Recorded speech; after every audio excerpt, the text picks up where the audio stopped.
How we doing this morning, folks? Happy Wednesday. Grab my YouTube chat before we dig in here.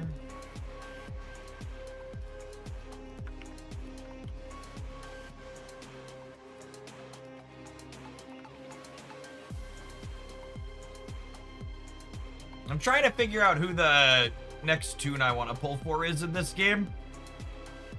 I really like that they do balance passes in this. A lot of character collectors just leave characters to rot. They gave Hawk Girl a rework that looks very, very reasonable. Her new weapon especially seems great. It gives allies the ability to absorb extra spiritual damage. There's definitely a ton of spiritual damage in the metagame. And she gave her a lot more sustain. She's kind of like a anti-spiritual character you can splash to a degree now, as long as you've got like some birds in Justice League in her group. She's coming back here in a minute, but Cassandra's also coming up. She seems like she can pair with Nightwing well. I don't think I want to split resources in both of them. Usually it's better to run deep on individual characters rather than splitting between a bunch in games like this.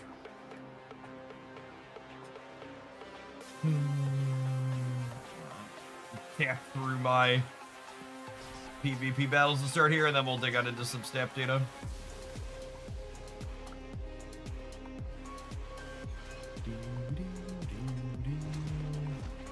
Opponent's team here is like formerly the best team in the game until Death Metal Bats dropped. Needs to punch through a little bit. They'll kill our front line, but then our back line should kill theirs. Usually how it goes.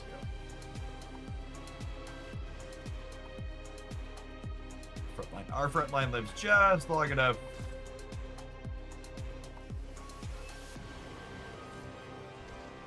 That's an interesting mix. I don't think I love their power is lower than mine, so it probably doesn't matter. I haven't loved the idea of Death Metal Bats with Nightwing though. He doesn't get any benefit from the crit rate boost from the Bat team. Morning Flockhead, morning Bob. Their stats are a little above mine, but our team comp is better than theirs. Both Swamp Thing and Zatanna put Deathstroke in a trash can. It's been a while since he was good. Oh, they killed my Riddler. It's a little scary, actually. Are we dead? We might be dead. Close? Not that much closer than I was expecting it to be. The Deathstroke actually did something there. He murked the Riddler in the back, and this team only has one sustain on it.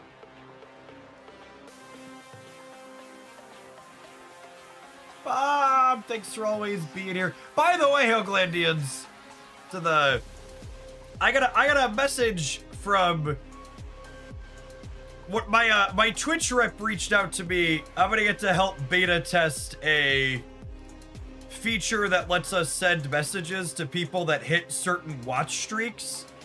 And they sent me, they're like, okay, send us messages.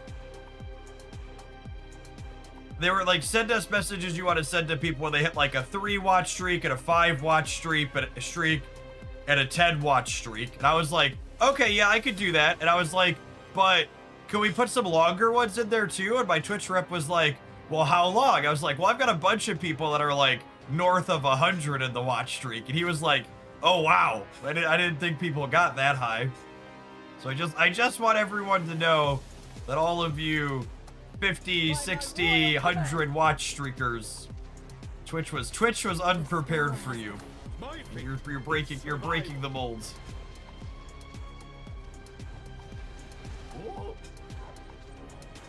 The spell has been cast. Can't wait for my 1,000 watch streak. I hit 135 tomorrow. Yeah. Y'all are great. Basically what I'm saying is they didn't think you'd get this far.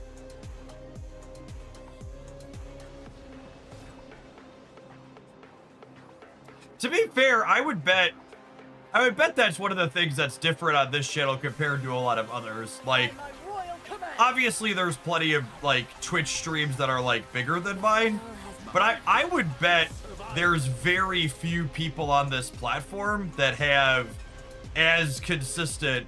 Yeah, it's what happens when you have an actual schedule of 6 weeks. Yeah, I bet there are few people on this platform that are as consistent as I am when it comes to, like, showing up every day. I would bet dollary dues. All right.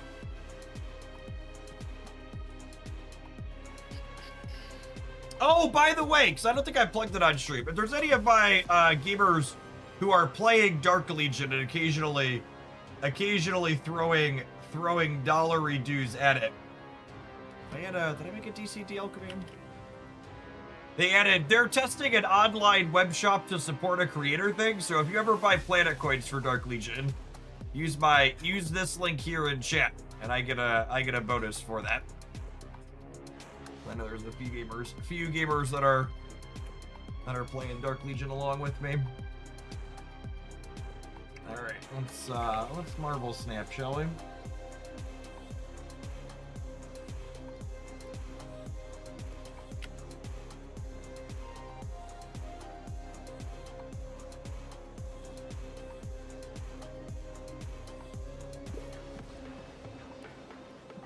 I now vaguely remember a message that you sent me while I wasn't live.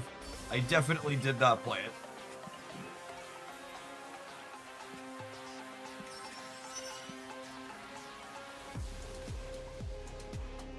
Viv is going to go wild and sync tomorrow. It's not sync tomorrow. It's Grand Arena tomorrow, gamers. Grand Arena tomorrow.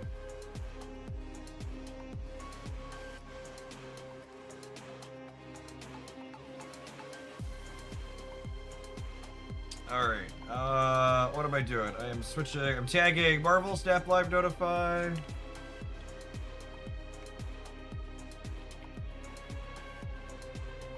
Updating the YouTube title. I'm turning off auto ads on YouTube. Another thing I'm doing.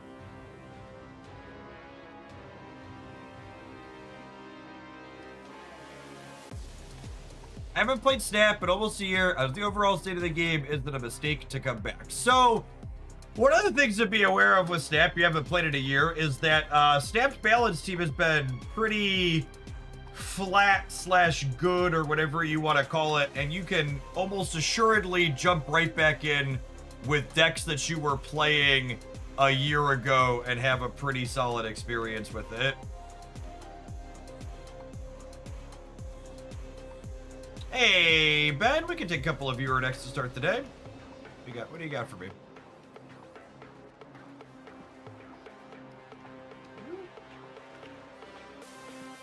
There's also things to be aware of depending on when exactly. Oh, and there are new card decks too. Yeah, absolutely, Ben. You can absolutely play those to start the day. I appreciate all of your support as always. Depending on how long ago exactly, it was about a year ago that the economy changed. So if you left before the economy switch over, the economy is better now. There's returning player rewards, so I think Snap continues to be one of the better balanced live service games I've played. The core game loop is as good as ever. In fact, speaking of like whatever the opposite of power creep is, we were actually having a discussion on the Discord server this morning about how a lot of the recent card releases have kind of been undertuned, honestly. If there's a balance problem at all in Snap, is that they probably need to make some of their recent releases a little bit better. But like, honestly, and here's a good example talking about people thinking about coming back or haven't played in a while. Like Hulk's a 614. Misty Knight and I guess Shocker doesn't make the cut. Misty Knight's a 1-3. Cyclops is a 3-5. Like they do a good job of not only releasing new cards but also like making sure old ones stay relevant. High Evo with almost no new cards in it has been like for example, looking at our card that released yesterday, I'm not remotely surprised that this has really good stats, because this is just taking the new card and shoving it into a stock good deck.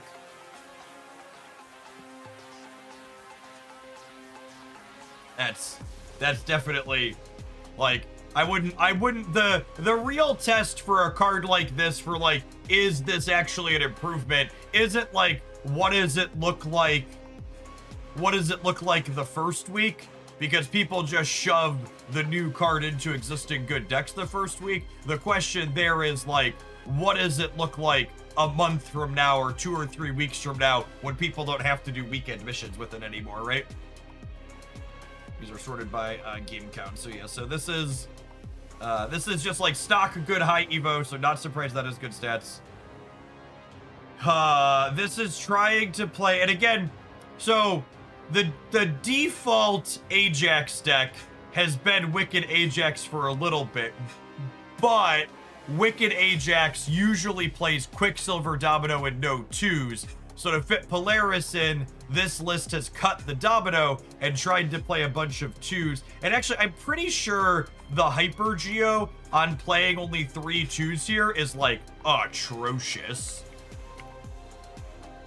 I'm pretty sure it's really bad. Population size 11, because Quicksilver doesn't count. Number of successes and population. Yeah, and Quicksilver makes you less likely. And then your sample size on turn 2 is only 4 cards, right? Because you've seen 5 cards, but one's guaranteed to be Quicksilver. Yeah, so like straight up, with only 3 2-drops in that deck, you're 21% to not have a 2-drop on 2. If you get up to 4... Yeah, I'm pretty sure 4 2s is the minimum for that. You're closer to 90%, like one, and this is like, eventually you hit diminishing returns. So like if you go up to 5 2-drops, you only gain another 5% on there, up to 95%. But 4 2-drops is a 10% increase over 3 2-drops. And that's kind of how you want to look at it, right? Like, it's like, you're never going to have a 100% chance, but like, how much are you gaining when you add one? So it's 79% with 3, it's 89% with 4, it's 95% with 5. So the amount you gain by going up to a 5th one is half as much as going to a 4th from a 3rd.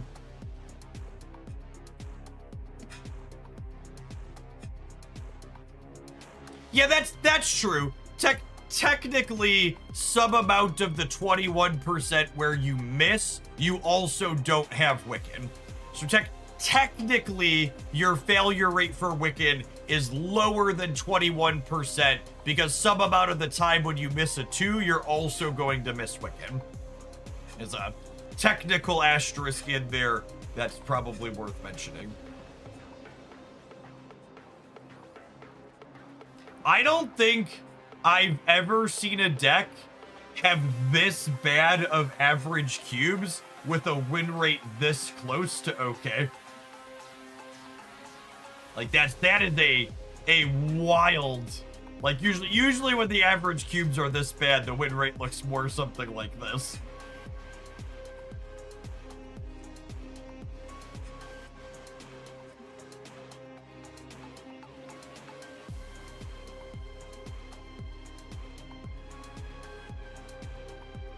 Is this Conquest data? No, it says, well, average cubes automatically means a stock Conquest duck as an asterisk / brain tool. This is 80 through post infinite.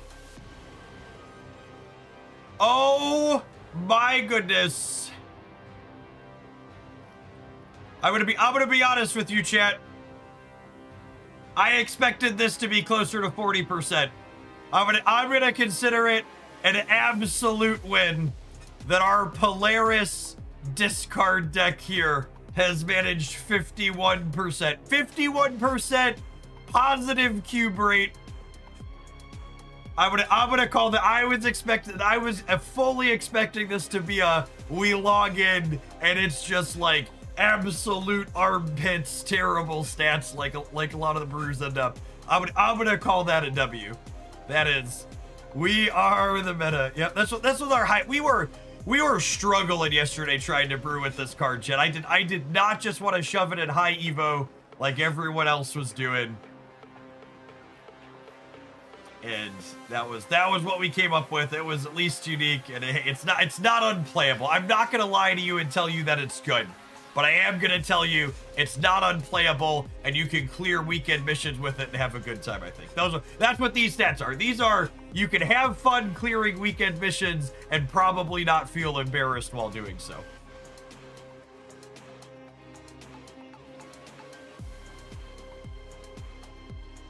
Ooh, another discard variation. Okay, but this one is only playing Morrow as an enabler, right?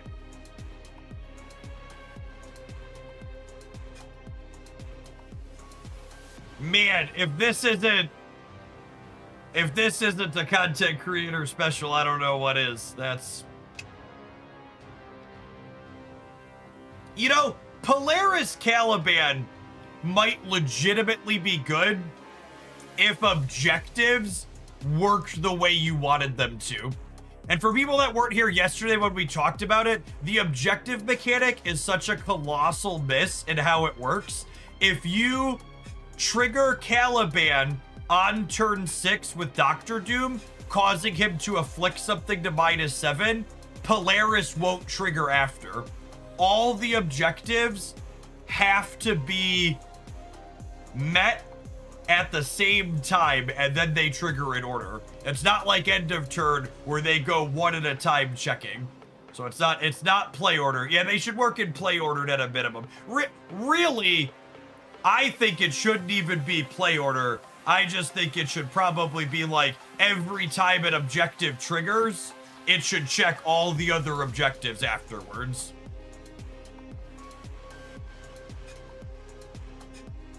That's how it should work. And objective triggers recheck all the objectives. Objective triggers recheck all the objectives.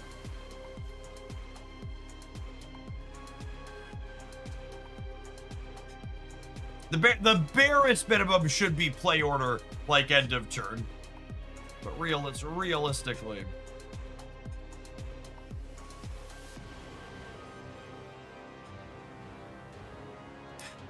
This looks kinda okay. Just like Ajax ramps up. Like, this is, again, a big part of what makes this card so awkward is that she's a two-part build-around, right? It's not just, can you afflict things? It's, can you afflict things and then also have a thing worth putting into play from your hand? And this build looks like it's doing both halves of that nicely. You've got Hazmat, Laufey, and Man-Thing, which are all single card enablers for her. And then we've got a glut of beef at the top end that it can pull down into play. Just don't pull Enchantress onto your ongoings. I mean, you only have 2. It's fine. You have control over which lane your Polaris ends up in. Your main thing ends up in.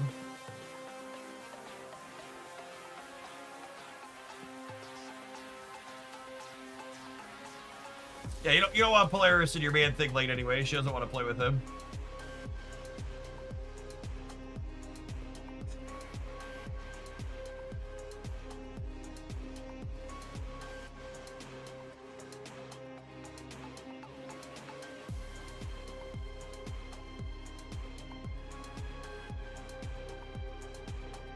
I'm gonna grab this one for later. I think that's good deck building.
Yeah, so we've got...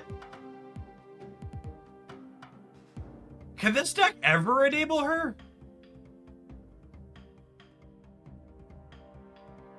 Are there any good Darkhawk decks like that? Yeah, I really like Viv Vision Darkhawk. If you look on the YouTube channel, Legend, I've got a highlight with that one somewhat recently.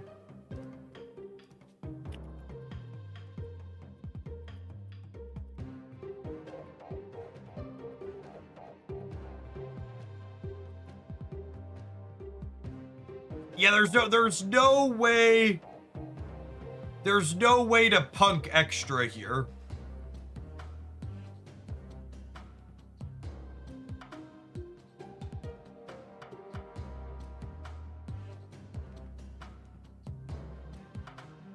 Like I actually hadn't thought of Rocket and Groot as an enabler.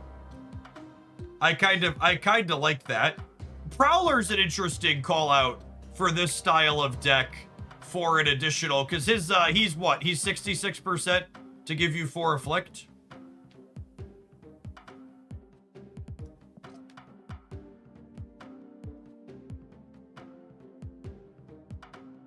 What's my... I assume I can change details here as long as I keep the core idea. Yeah, Ben? The goal here is Polaris plus movers.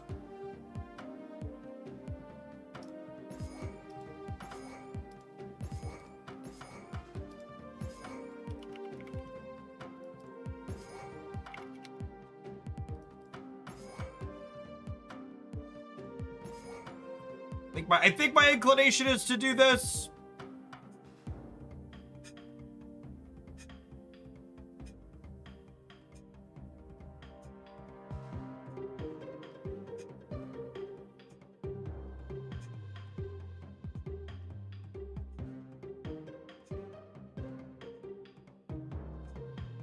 So we have Scream, Rocket and Groot, and Spider-Punk.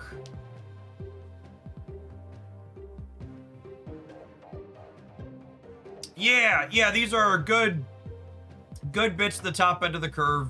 I also think the fact that we're playing 6-drops is another reason to get rid of Miles. Miles always feels awkward in these move builds when you're trying to top end to 6, and you absolutely want to be top ending 6s for Polaris. Agree with that. So like Prowler plus a single point from Rocket and Groot gets you enabled. Prowler plus a punk move gets you enabled. 2 Screams plus either of these gets you enabled. And between Spider-Man, Polaris, Stegrod, Magneto, we probably get 2 Screams in, yeah?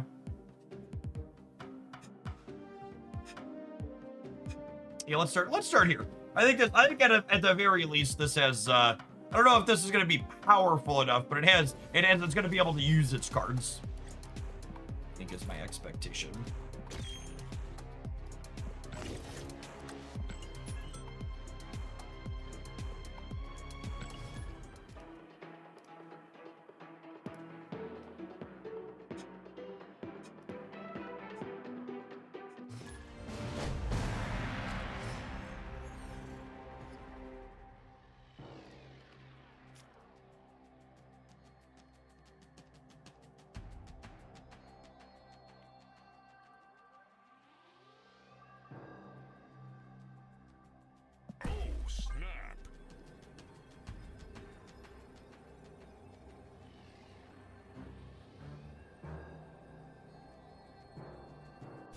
Husky Pete, thank you for the almost 2.5 years. Welcome back.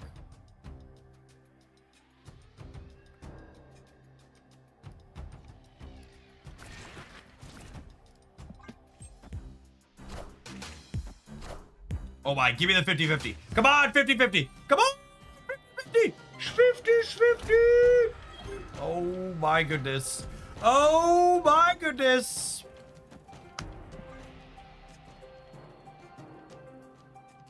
I feel like Deadpool would be into Scream sucking him, Chip.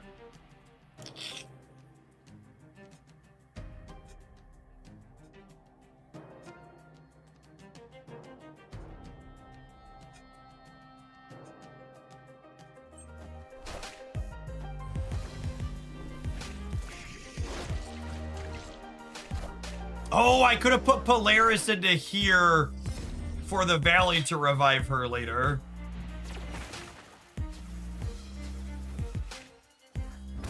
Yeah, that's a good call. I wasn't thinking about the interaction between these two.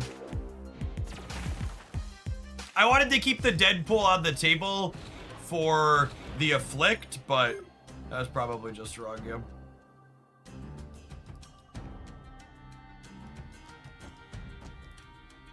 I'm gonna chill on this one for now, I think, because there could be a Kill Daddy in our future.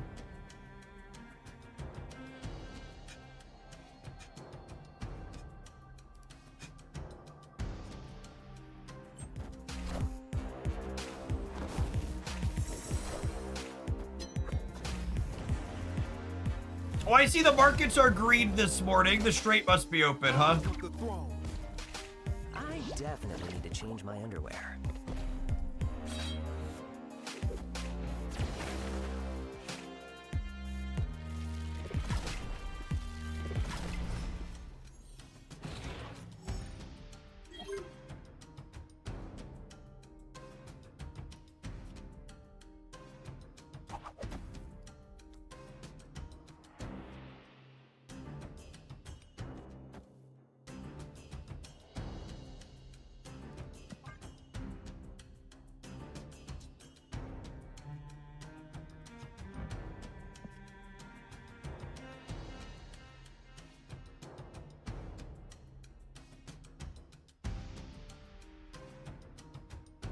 Taco, I believe he declared he was extending the ceasefire despite not actually talking to Iran about it. If I followed what was happening yesterday accurately.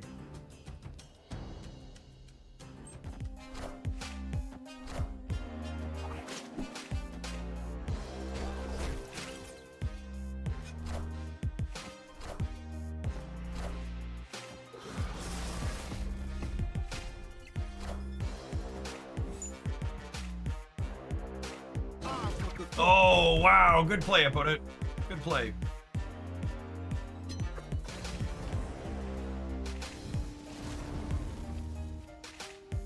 Oh, wait. That's interesting. I suppose that is how that works, but that's funny. Haha.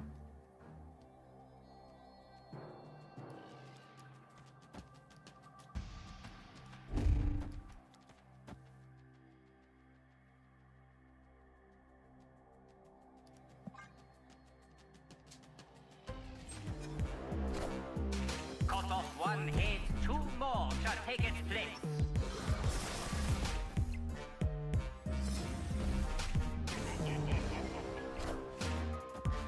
We are the future. Oh, I guess this unclogs them. I really wanted to trigger this and open. Move this around.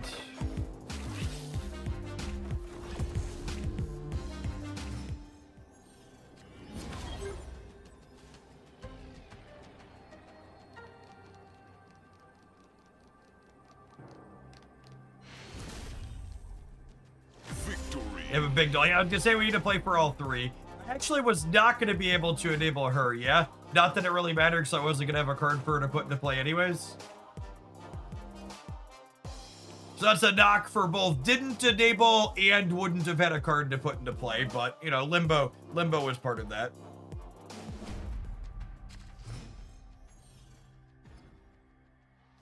We did win, that's true.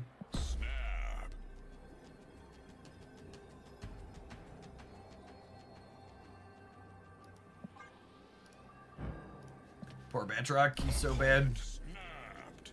Against Killmonger.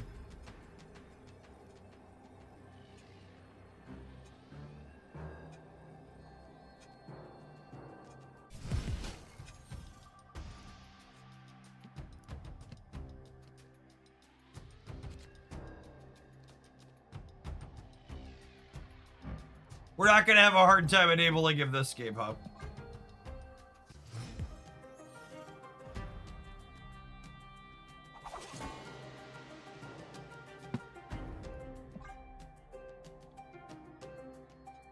Why does the deck tracker say they have Symbiote Spider-Man? That's a good question.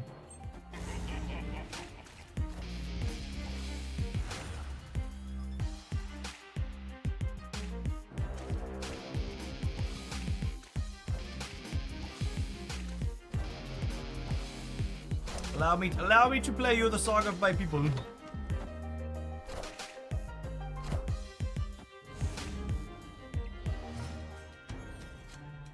He always tags the highest power thing at his location, so he's gonna go ahead and do this.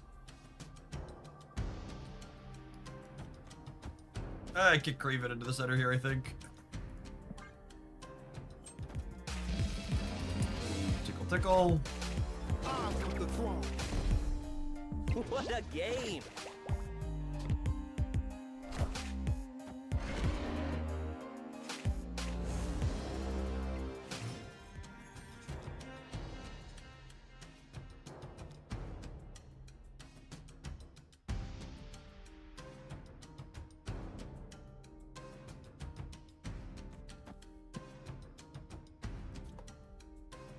Batroc does live now, that's true.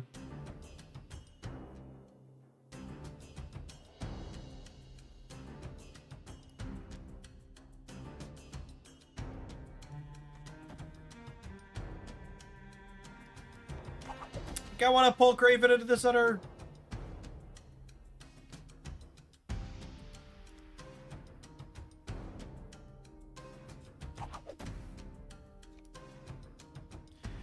I was gonna go ahead and Pete here as well.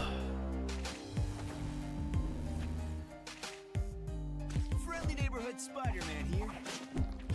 Hey, Colrad, thanks for the 29 buds. Appreciate that. Welcome back.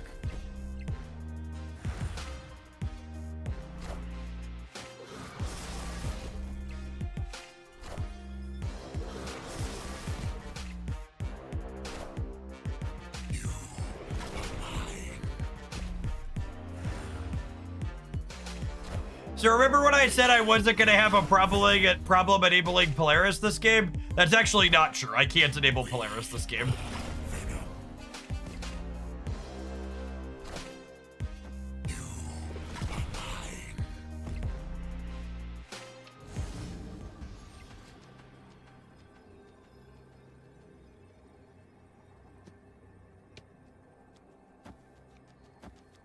I think I'm just doing this. Play for the mid.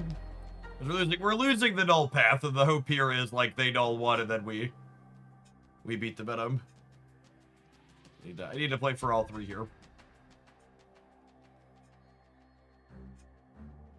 They could Zola, but they could also null. Magneto beats Zola, it doesn't beat null. Ah! I lost the 50-50, chat. I couldn't beat 12 on both sides, so put my 15 here instead of here.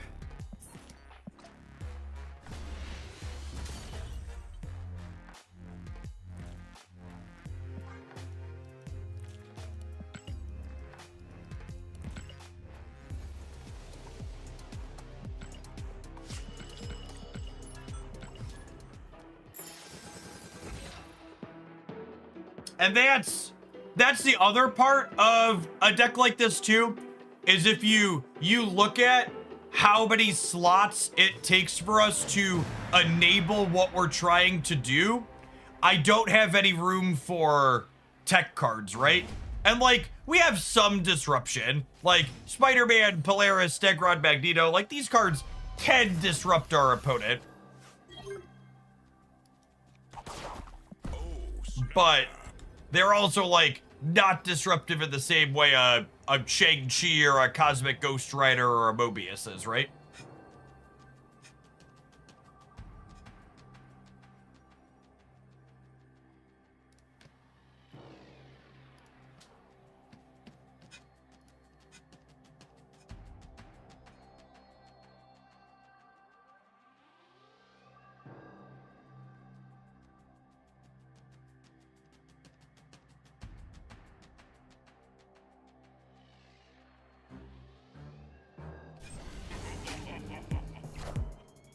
Go plays with 3 energy. Nimrod PFP.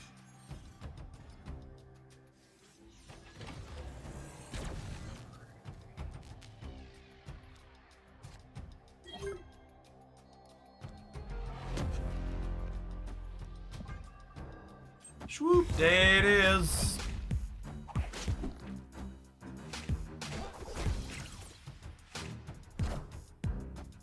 It's clobbering time.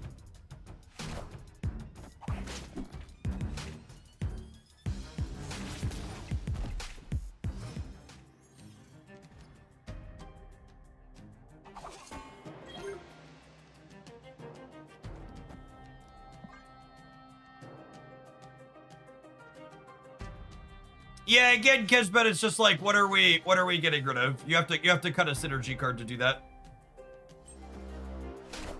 So like you're not really net synergy with that.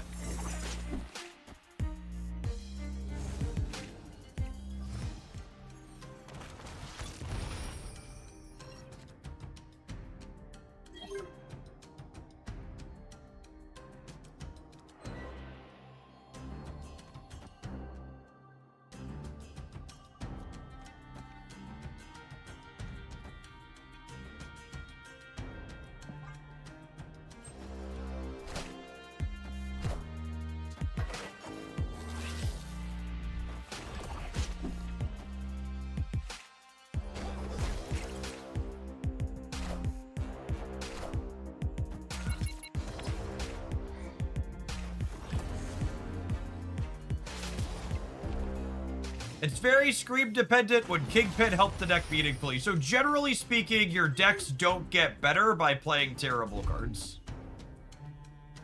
Occasionally they do, but when speaking in generalities, when you're looking to improve a deck, putting terrible cards inside of it is not the way to do it.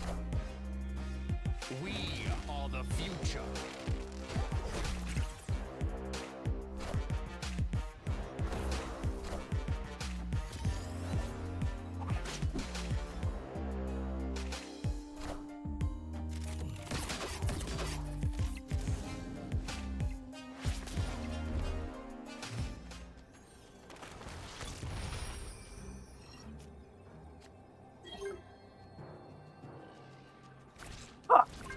Terrible. No!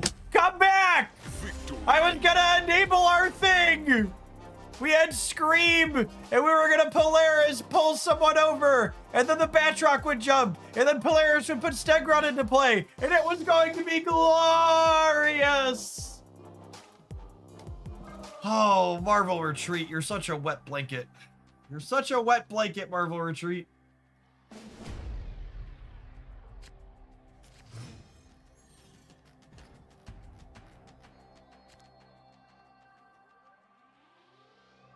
Snap.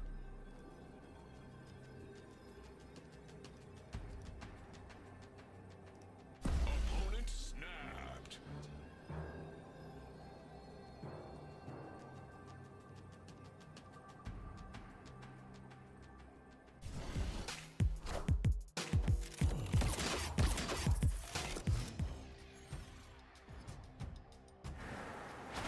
They are definitely playing high Evo splashed.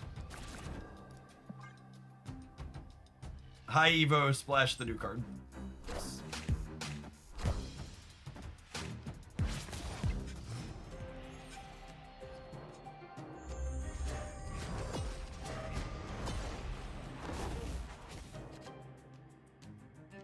Rude.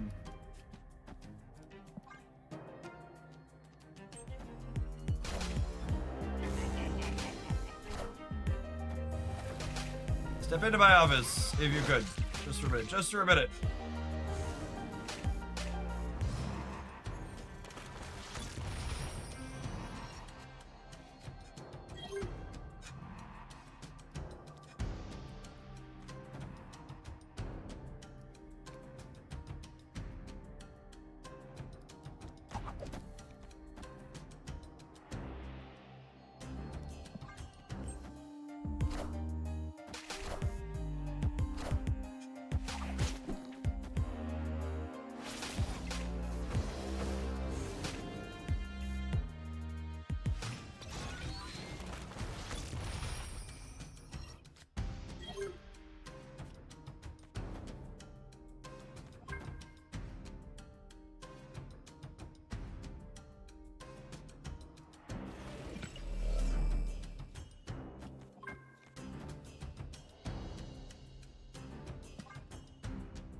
Or a coin flip to clog our Polaris.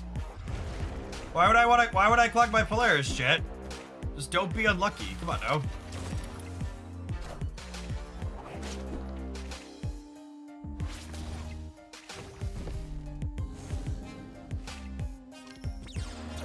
God! Why is this card so unplayable? Why, Ben? Why? Why is it so bad? Please. Please.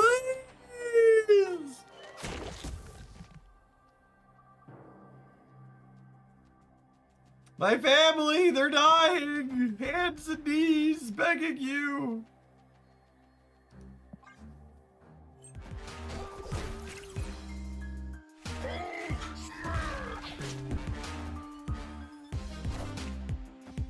We are the future. That's not the one I wanted to move, chat. It's not the one I wanted to move.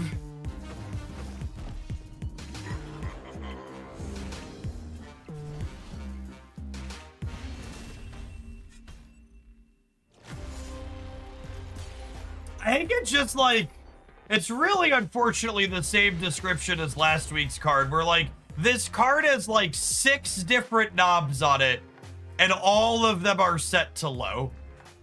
There's what? There's four different numbers here. 1, 2, 3, 4.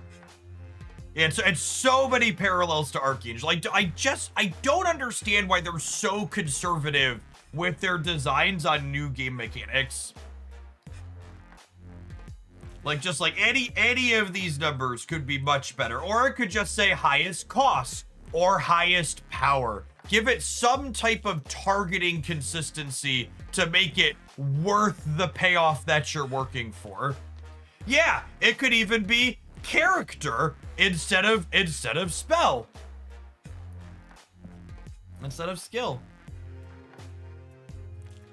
All right, have an ad roll. We're gonna fart around with this one a little bit more, and then we've got at least one more Polaris deck I want to try.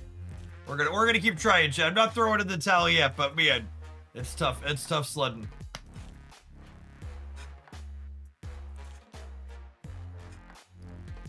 It's tough sledding.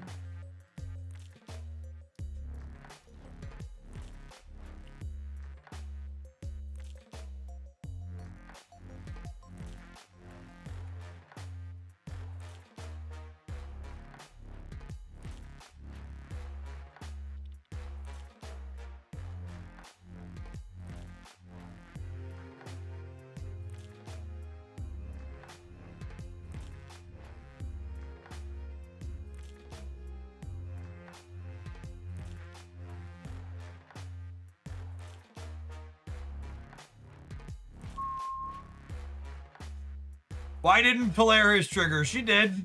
She triggered on turn 5 and pulled a skill instead of either of the 2/6 drops in my hand.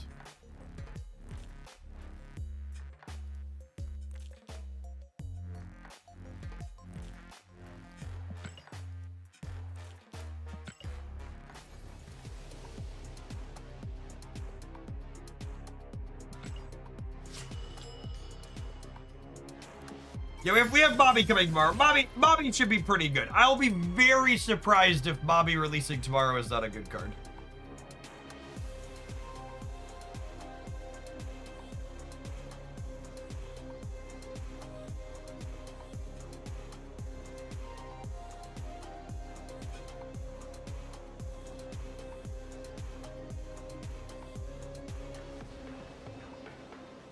Who is Bobby? Mother Engsky. As Mommy. Yeah, we can pull her up real quick for people that are familiar. She's Moon Girl 2, the Electric Boogaloo. And many of you know Moon Girl's one of my pet cards. Give the leftmost card in your hand +2 power, -1 cost, and then copy it.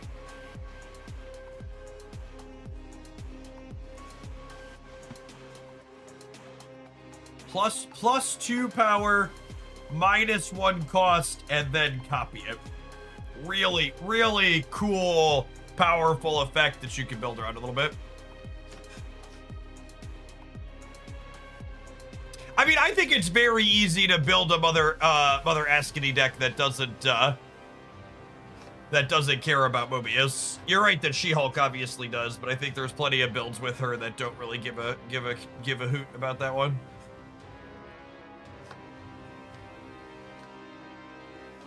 Yeah, I have bandwidth to take a viewer deck, Kolrath. You got something for me? I've got, this one we're probably almost done with, and we got one more after this, so probably about an hour or so we'd start whenever you sent in.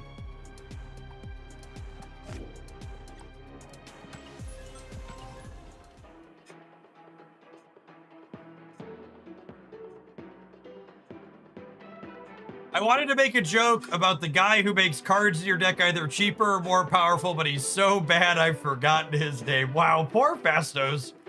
Talk about the Fastos erasure from Marty Punker. Ah, the Eternals.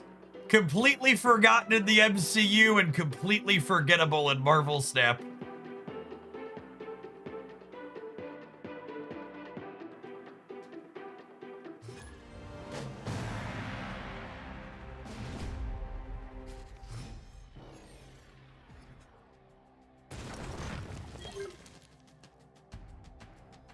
How dare you slander esports, Bobby? That's true. Makari and Sir CC some amount of play. That's fair.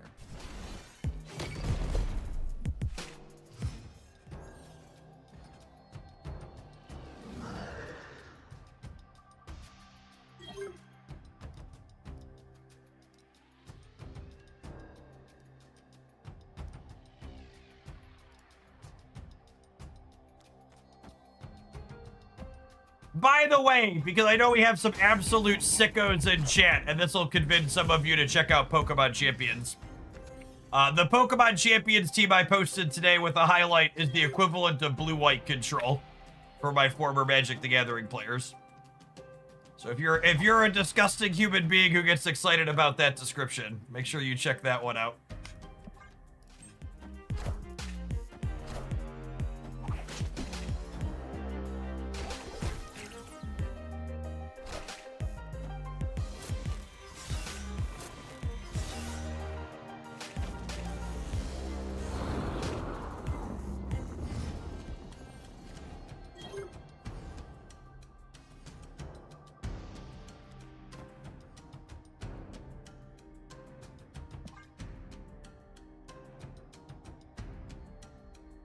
I am a disgusting human being who gets excited by that description, yep.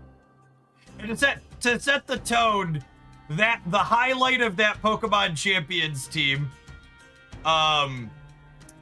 is the same number of games as every other highlight I've posted, but the runtime on it is like 2.5 times as long. It's like an hour and 10 minutes instead of 25 minutes to 30 minutes.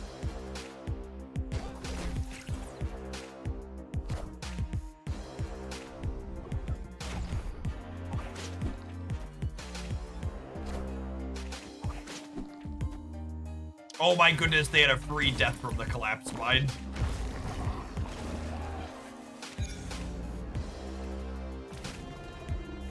SDM, thank you for the 7 years of support. I appreciate that. Welcome back.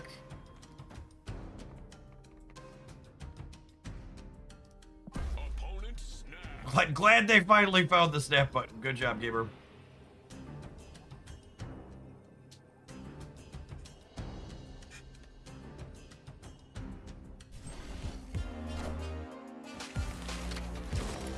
I watch you play a bit of Champions that isn't for me, but why doesn't it have better graphics? I mean, most card games don't have any graphics. I would argue Pokemon Champions has much better graphics than most card games.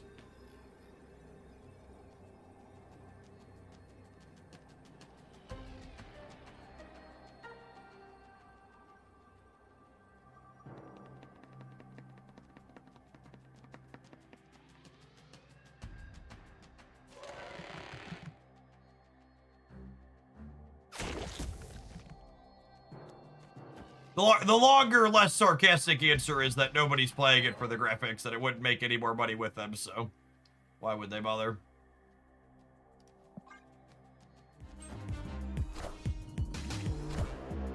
Minions to me. Oh, that says 50% to clog the Polaris, isn't it?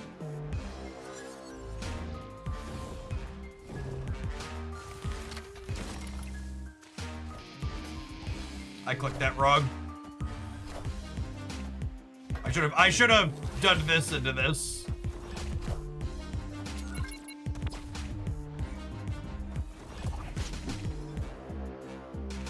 Yeah, damn it. Okay, so if I would have done this right, we'd have won, yeah. Would have actually won this. So if we would have, this would have been 10, and then we would have gone to, no, would we not have guaranteed to win? The Stegron would not have won here, right? The Stegron would have put us to 17. We would have, if I could have controlled this. This wasn't a flip. But if I guarantee this goes here, no, because I would have had the +2 from the, yeah. No. Stegron would have won the left because, in order to control where the cards were, I would have had to put the +2 over there, and then I would have been 19 to 17, even if Stegron pulled and hit the smaller one. Okay, so if I would have sequenced that one correctly, we would have won it. Yeah, that's the actual answer on why Champions doesn't have better graphics than it does. Is I honestly think they should not have made it a Switch 1 game. I understand why they did, but like the Switch 1 is a potato. Like the Switch 1 has worse computing power than like high-end smartphones from like 5 years ago. Navier, thank you for the almost 8 years of support. I appreciate that. Welcome back. Calling the Switch a potato is an insult to potatoes because potatoes are delicious. That's true. Can't deep fry a Nintendo Switch and enjoy it. Oh, snap.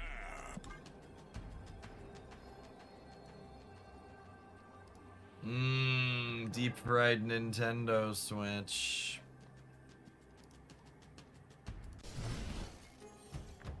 Frying my Switch as we speak. I'll let you know. This is the commitment from this community that I appreciate.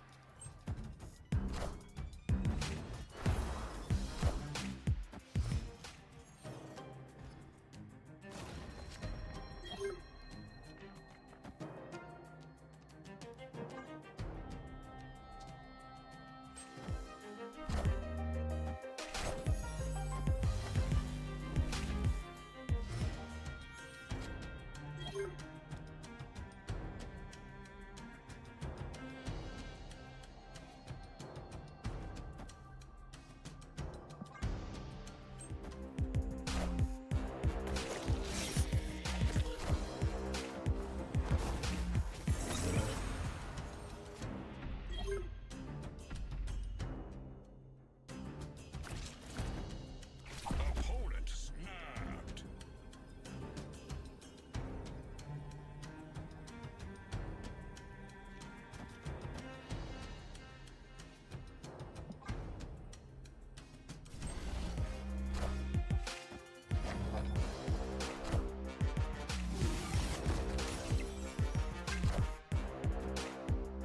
Friendly neighborhood Spider-Man here.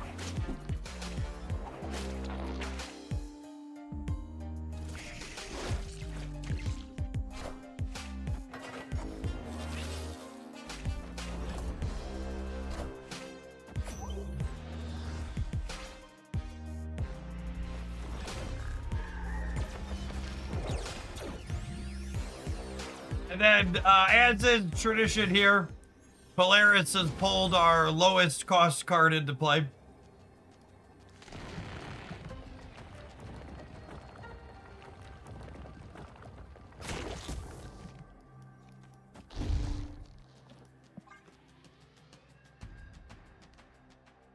Never would it happen any other way, girl.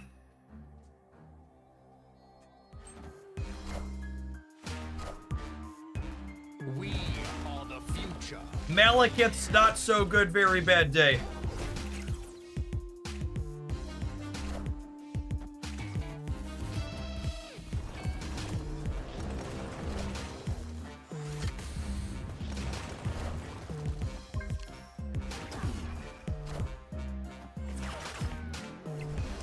Alright, well, Luke Cage undid almost all of our cards, but Magneto rendered their Polaris inert, so I guess 6 in one hand, half dozen in the other.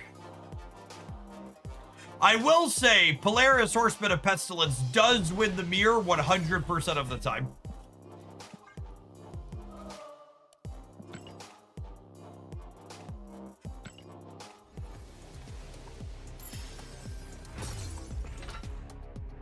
Can I get a lore check on Magneto defeating Polaris? I think that stands. What about Polaris with Phantom X? The problem with Phantom X decks is they have a bunch of cards you don't want to pull in at random. And again, that's the big thing people don't seem to understand about this card, is she's not just a how do you enable her puzzle. It's a how do you enable her and then also pay her off. She's a two-part deck build.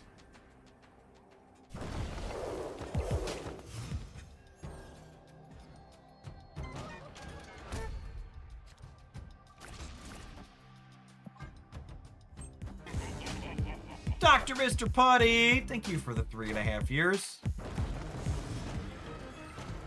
Welcome back. Tacos! Who doesn't love tacos, shit? Chibi Screams Shaga here. It's gonna be excellent.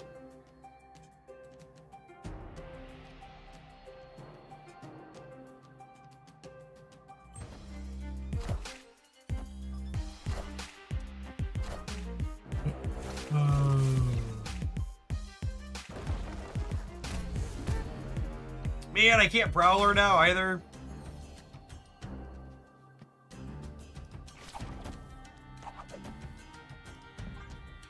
I am listen.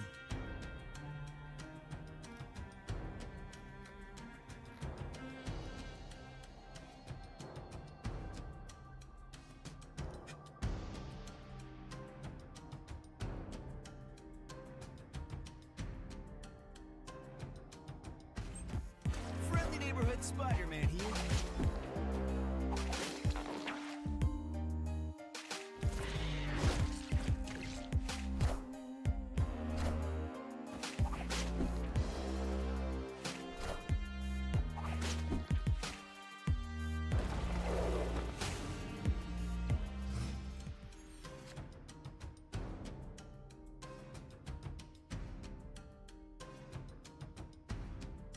Hey, Mr. Punny, thanks for being around. Yeah, Champions has been fun. I think you can definitely expect that one in my rotation for the foreseeable future.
I'm gonna punt the center is the game plan.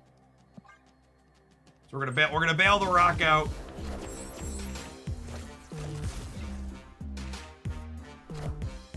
All hail Hydra!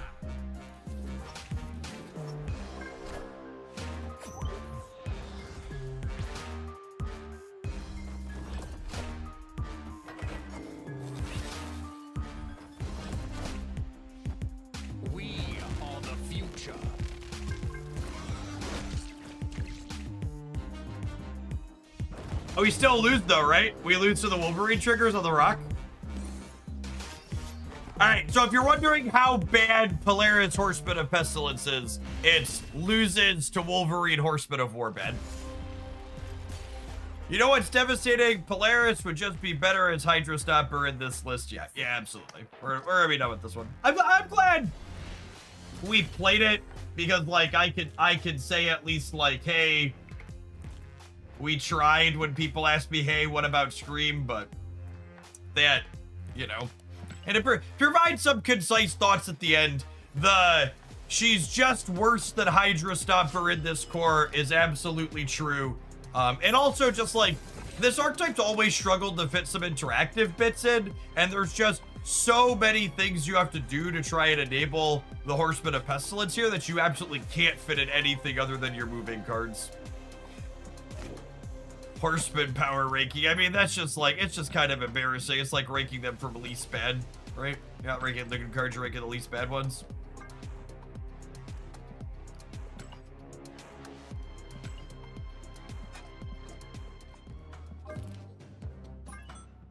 All right, what's this next pile doing? Gambit and then all the others. Yeah, that's true, you know.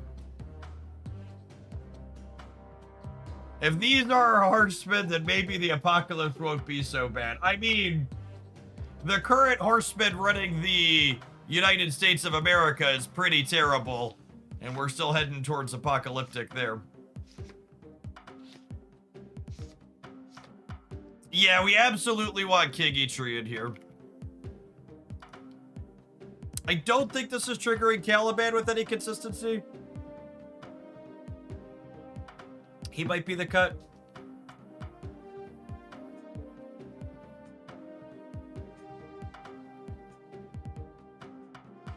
We want to be fair. The guy running the show is probably the Antichrist. The horsemen are probably like Kennedy. Yeah, that's true. Trump's liquor cabinet is probably the horseman. You've got Kennedy. What is it? Kennedy. I forget their fucking names. Kennedy, Cash. The dude in charge of the Department of Defense. You know, all the drugs. Hexeth. Yeah, that's the one. Like, what was it? While we're on the topic, the funniest thing just got where was it? I'm gonna find it.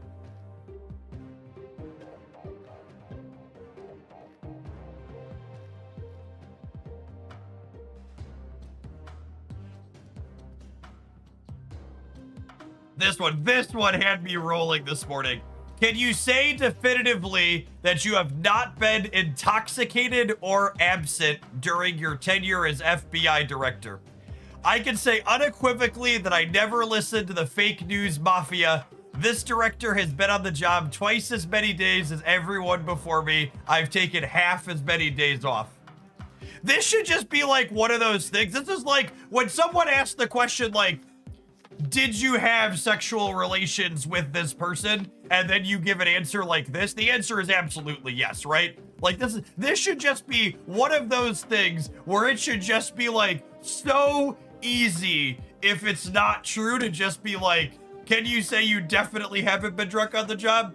Yes, I've never been drunk on the job. I can say unequivocally I've never been drunk on the job. Like that's all you should say. Like that's like if those aren't the words that come out of your mouth, you have absolutely been drunk on the job. If it's not unequivocal categorical denial, it's this word soup, then the reality is Patel has absolutely been drunk on the job. Yeah, that's true too. You're also like not in court. It's like you can't like, even if it is true, like you can't even fucking lie about it.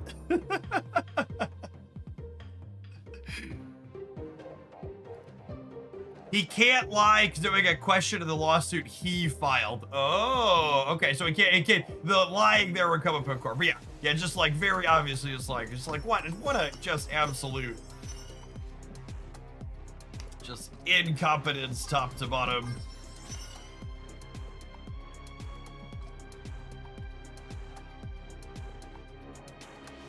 If your immediate answer is that absolutely not, then the answer is yes. Yeah. Yeah, that.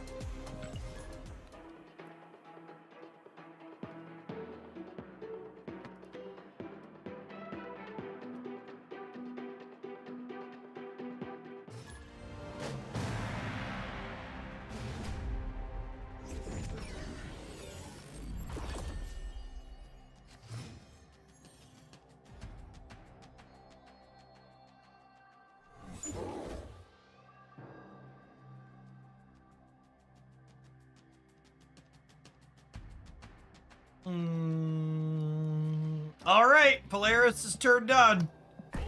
If we find her, she's ready to be turned on, Chip. The wind really gets her going.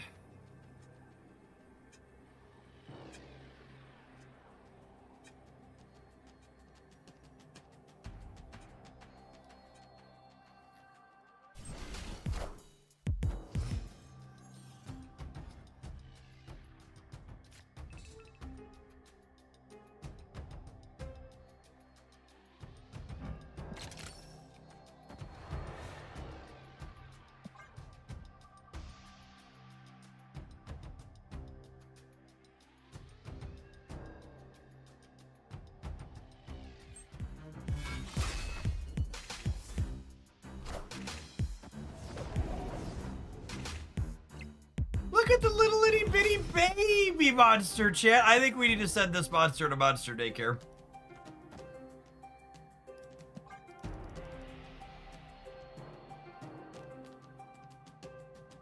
Little eBay 2 power monster Rudy.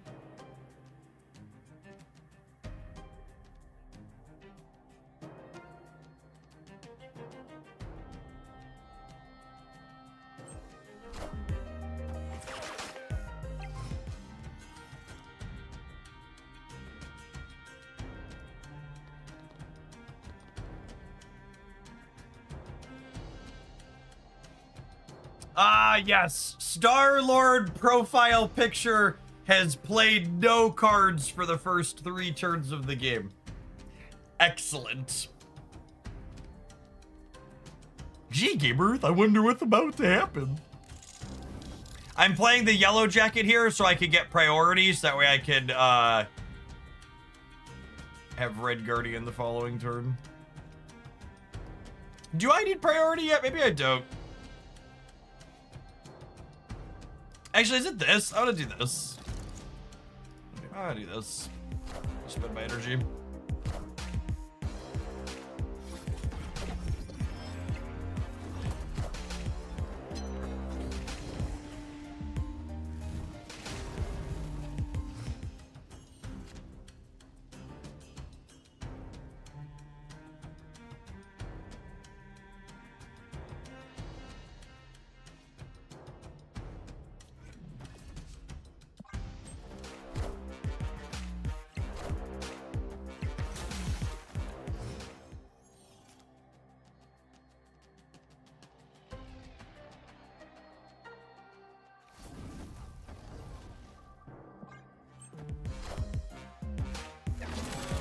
Well, I mean, they only get to draw 1 card with Jane.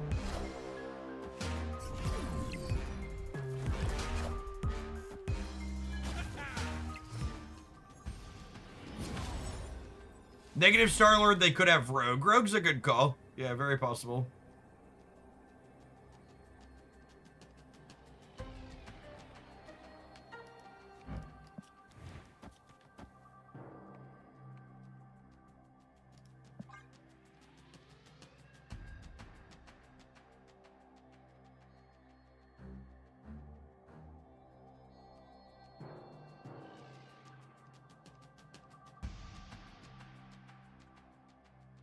Isn't Laufey more points on the right? Is he?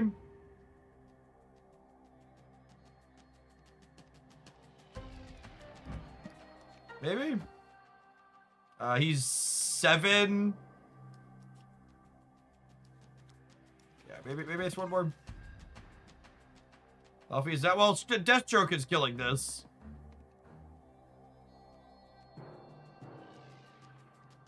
He's effectively 7, she's effectively 6, yeah. So he's 1. Laufey's 1 more. Rope-a-dope, rope-a-dope, rope-a-dope, rope-a-dope. Hail Hydra! We're totally about to get rogued in the middle, aren't we? Oh? Oh, chat! Red Guardianing the Star-Lord. That only took points off the Star-Lord, but it also made the gore 4 smaller. We lose the center and the right without that Red Guardian. Because these are textless, so they don't give the gore points.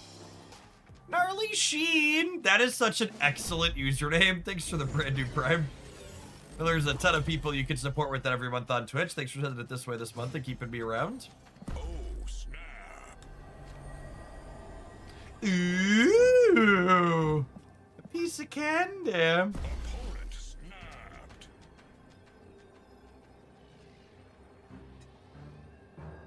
It's like asking me, did I blow up my neighbor's car? If you can't give me a one-word answer to that, I did do it. Yep. Beep, beep, beep. Beep, beep, beep.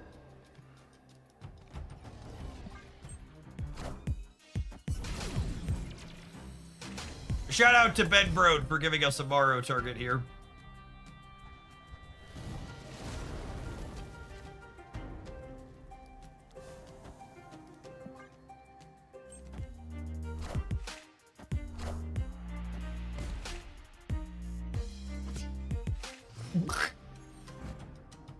Never tell me the odds.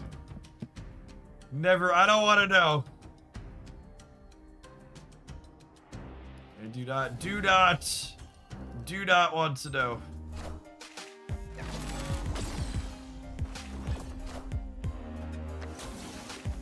It's rigged, gamers. Rigged. You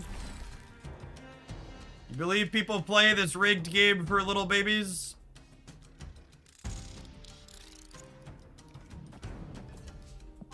How am I winning a second lane? I don't know. That's a problem for future Jeff to figure out.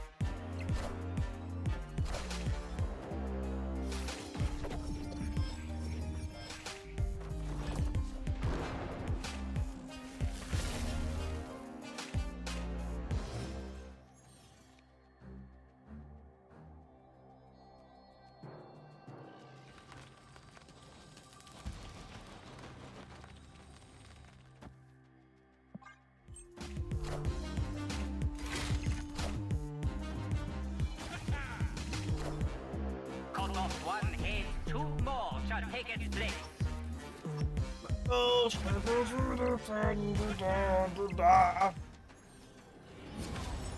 Someone called Star-Lord Starboard yesterday, and I really felt it in my soul. I really felt it in the center of my being.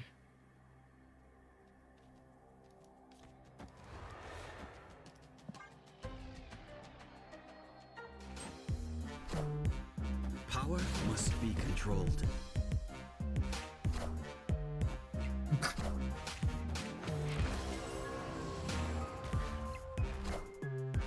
I am Iron Man. Mr. Negative, still very good, turns out.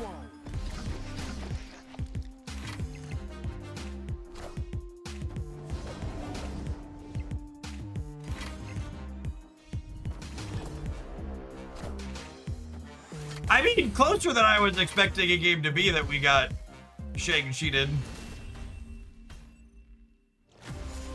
Shang-Chi'd your 13 power thing, and then played 2 dolls. Honestly, pretty close, all things considered.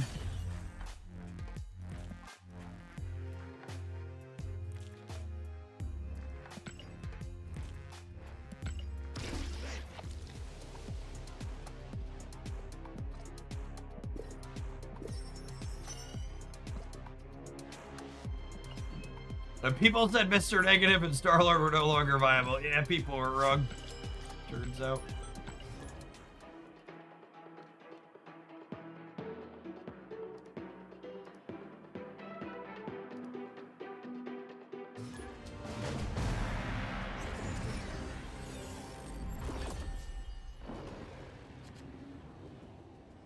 Already burned your 100 tickets. Easy come, easy go.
All right, Morrow shrinks X23 every time here, yeah? Well, I guess if they're blowing these up, they'll be gone because they have priority. This works out okay.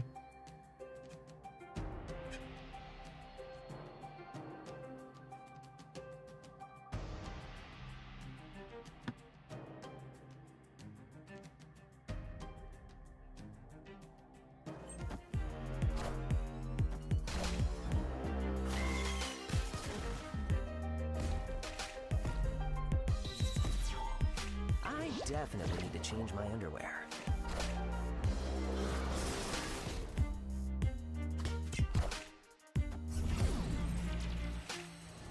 Okay.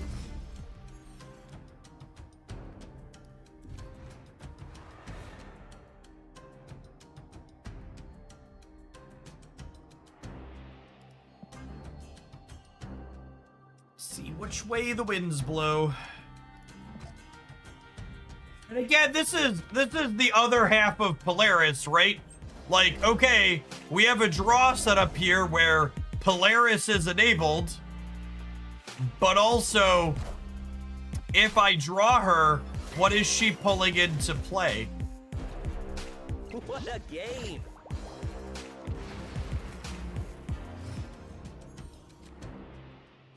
Okay, Ajax, maybe?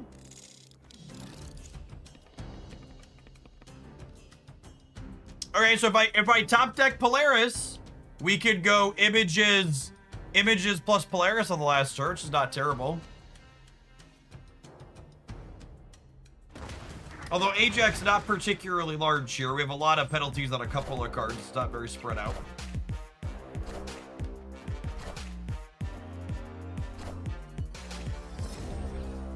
What a game!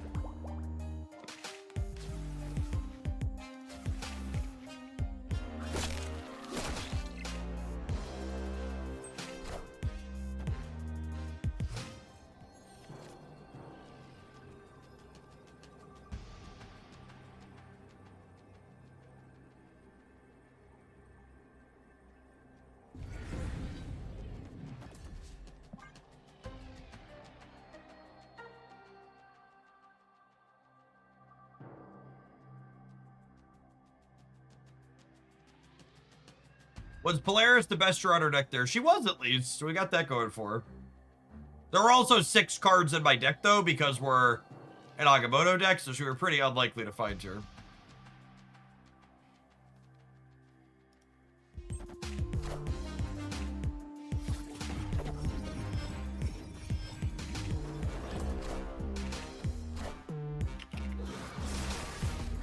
Enough said, bub.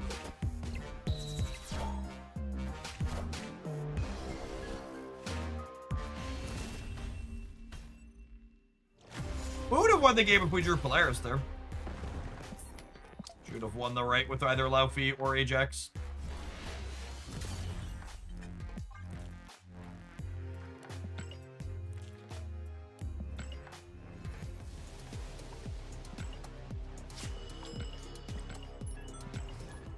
I appreciate that the deck is simply deck 17. Yeah, it's probably not sticking around for a long time. Low expectations and all that.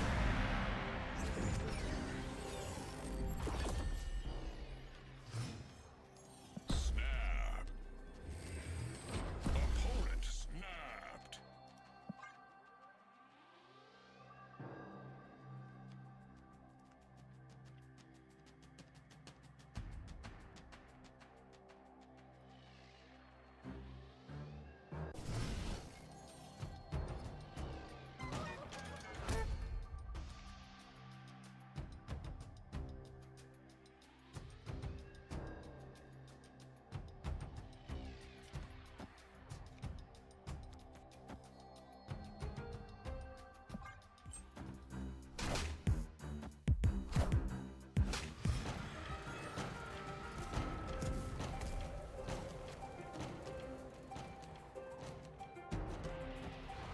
I'd rather punch her in the mouth than kick her into Murder World, right?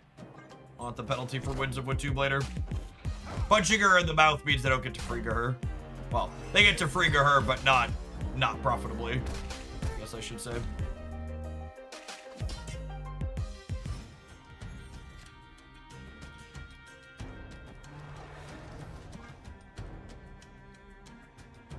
What do you think of returning some old cards to original power to give some decks some legs? Stuff like Silver Sable, Ancient Venomous Stone. I think there's a bunch of cards in Stat that they could unnerf at this point. I think the power level of the game is markedly different than it once was.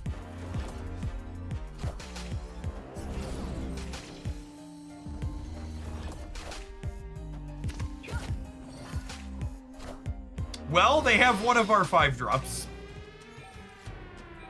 Which one? We don't know. But one of them.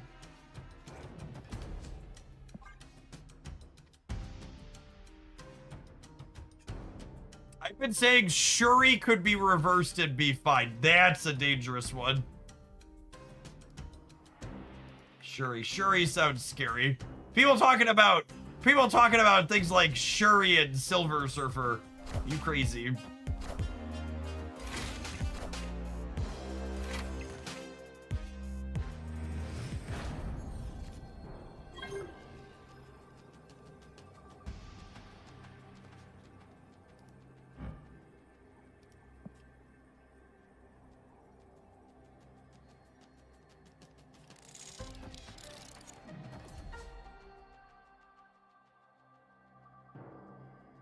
This doesn't work.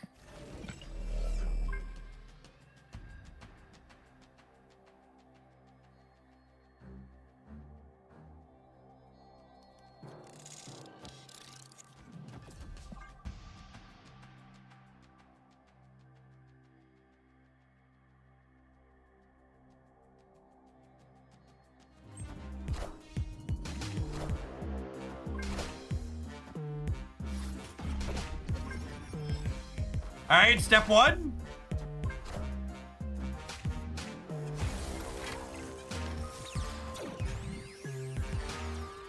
All right, I mean, that wins the game.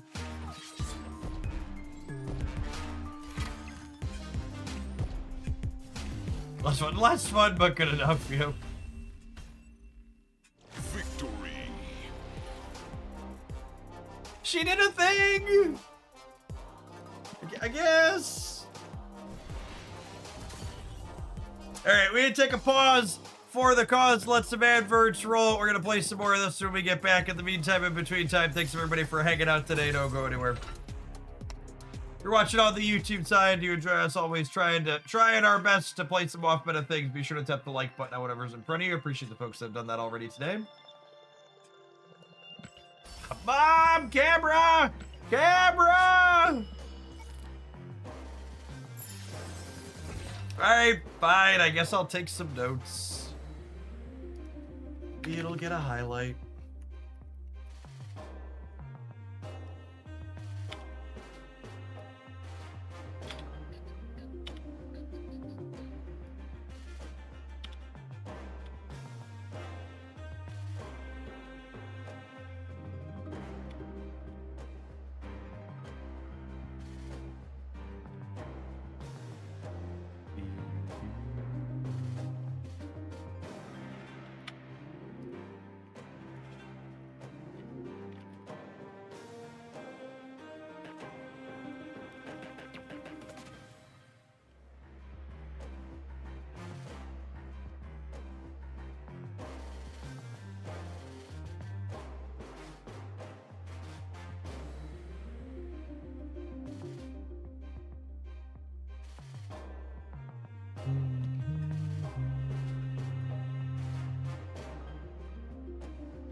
Few cards I can play into here at least. Yellow Jacket no longer among them.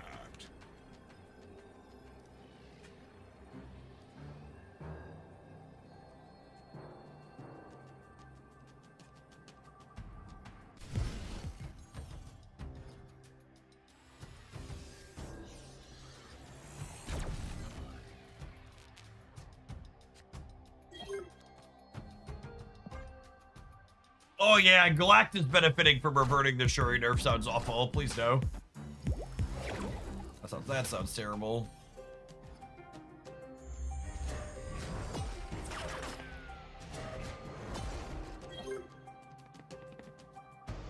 Ah, punch Mobius in his very punchable mouth. Sardakur, thank you for the 17 months. Welcome back. Oh, you were supposed to punch the old man, not the dog.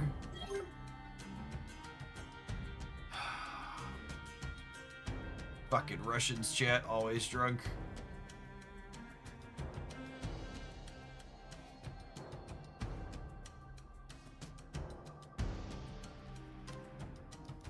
Punch the one I want, shoot a punch.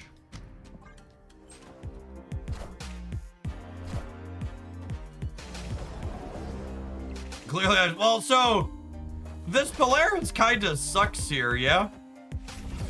I mean, I guess she can pull Agamotto, but I really don't love any of the things she's grabbing. This is kind of bad, right?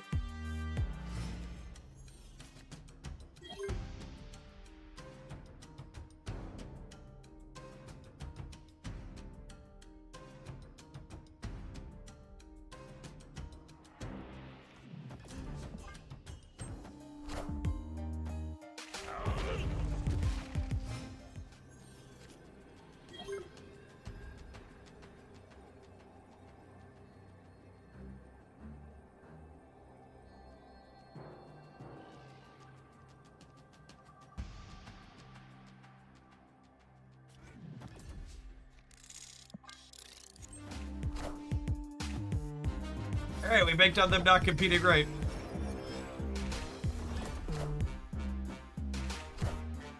Are ye worthy?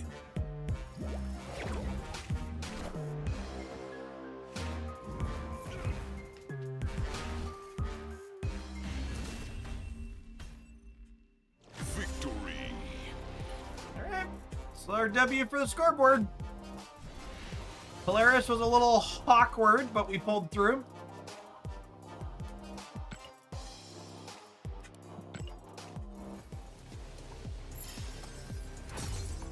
We did all that work and Polaris was 1 point stronger than Mr. Sinister. Well, I mean, when you put it that way.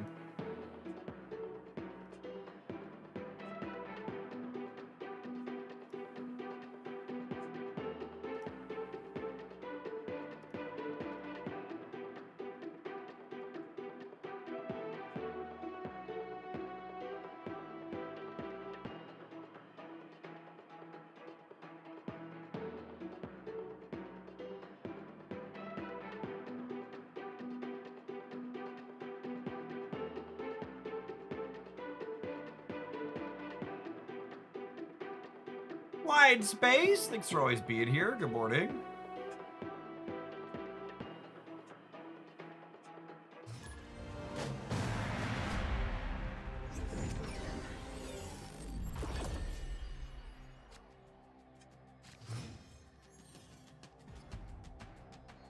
Oh, snap.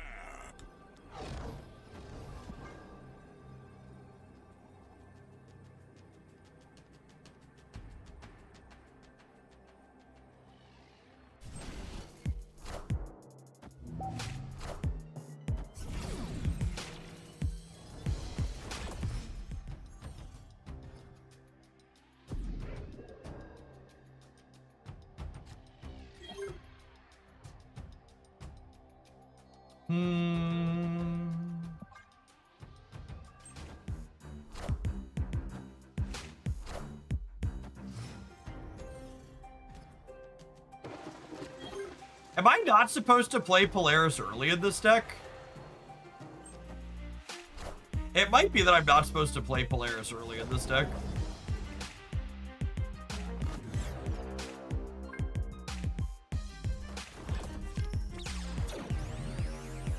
JK, LOL, play Polaris right away. She's perfect.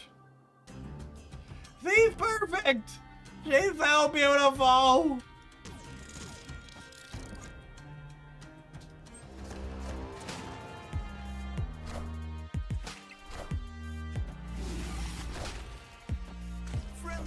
Spider-Man here. Oh! And they unclogged me? What a gamer. What a gamer.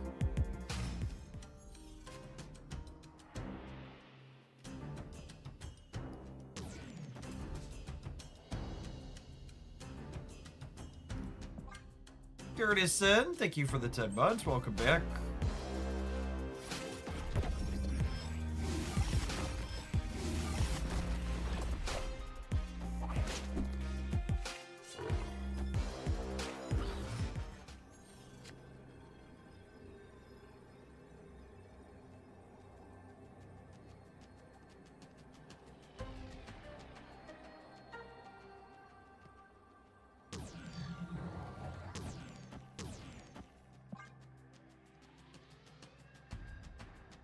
Arrow still doesn't say character, I see. Yep.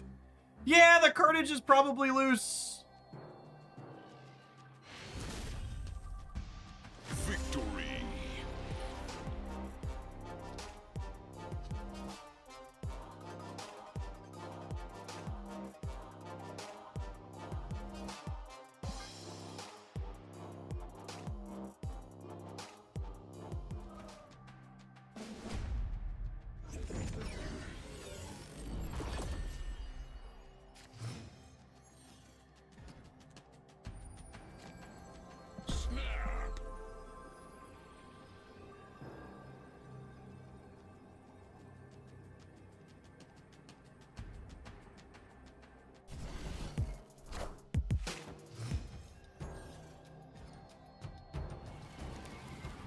This just in.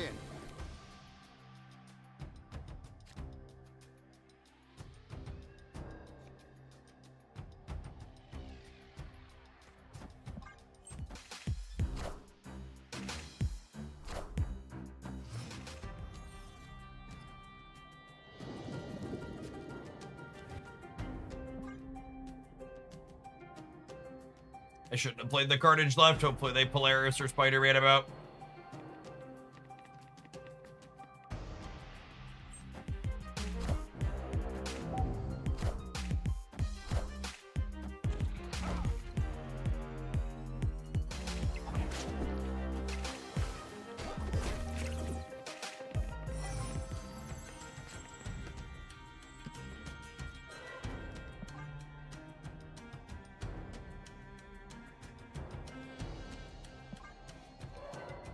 I think they're gonna play here, and if they don't, I don't want to move their silk for them.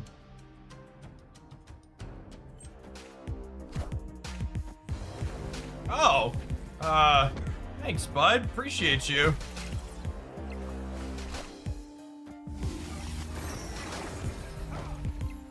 Punch Scream right in the mouth again.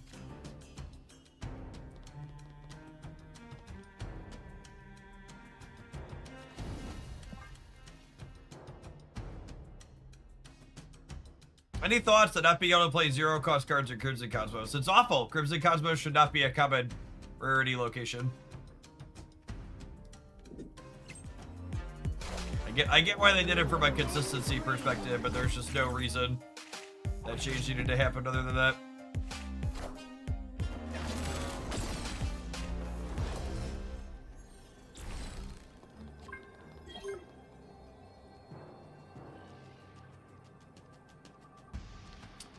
Okay.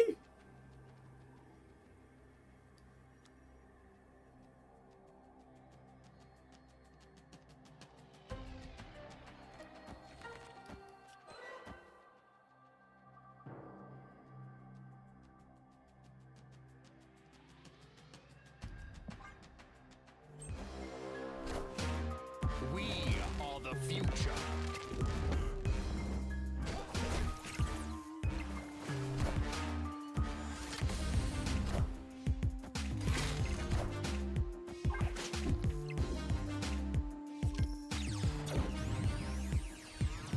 Lucas, my man.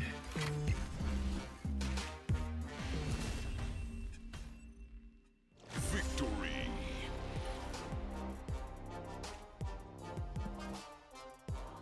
Excellent. Excellent.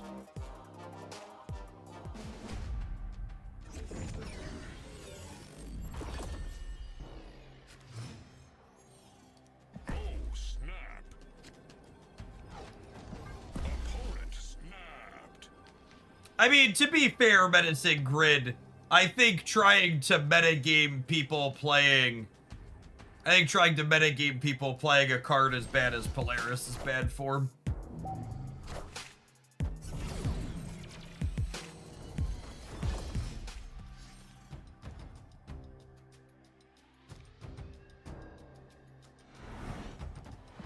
You deserve whatever eye rolls you get if you're doing that.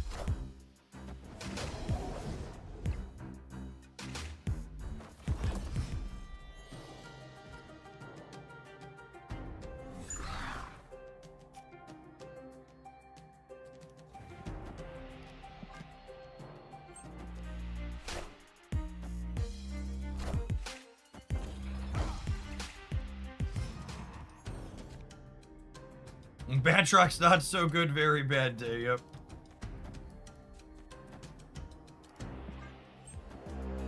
Friendly neighborhood Spider-Man here.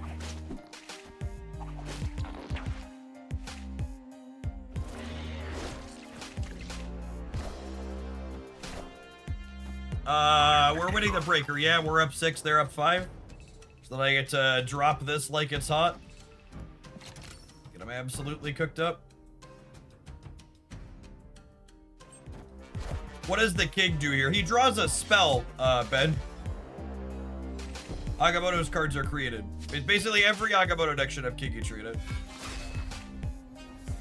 There's a 1/3 that draws a card.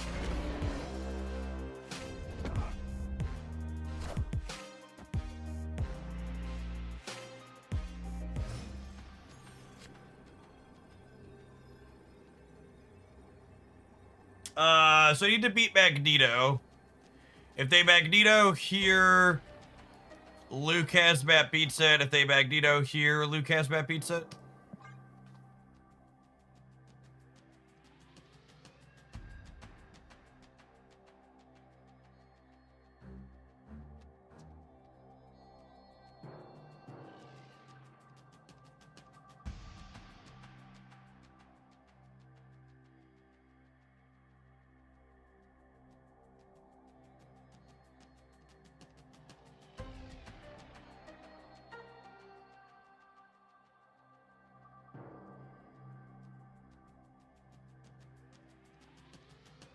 Hello?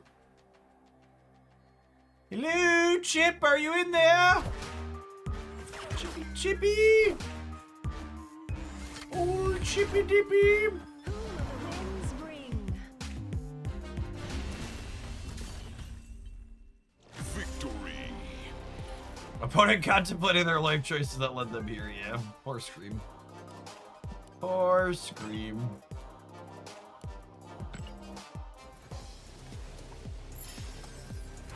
I mean, our deck's been, you know, surprisingly functional. We've been winning some games. Got a few interactive bits that help us out.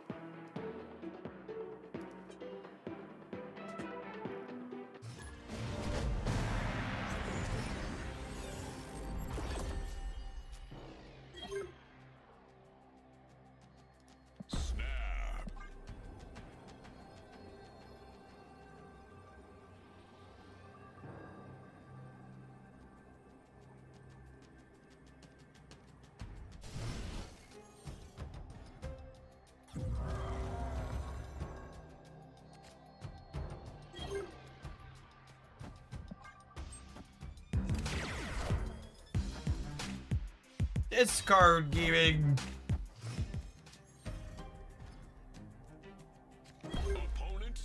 You can tell a lot of the more recent card releases have been kind of mid, because I feel like discard is significantly more popular when there haven't been good cards released recently.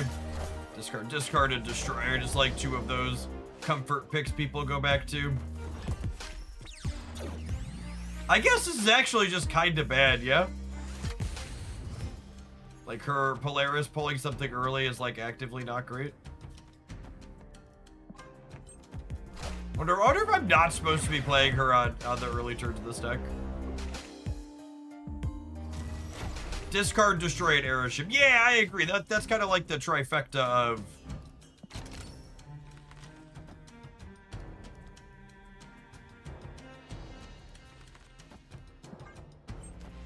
trifecta of old favorites, so to speak. You won't need this anymore. I am reborn.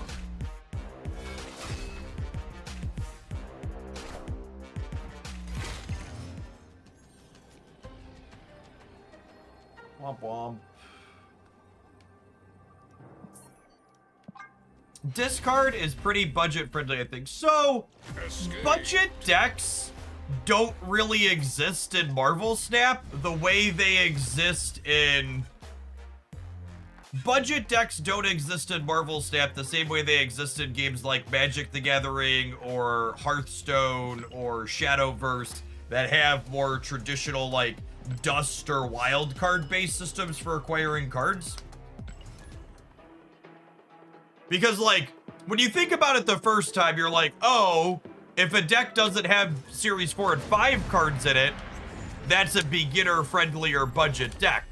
But in actuality, a deck having a handful of Series 4 and 5 cards, but not all of them, actually makes a deck easier for a new player to get than all Series 3, because it takes someone new to Marvel Snap a while to get all of the Series 3 cards. And while you're acquiring that glut of Series 3 cards, you're also picking up 4s and 5s along the way because you acquire them simultaneously, not sequentially.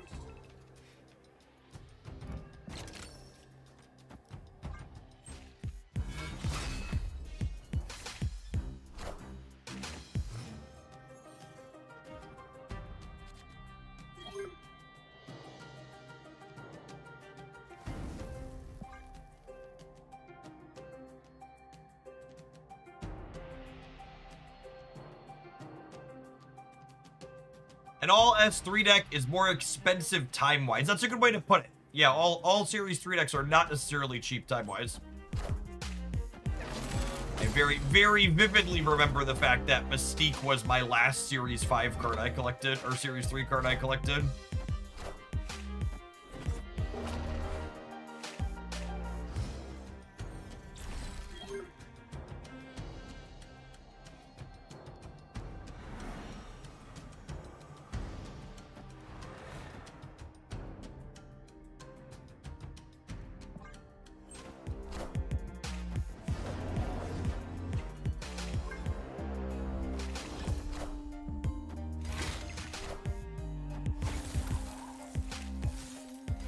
That makes sense. I played a lot of Snap at launch, so I'm Series 3 complete, but I have basically no Series 5 cards that I'm returning. Yeah, that distinction's definitely real.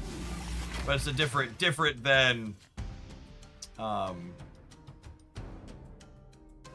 It's different than, like, the average case scenario, yeah.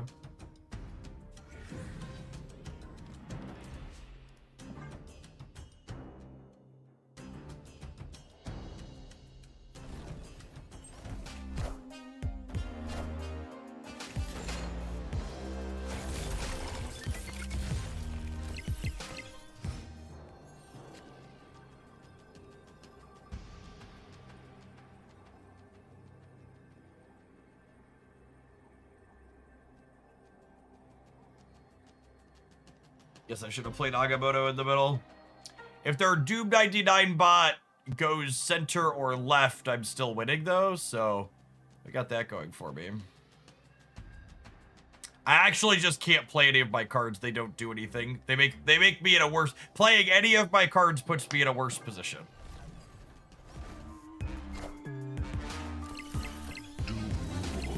Yeah, we always lose to regular Doom. Yeah, there's nothing I can do to play around that though, right?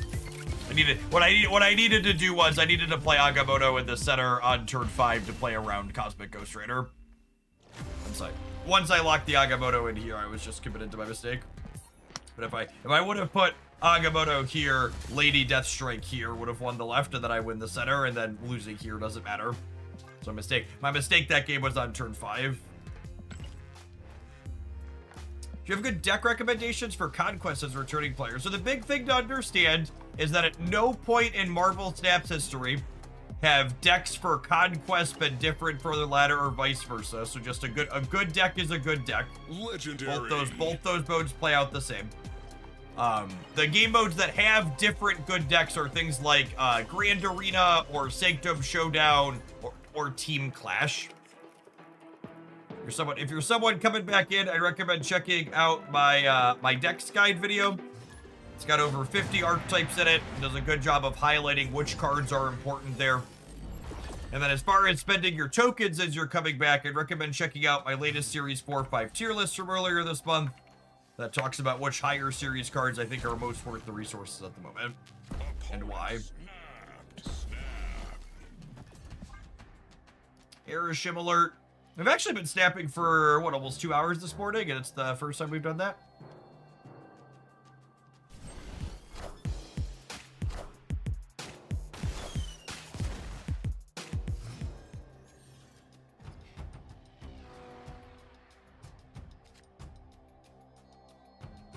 The Trump administration is nearing a deal to rescue Spirit Airlines. I do truly love rugged individualism for everybody who's an individual, and then just like blistering socialism for every fucking corporation.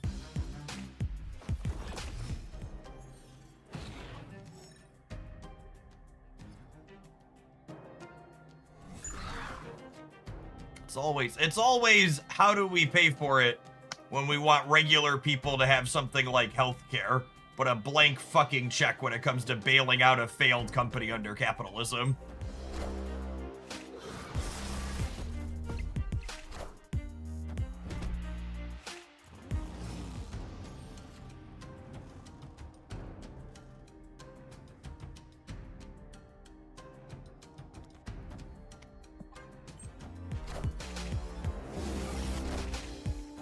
Oh, that's brutal. Well, shit. I guess we're abandoning the center.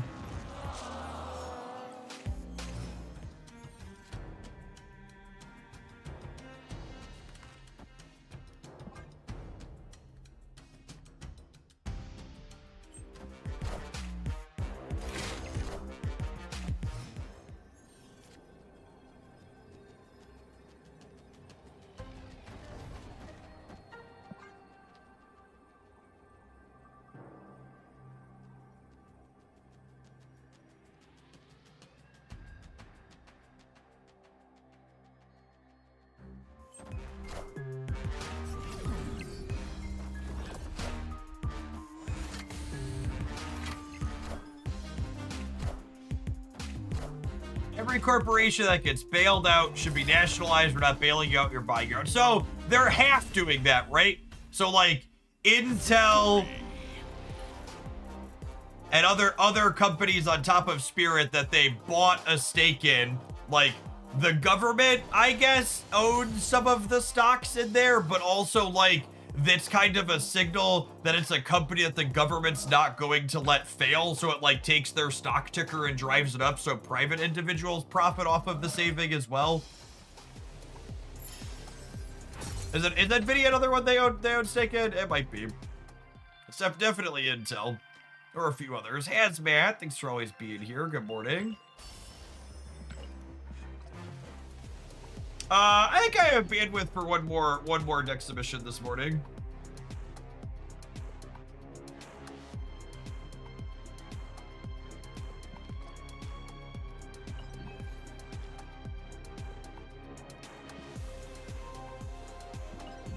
We're almost done with this one.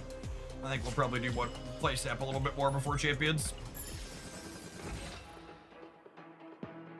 Also, some of the companies they're taking stakes in have special clauses that benefit explicitly Trump. Yeah, that doesn't surprise me. Whole thing's a grift.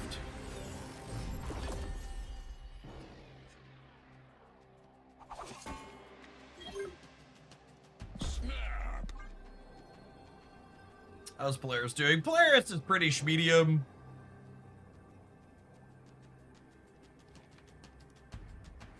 Opponent snapped. You whispered me. I don't see anything. Oh, did you whisper me on Twitch, Colrath? Twitch DMs are so bad that it actually pop up notifications. I constantly miss them. I'll open my Twitch mobile app occasionally on my phone and see a notification for like 6 whispers I've missed. It's just like, oh yeah.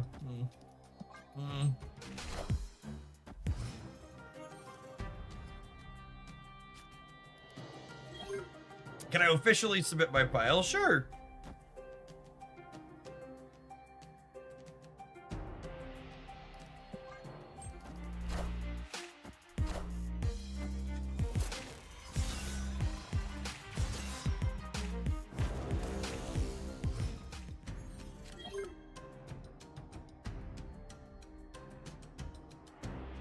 Budgets are important, J-Hunk. Feel that. Feel that.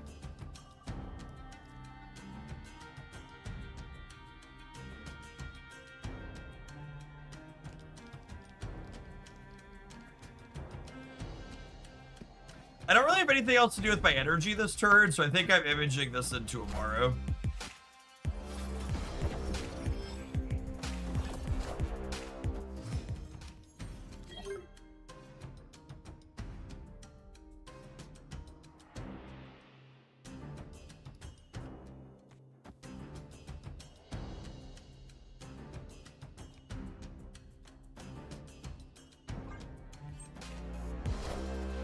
Minions to me. Do you have any interest in streaming Slay the Spire 2? I do not. Minions to me.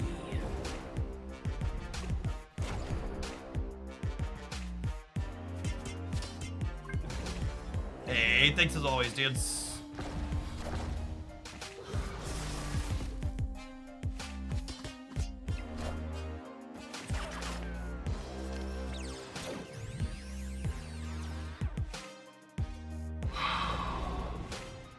I mean, I guess at least I didn't Lady Deathstrike my Luke that I shouldn't have played over there.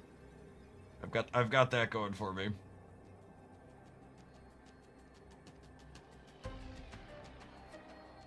They drew one card. What are the odds it doesn't beat 2 power?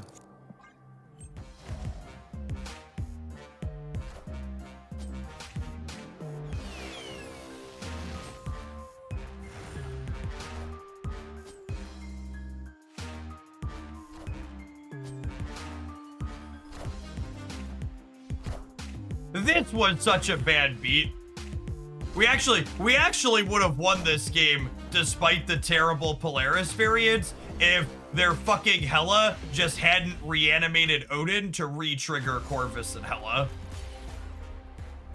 That was the nail in the coffin there. Like we can scoff at Polaris being shit all we want, but the thing that actually mattered in that game was the fact that like their Hela got a free reroll on 2 extras because they won the 1 in 3. Yeah, they won the 1 in 3 specifically of Odin landing in the Corvus Hela lane.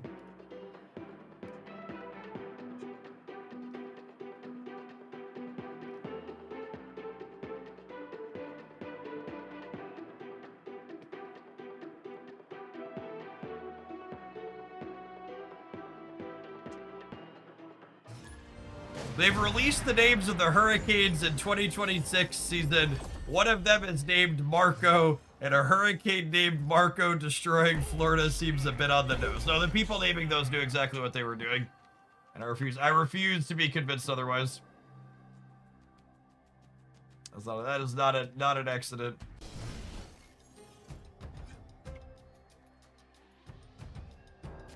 Resist any way you can, absolutely.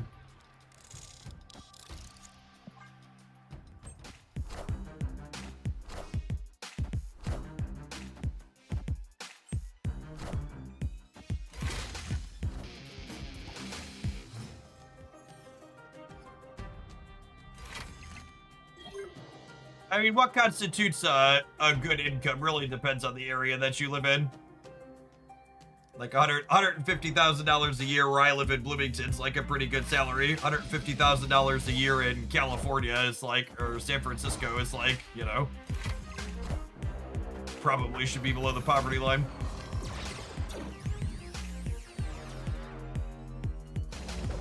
A lot of context and numbers like that. For a lot of the United States, that's probably upper middle class. West Virginia, it sounds like one of those places where $150K a year is a whole heck of a lot of money.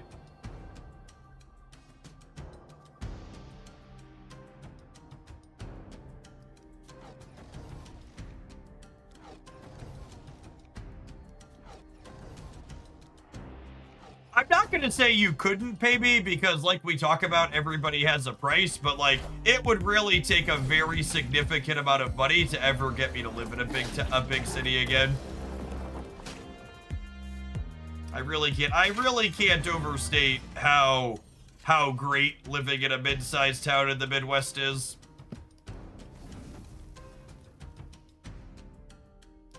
Like even after housing prices went crazy, my 3,300 square foot home with a decent backyard is like less than $500,000.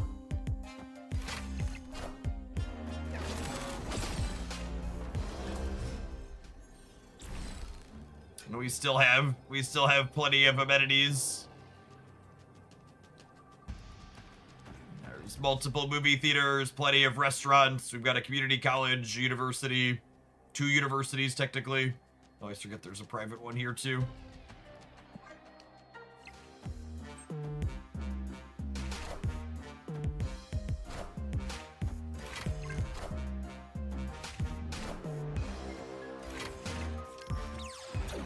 Cooked.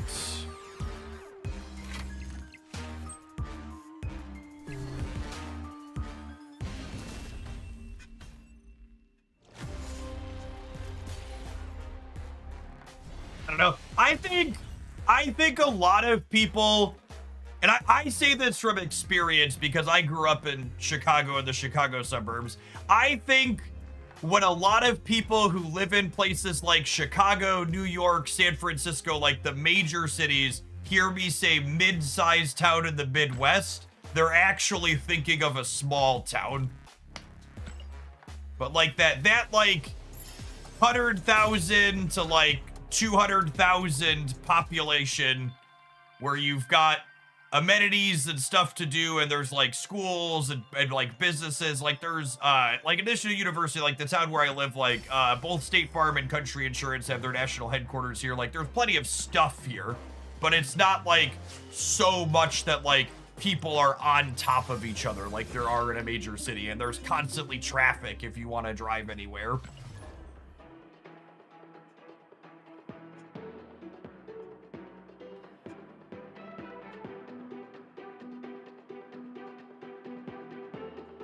Yeah, I don't think I'd ever want to live in a place where the population is measured in millions again. They're all right to visit. I'm pretty happy.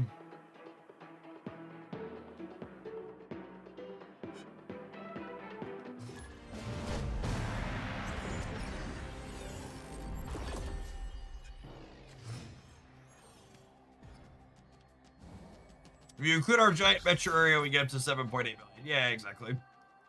And the metro area is what you should count, right? It's never like just the city proper.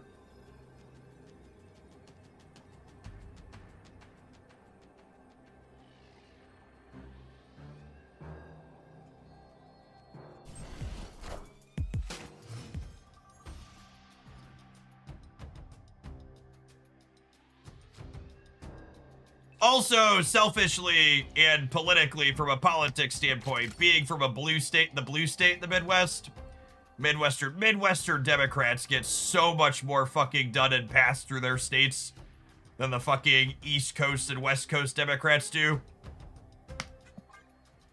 East Coast and West Coast Democrats are just like so riddled full of corporate centrists that just can't lose their seats and just can't seem to get fucking primaried.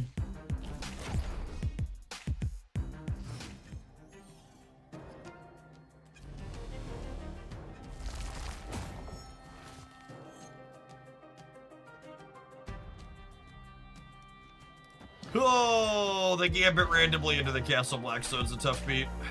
It's gonna be hard to keep up with.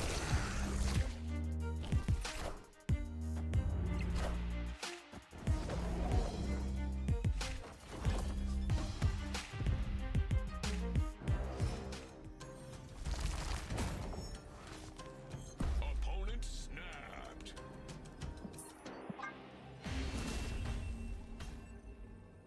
Escaped.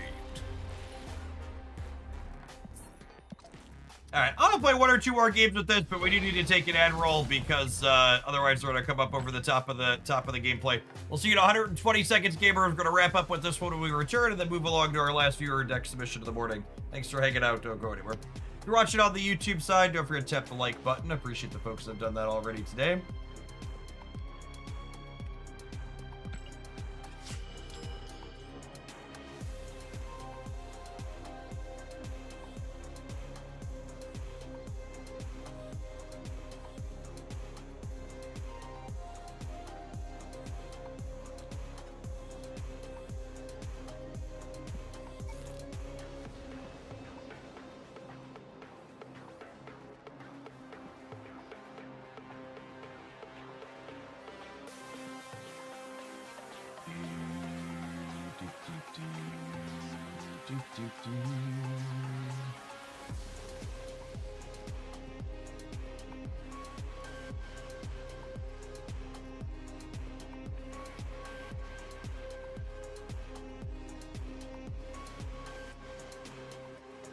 I can't remember what's the niche for Grand Arena. Grand Arena is the Commander-esque game mode, B-Night. Where every deck picks one of the 8 champion cards. There's a champion spell that goes with it. We should get those details today, typically, question mark? It's a good one. Grand Arena, Team Clash, and Sanctum Showdown are the 3 best limited time game modes.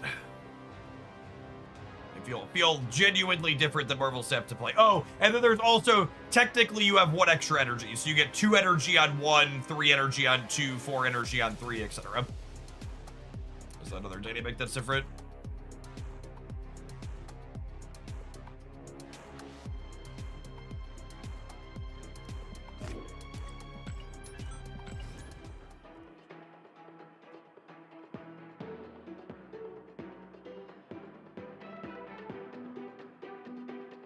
Yeah, Grand Arena is tomorrow afternoon at rollover. So definitely Snap lasts tomorrow. So we can play that when it happens. We're Snap for a little bit more this morning, and then we're gonna play some champions. Then tomorrow we're gonna start with some archetypes, actually. That's my game plan. It's been a minute since we've touched that. So many good games, so little time. Chat, I can't fathom. I cannot fathom being someone who hates the game I'm playing in 2026. Like, there are so many good video games in 2026, and it's just crazy to me to consider the idea of being someone who's playing a game that I think is not fun.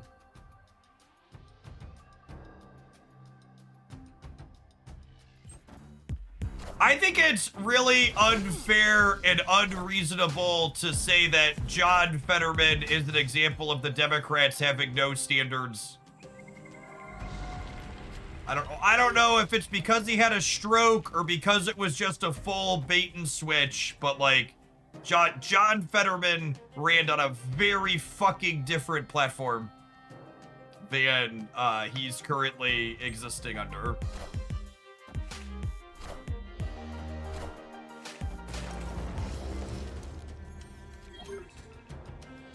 He could be a liar. He could have suffered a stroke.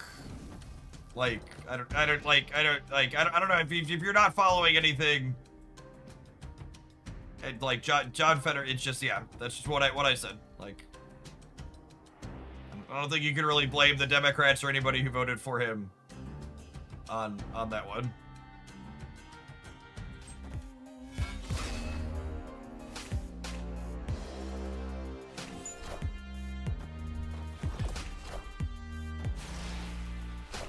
Let's not diminish strokes and stroke survivors, please. Fuck you, bud.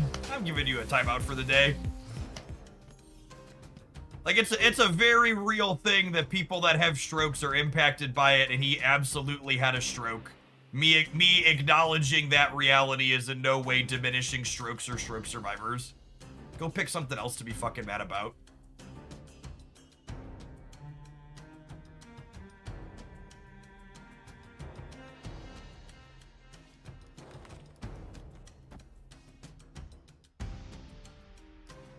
Excited for Polaris to pull images then on the left here.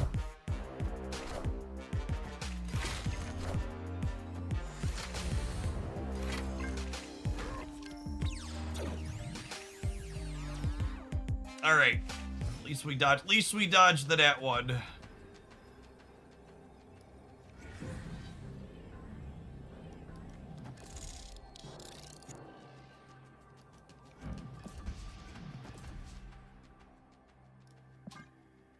I'm penalizing the Agamotto here before copying him because I think 18's enough to win here, and I want to add 2 more points center.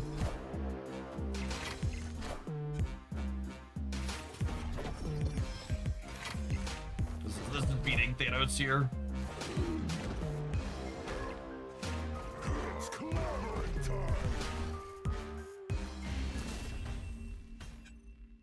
Victory.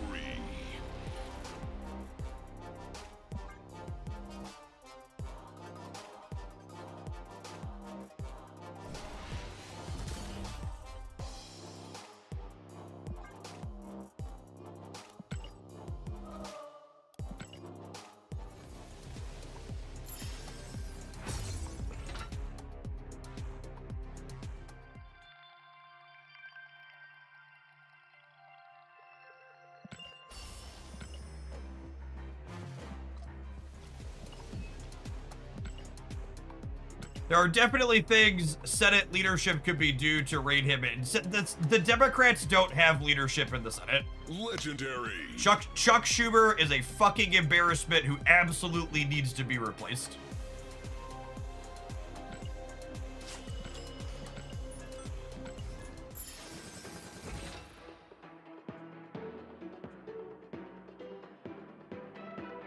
Chuck Schumer being the Democrat lead in the Senate, voting to continue to give Israel a blank check to murder people in the Middle East while 80% of his own party votes to rein them in, is an embarrassment.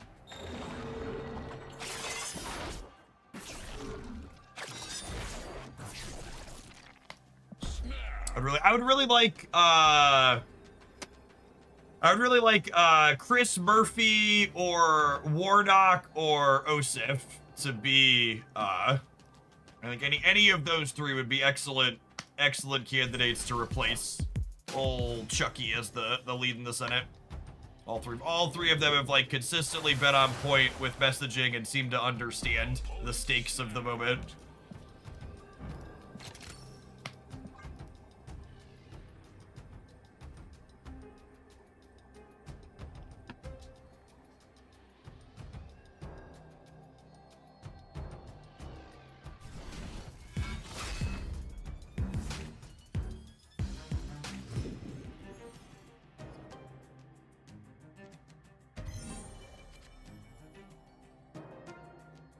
I just kind of don't have anything else. I don't love playing Bolts on 3, but like there's just nothing else I can do with my energy this turn, and I don't think I can do nothing.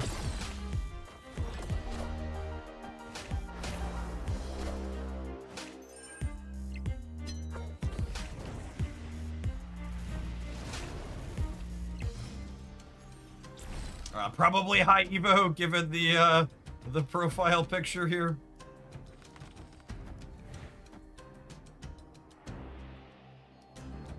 I'm gonna put this over here, actually, so we can allow feed more people, I think.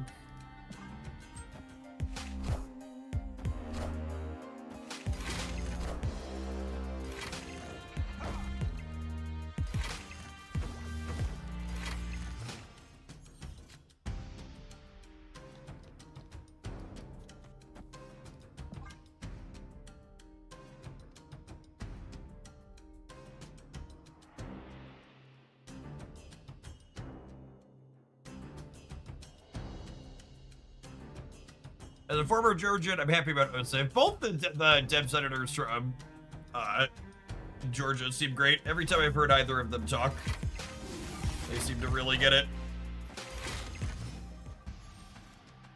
Which is nice to see.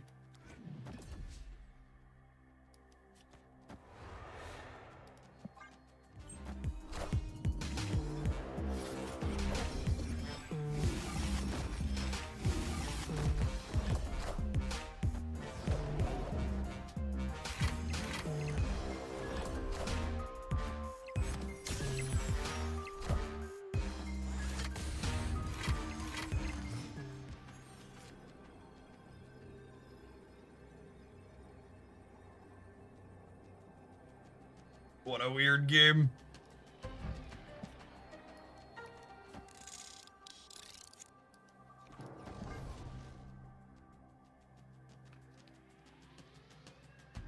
Illinois will hopefully have 2 good senators. I'm really excited.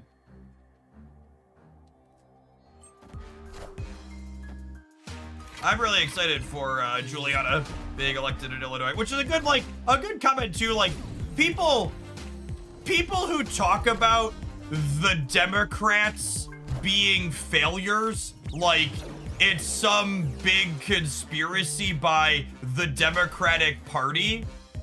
Like, I really can't emphasize enough that like the Democratic Party is not the people who pick their candidates.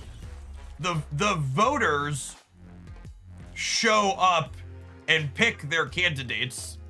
And if you want more progressive and better people than folks like Chuck fucking Schumer to represent you, show up and vote in your primaries. I know the 2-party system sucks. I'll be the first person to tell you I would love there to not be a 2-party system in the United States. But like, It's what we have, and you, if you want to be a reasonable, intelligent human being who engages with the bad system the best way you can, need to understand that you have agency. You need to show up and campaign for and help the progressives actually win so we can have better people represent us and you inside of the places that you could be represented. Oh, snap. Opponent snapped.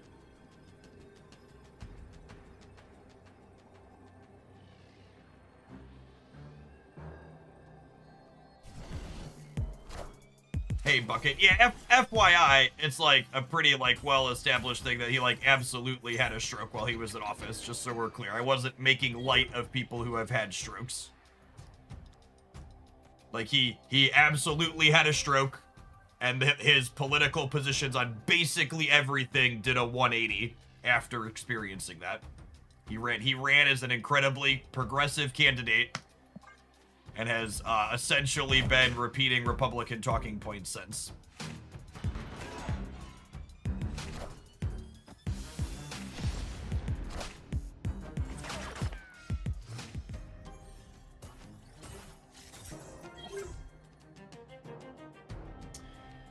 I want to throw Morrow on the left, so that way if we draw Lady Deathstrike, we can clear a stone or two with it, I think.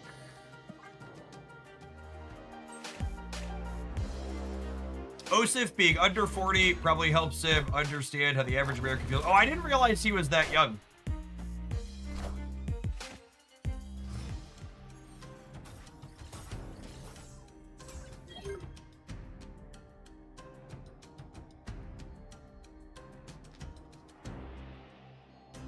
I don't know. The challenge living in a purple state, I feel compelled to ask, is would this person win against a Republican? I don't even think it's a hot take to say this. I don't actually think the policy positions of the average Democrat matter when it comes to running in a general election. Because we live in 2026 and the reality doesn't matter, and it doesn't matter if a Democrat has centrist positions or incredibly progressive positions. The Republicans, and especially Donald Trump, are just going to outright lie about what their positions are on things anyways. And if anything, if I were to be critical of the Dems, I actually think something we need a lot more of is we need more Democrats running on good vibes rather than on specific policy stuff. I think being too focused on specific policy stuff has been actively detrimental for the Democrats in recent whatever. Yeah, cool. Escape. He's 39. Nice.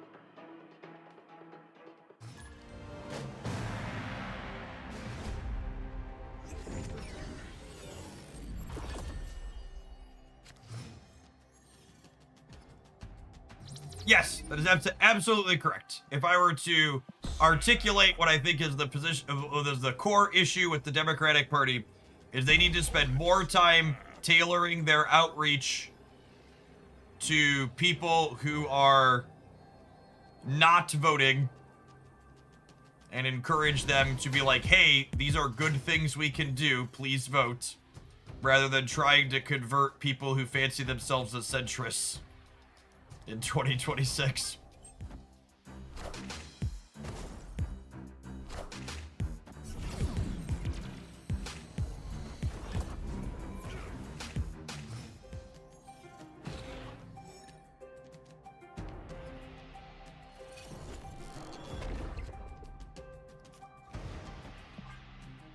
I was about to say it feels bad to punch Frankie Rakes, they're brewing, but they're actually just Aeroshims, so, you know.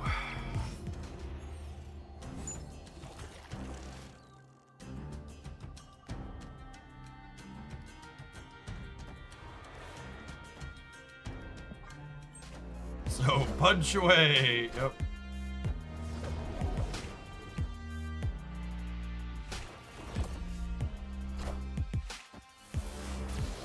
Laufear gets the 12 for the cost reduction. Yeah, I was trying to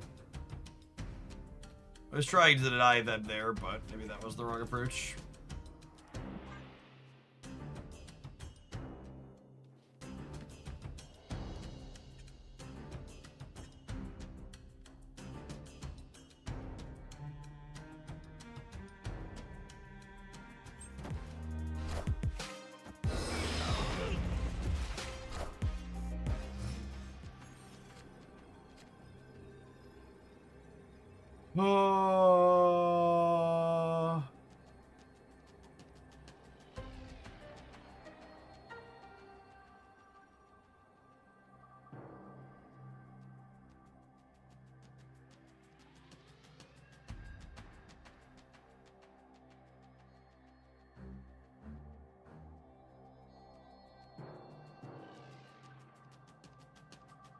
I don't think I have any lines here, right?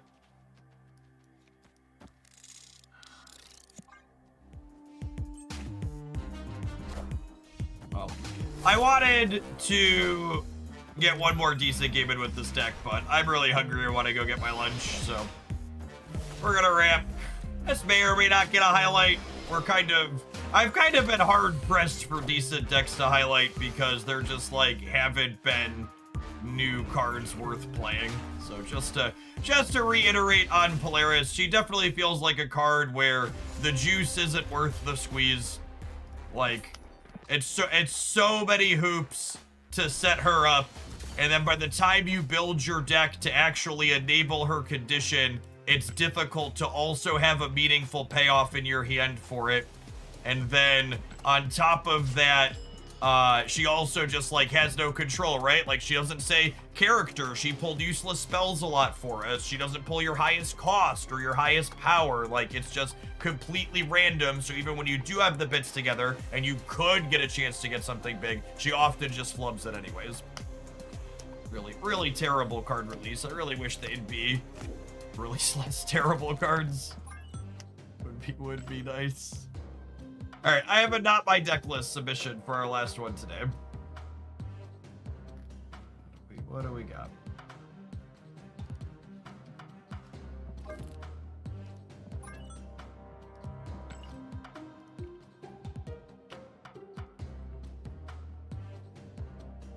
Phoenix Force. All right. All right, have a slightly longer than normal ad roll. I'm gonna run and grab my lunch. We'll see you in about 3 minutes. Thanks for hanging out, gamers. Don't go anywhere.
A Wilker.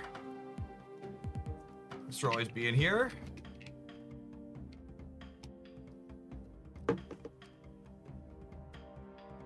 Yeah, I mean, I talked about that when Star-Lord and Shulao released too. A big part of Star-Lord and Shulao being so overbearing was that, like, they were among the only... Gosh, now I really want to kind of look at it when it comes to, like, what, how have this year's releases been?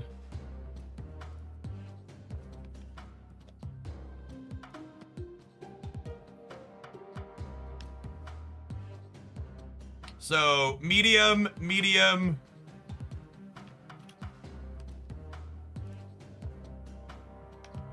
Open it, open it, open.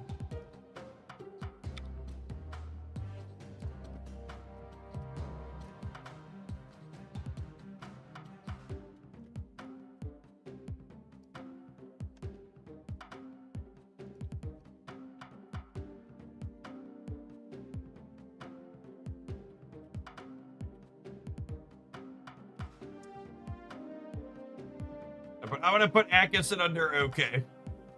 I'm gonna say Strife is okay. Man, I'm gonna add a sweet category. And put Technovirus in it. Wolverine. Nope, bad. Mother hasn't come out yet. Ozzy. I'm gonna put Ozzy under okay.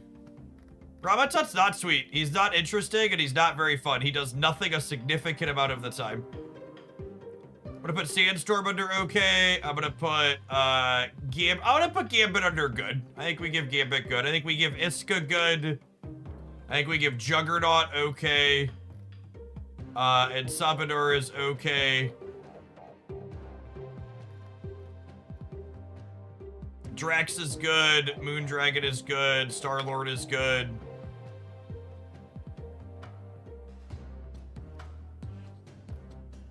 Finfang Foom is good. Lindley is sweet. Dragonlord's okay. It sees competitive play. Shulao is good. Majestic Wingbeat is good. So 7 okays, 8 goods, and 2 sweets. So how many cards is that? 1, 2, 3, 4, 5, 6. So that's 30, 32. So 25%. I'd give them around 33% of cards. And most of these were in the earlier half of the year, right? Like if I look at just this season and last season, there's a lot less goods. There's like 1 sweet and 1 good. Yeah. All right, let's dive into some Phoenix Force, huh?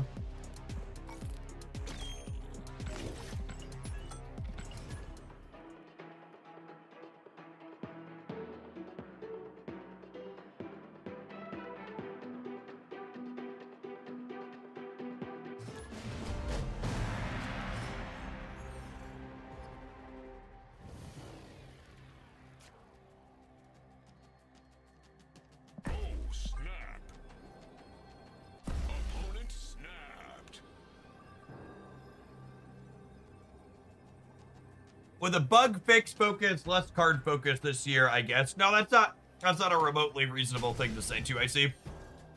The people doing bug fixes and the people on the balance team are 2 entirely different groups of human beings. Not at all related to each other.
Oh, I missed that.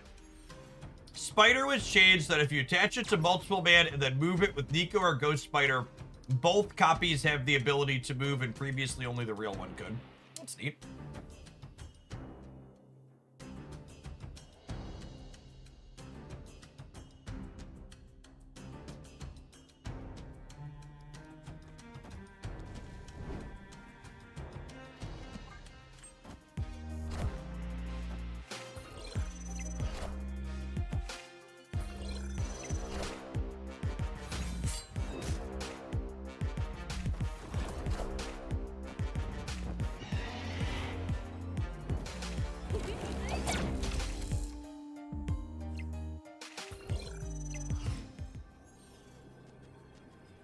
They're airship, by the way. So obviously they could have a way to destroy this, but not a guarantee.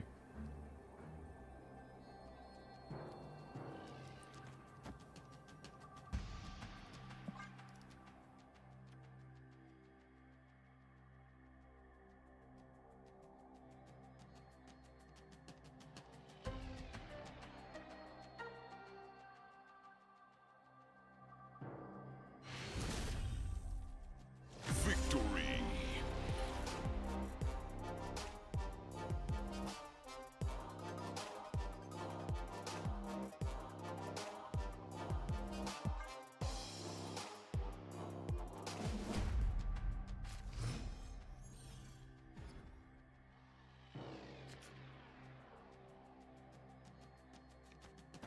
Snap.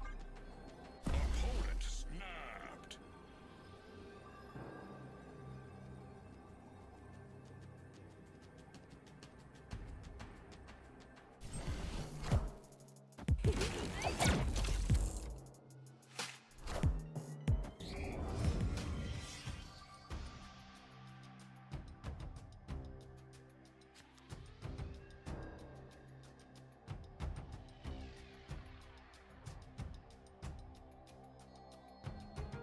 Flame on!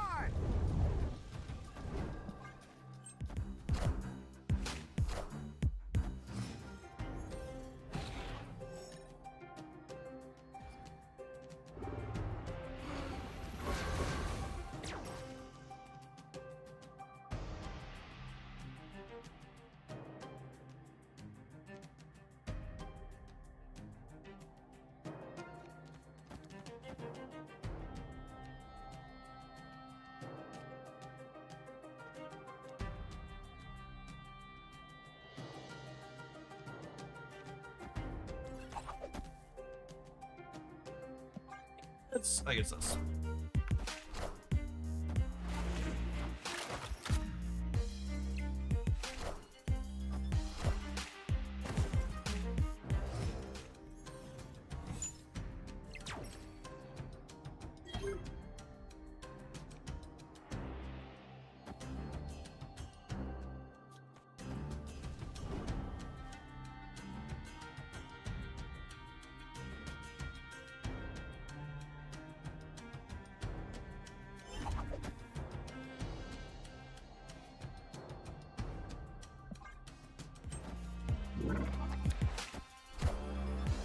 I am Groot.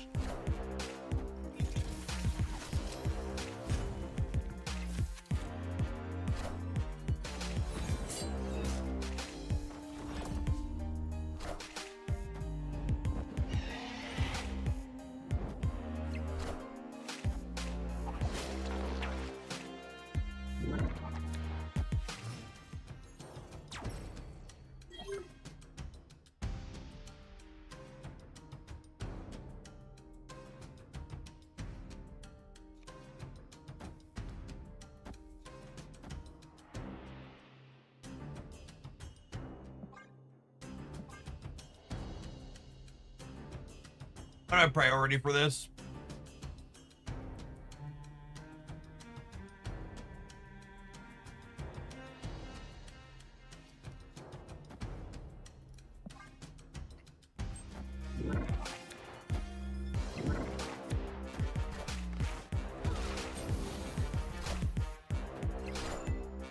I see the way.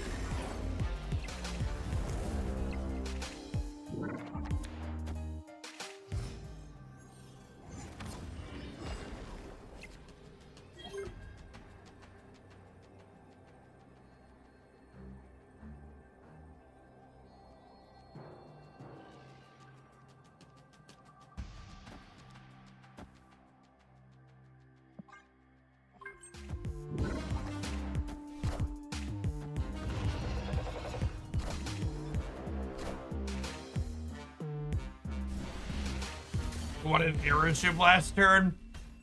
LOL. Victory. Solid first couple of games for us, even if the opponent's deck was kind of donkey doo-doo. Yeah, their hand was empty, just like peak Airship.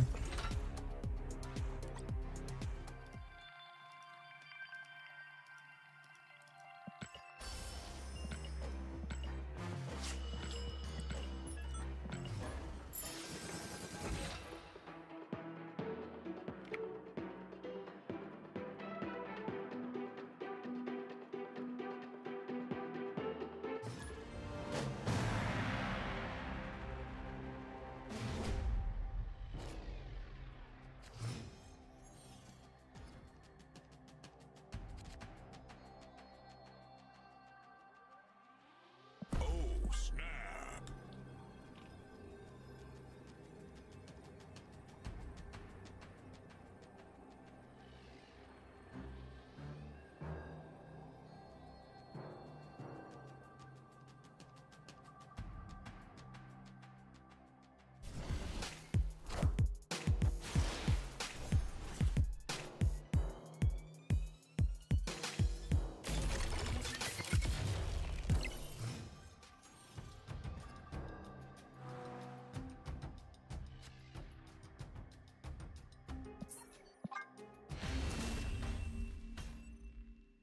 Escaped. I'm gonna mulligan rather than play against Airship again. Happy to go next year. Old turn 1 Doom 99.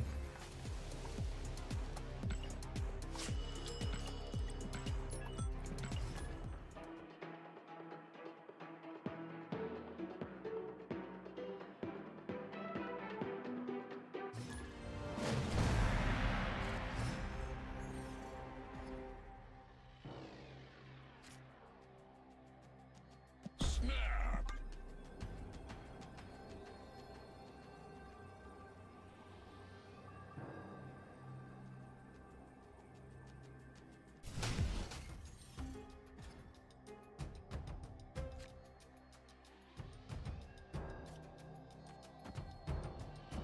Opponent snapped.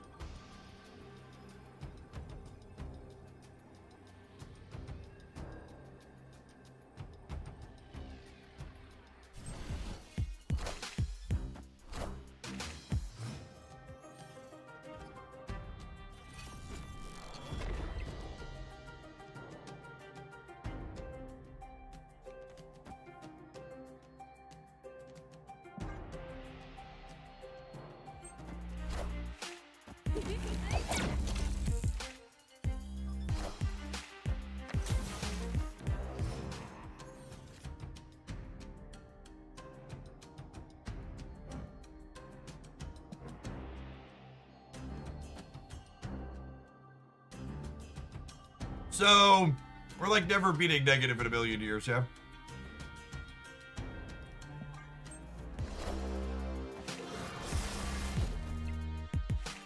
Clear for takeoff.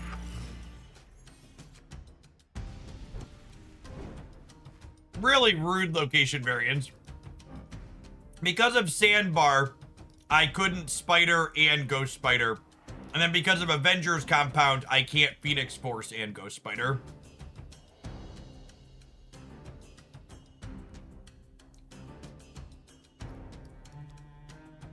Can we Symbiote Spider-Man and then Phoenix Force next turn? Yeah, I guess. And then next turn we do this and then merge and then pull. That's not enough to beat this Jane, but it gives us our biggest number possible, which is fair.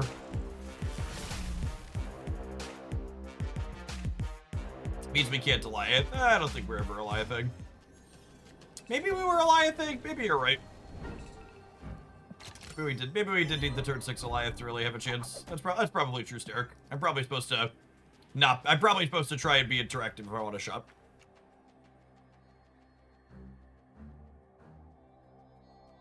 This line is me conceding.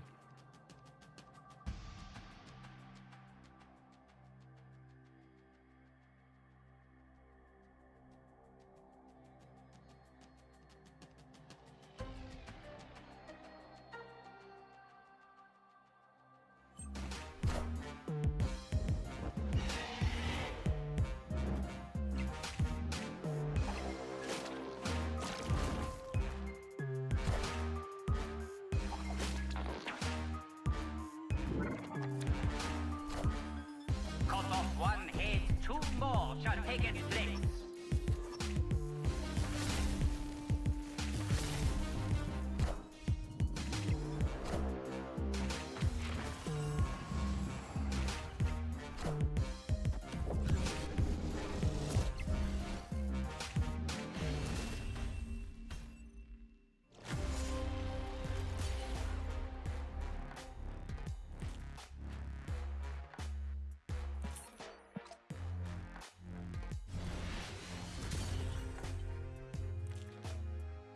So if we'd have done the other line and Alliath the left plus move center, we would have won, yeah.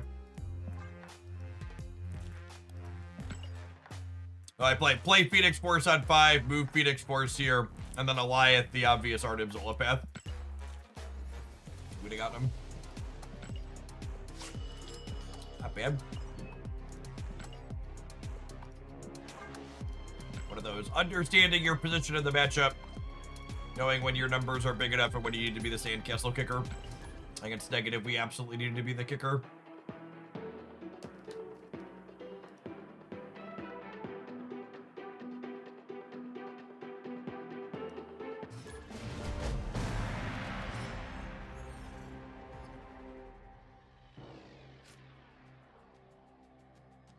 Oh, snap. Opponent snapped.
So I can win one lane, but how do I win a second? I guess if they play for center, this works. Oh, they have 8 energy. I can play 2 things though.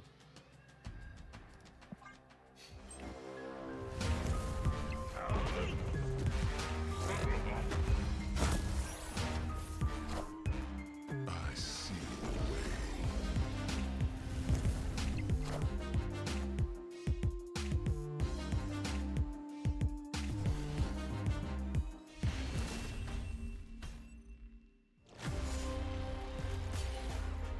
We actually had a flip to win this one too, yeah? If we moved Human Torch here and played Heimdall here and then Stranged here because they didn't play for the center. Thanks for the 55 months, Silver Oak. Appreciate that. Welcome back. Heimdall lose the game. Tale as old as time. Absolutely. Thanks for all your help with champions, by the way, Oak. Appreciate you both giving me tips and sending some Pokemon over.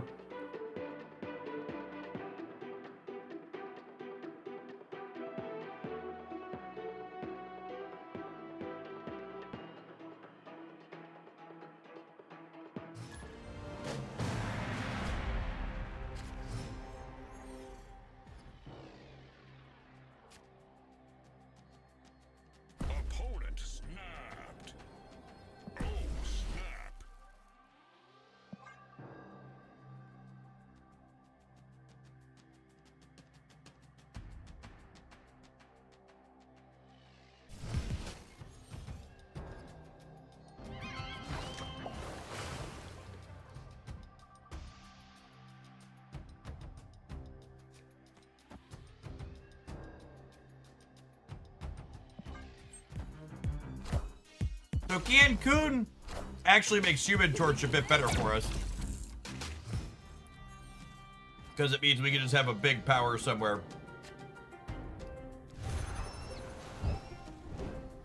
Would I rather do this now? I think so. I think so.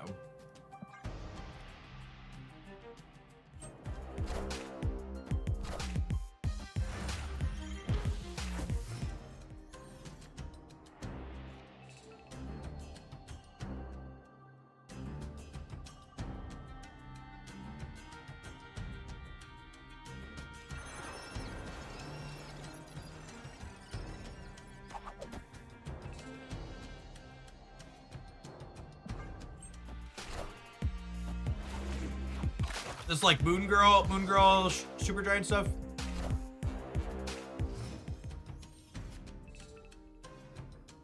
Oh, we could activate and then Spider. Yeah, that's a good call.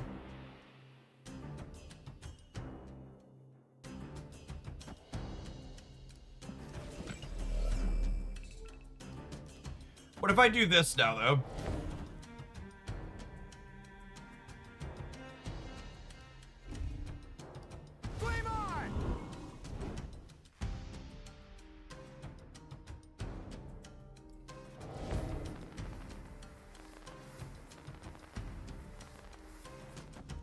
I think it's this, that we Heimdall in the last turn. Because this'll bring both of these here. I am the Sorcerer Supreme. Activate to get rid of Strange. Oh, yeah, I guess that would work, right? It kills it even though it goes over. I don't know, disrupting their Jocasta path has value. This limits the amount of activate things they can put here.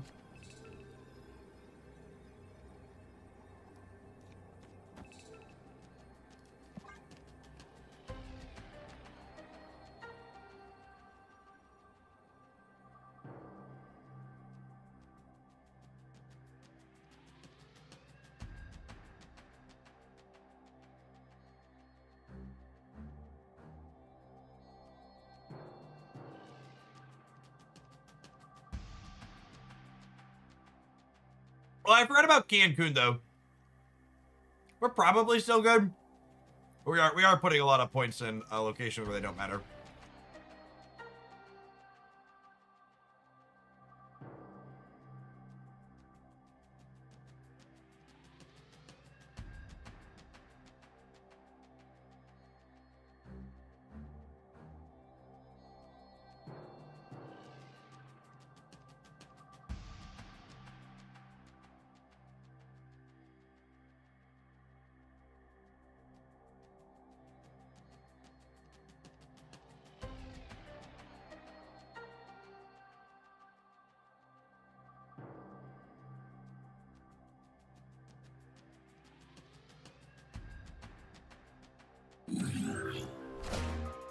I see the way.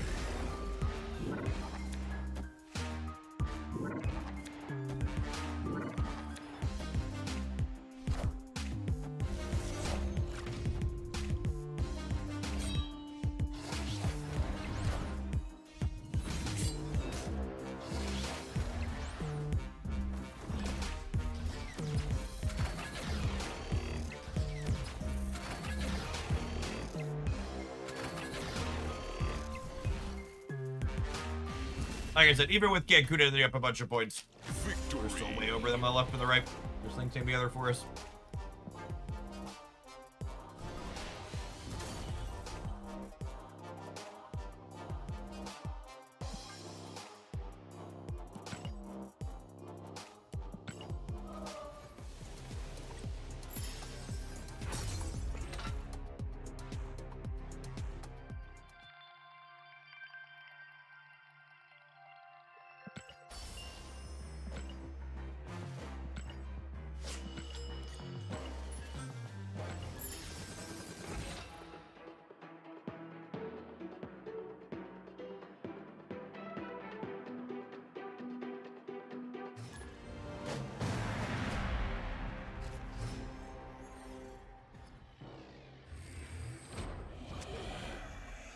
Chat, these tomato basil wheat thins are coming for my waistline. They know they're delicious. Snapped.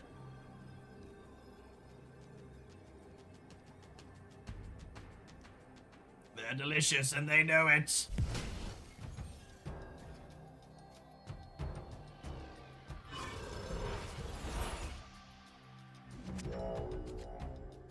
Excellent.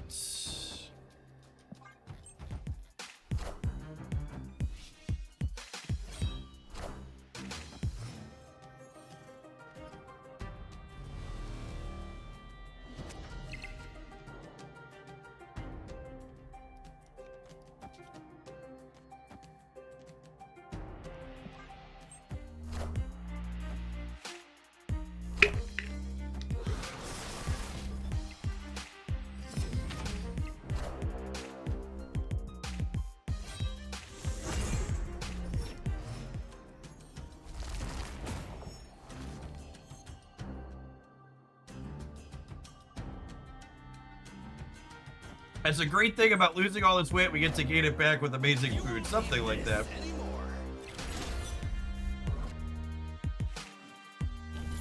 I actually wouldn't mind ending up somewhere in like the 185 to 190 range, but I would like the extra points I put there to be for muscle. Apocalypse.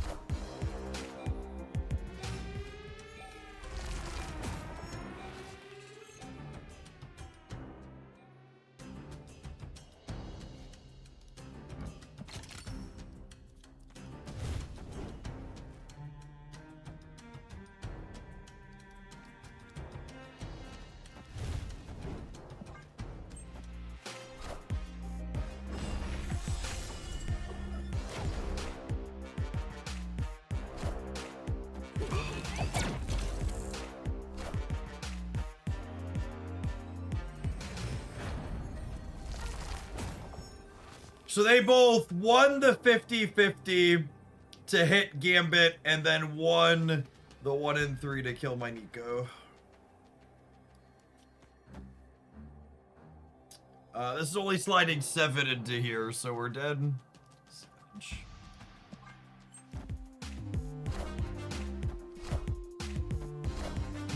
I see the way. I hate Gambit. You and me both, gamer. Preaching to the choir.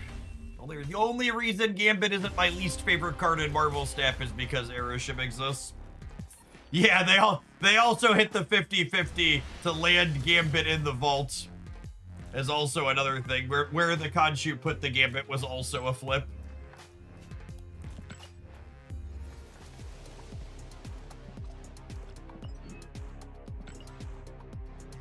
Just big ripperoonie. There are no coin flips in Boss Sing Se.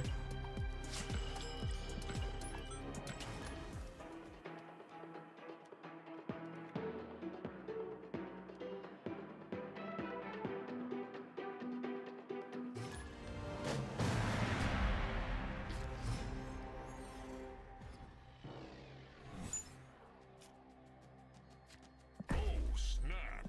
This is pretty bad for us. We're a multi-card combo deck. Snapped.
Scarlet Witch Starbrand. Like technovirusing? That must be technovirusing, yeah.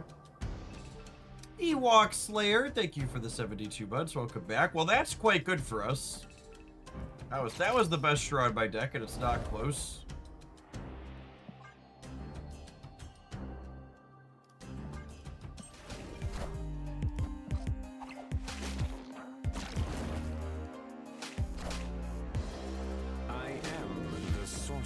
supreme.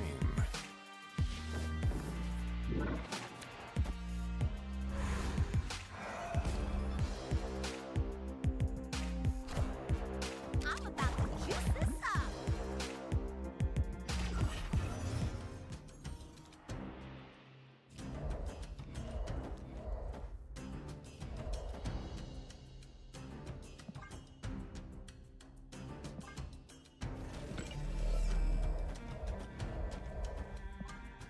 At least we have a use for the subterranean rocks.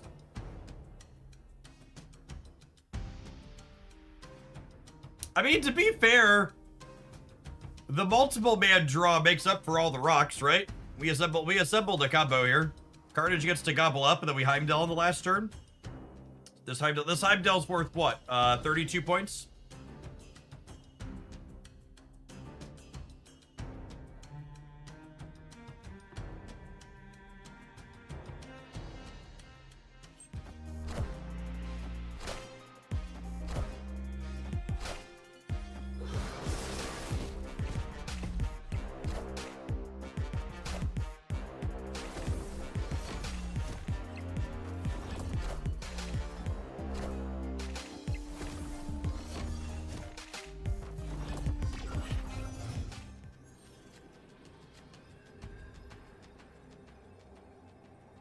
I don't think 21's winning the right, so I think we just stack him here for the best.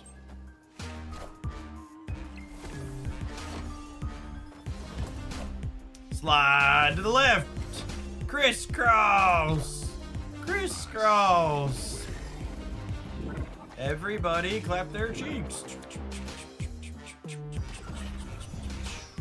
Got him. Got him. Victory. Once multiple man showed up, we were smooth sailing. Smooth sailing. Heimdall won a game. Wait, that's illegal. That's illegal.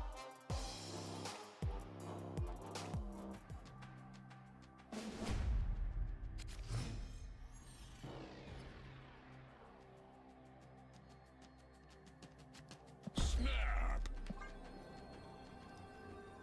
Those aren't the lyrics I remember. The song's pretty old. You probably just haven't heard it for a while. Snapped.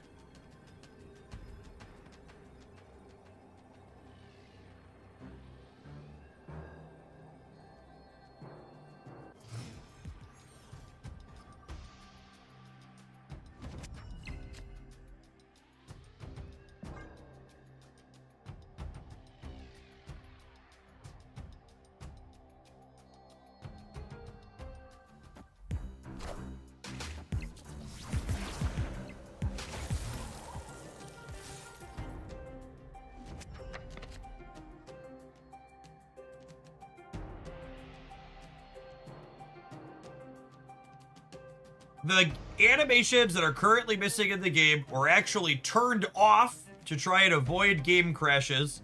They weren't happening always on all devices for all players, but they were happening, so we deactivated them until we can ensure they could fix them. Yeah, I mean, that seems very reasonable. Our Scarlet Witch has been a bit cursed.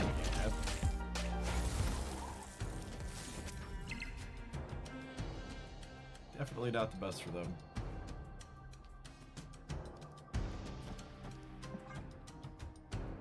All right, so we're hoping to top keck a Ghost Spider next turn.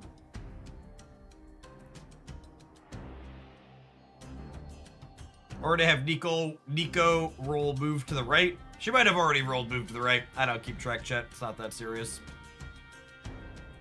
Oh, wait, actually. Do I do this? This is better, yeah.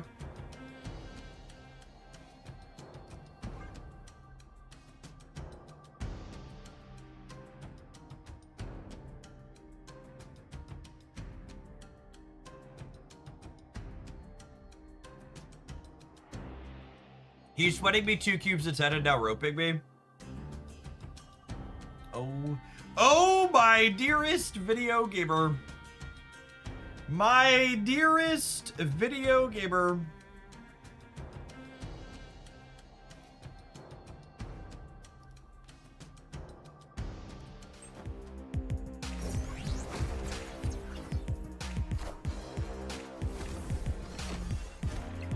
We need a rope emote enchant. There's a salt emote. Ghosty. Ghosty! Ghosty! Ghosty!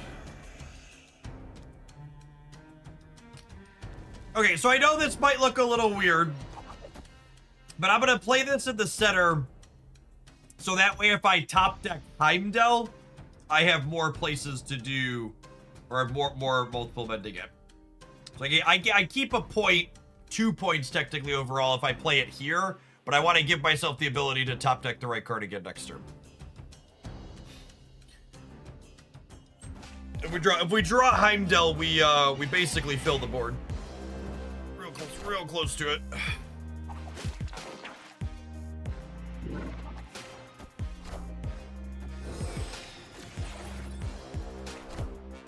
I'm about to juice this up. Pretty good turn 5 for them.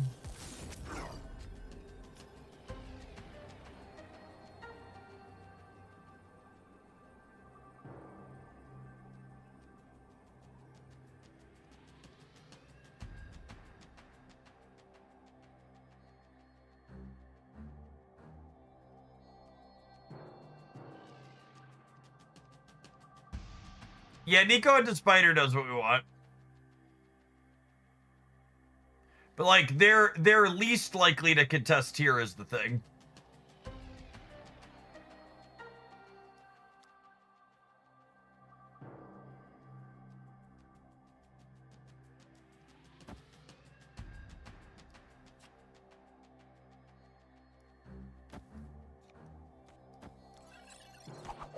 Think it's this.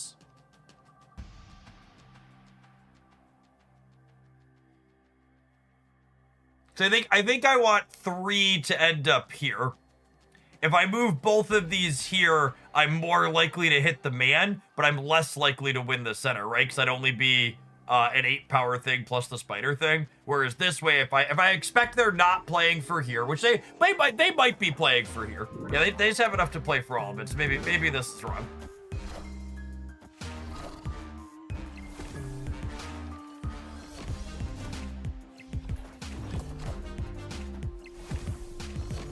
Oh, they chose not to techno this. Honey. I think we're dead, but you definitely fucked that up.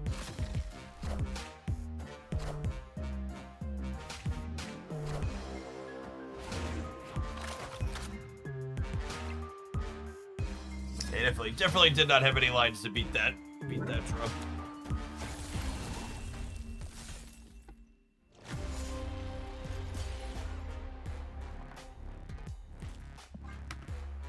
Opponent's deck is sweet, even if sweating me 2 to 10 is not. If you haven't seen that before, it's one of the daily highlights we had up on the Jeff Oakland YouTube channel. Technovirus is definitely the most fun card to release in Snap in some time. Really cool design overall. Just wish my opponent wasn't running the timer down every single turn. Would Heimdall have won this? Yeah, I think so.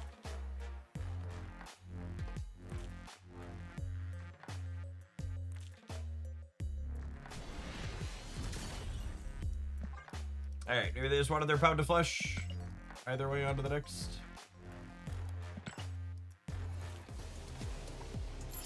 To be clear, Monkey into Virus would keep the monkey's increased power. It does, yeah. Yeah, Virus removes the text box of the character. So it, like, gets rid of your bonus if your bonus is coming from, like, a different ongoing ability. But Hitmonkey counts even your face down cards, and once its bonus is applied, you still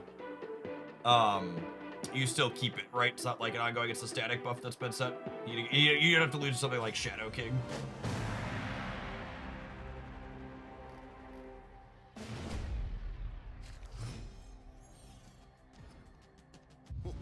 This land is always changing.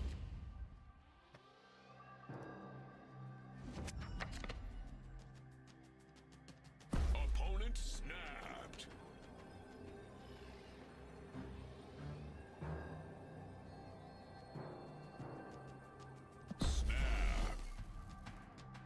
Hey, look, we took their toxic cards from them.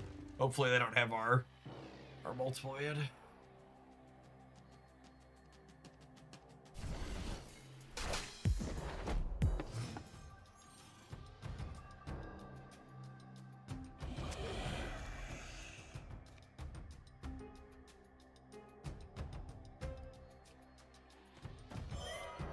This is kind of sad, but it's the play.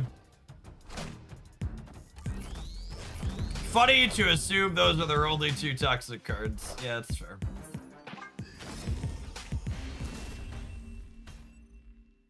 Escaped.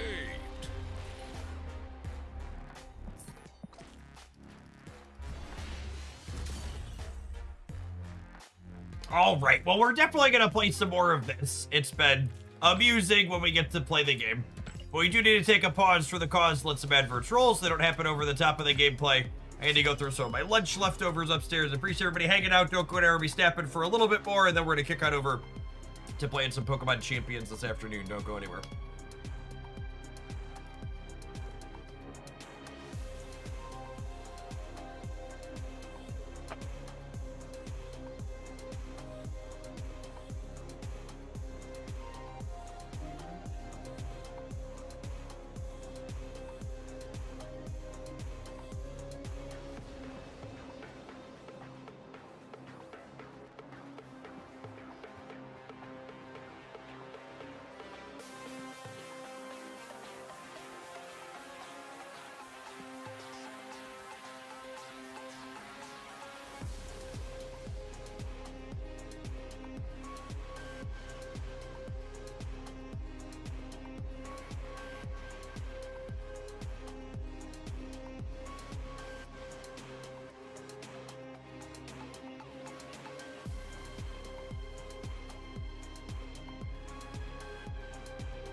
Let's stand up for a little bit, shall we?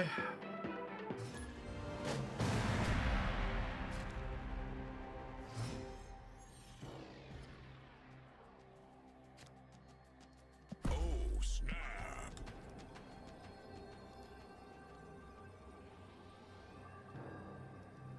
Opponent snapped.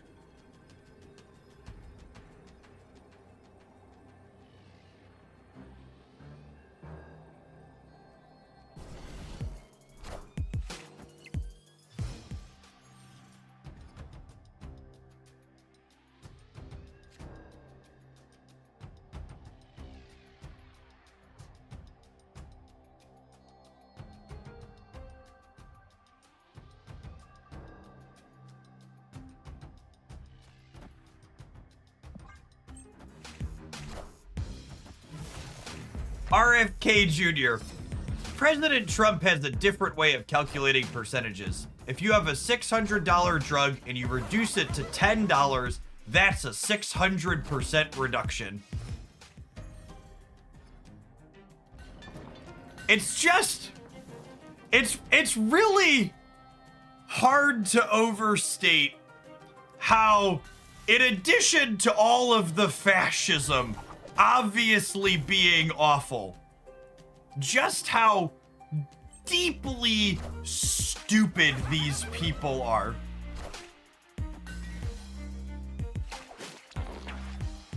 Like, it should be offensive to any remotely reasonable human being. Like, it's just, we shouldn't even be having these discussions. Like, it just shouldn't be a thing.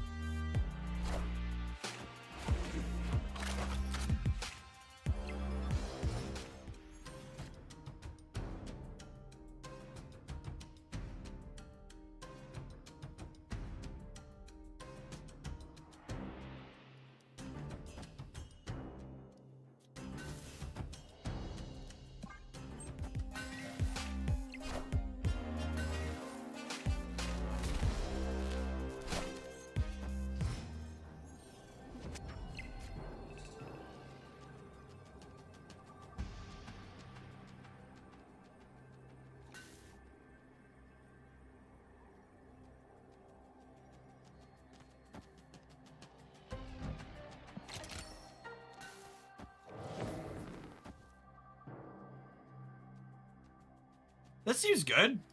Yeah. We're covering on Galactus in the center. We're putting a big amount of points on the left. So we carnage the Multiple Man. The Symbiote Spider-Man merges with the Phoenix Force, which pulls the Multiple Man back into play, and that is our highest power thing. And then Nico Minaru gives Strange +2, and it pulls the Multiple Man center, or to the left.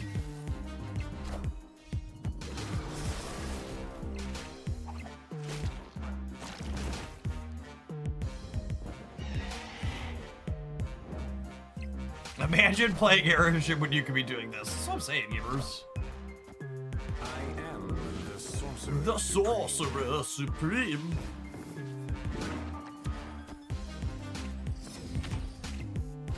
Swoop, there it is.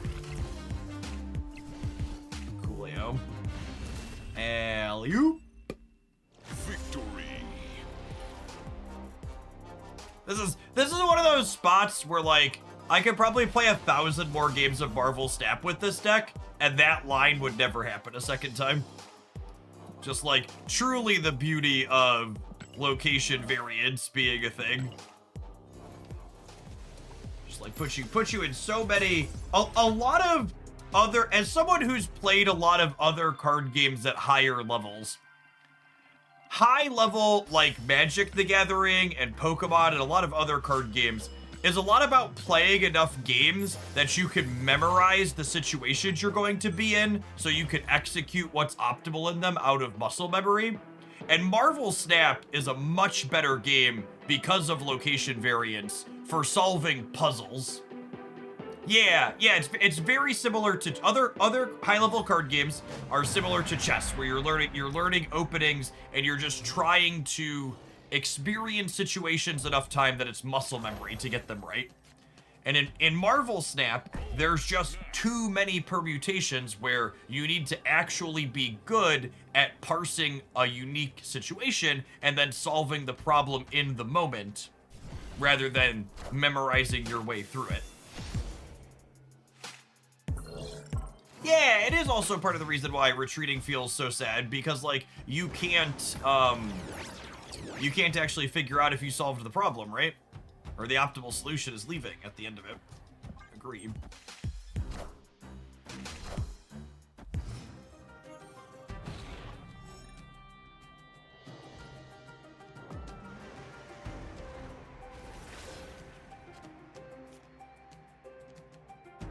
Hopefully they play a big card here and kill my Multiple Man, not realizing that's the type of move deck we are. They're Airshim, so good chance they can do that. Thank you, bud. Oh, they killed something else, though. Yeah, it's fine.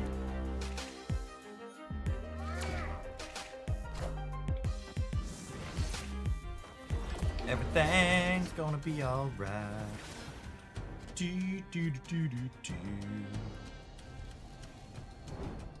I accept your terms. Hopefully we win the 50-50 and get the Multiple Man here, though.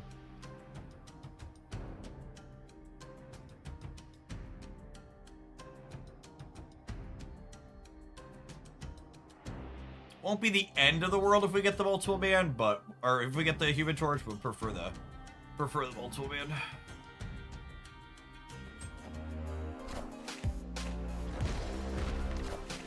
Ghosty's a pretty good top deck as well.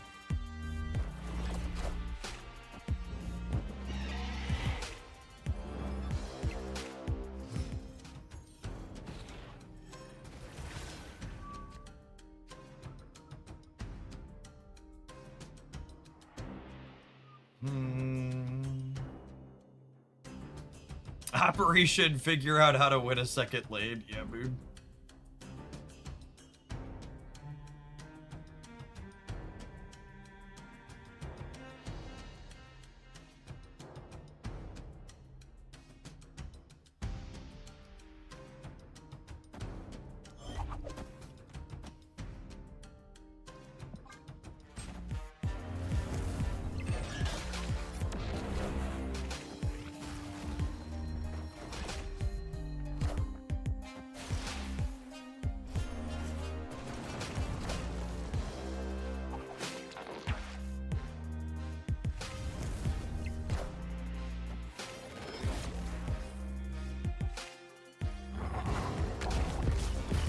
Oh, I don't think we can win a second one, gamers. Too many numbers everywhere. Oh. Well then.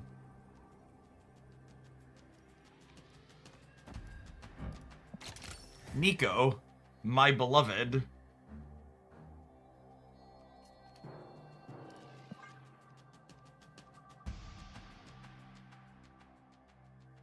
Is Cyberpunk's TCG getting a digital client? Nope.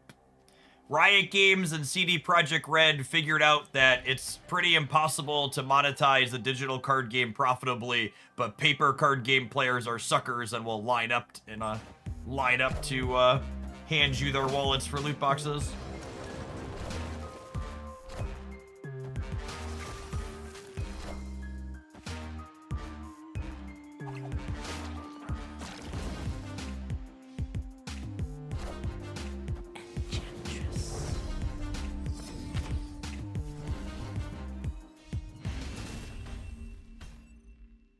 Victory.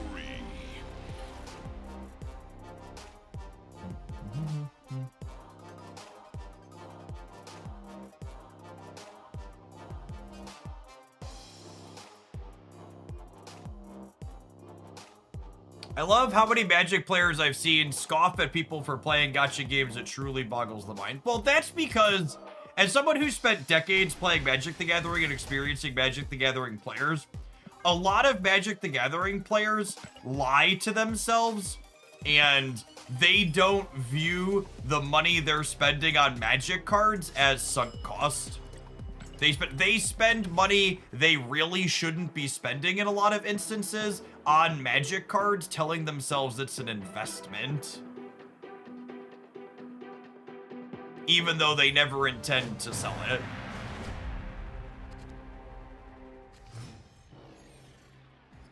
But that it being an investment allows for the mental gymnastics justification of spending money they shouldn't be spending on a hobby.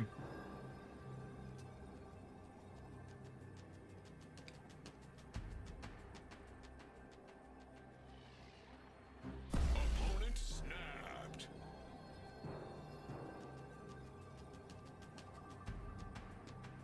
That was why a lot of people got so angry when Mana Crypt was banned in Commander. It ruined their investment. Yeah, I mean, and that, honestly, I think that's one of the things that really... I talk about Marvel Snap being one of the best balanced games I've ever played.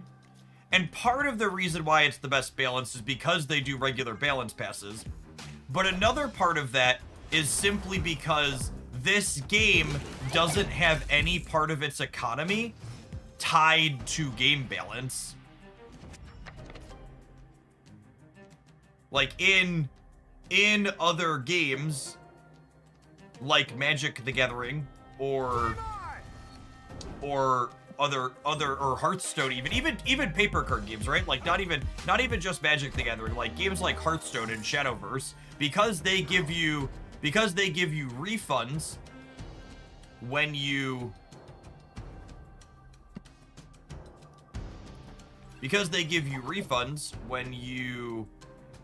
get your cards rebalanced. Every balance decision is impacted by whether or not it makes sense economically for the game.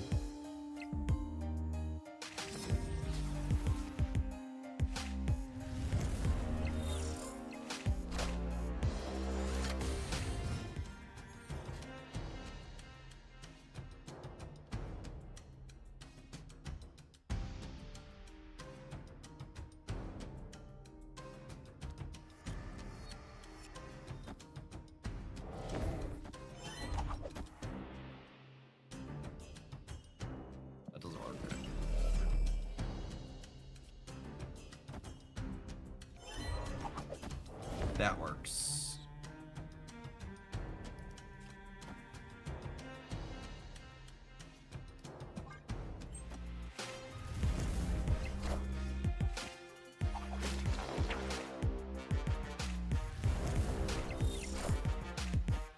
I guess it means I can't Heimdall the torch. Supreme.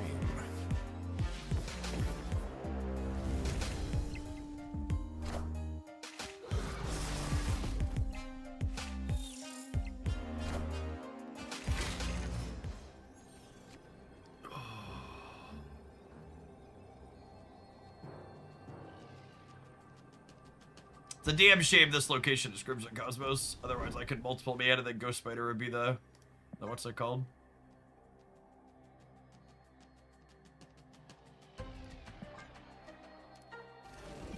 Phoenix Force right.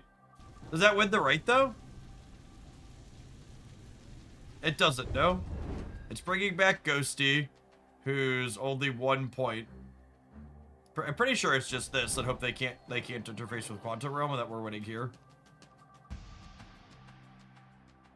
Ghosty would pull Carnage. Sure, that's still not enough on the right though.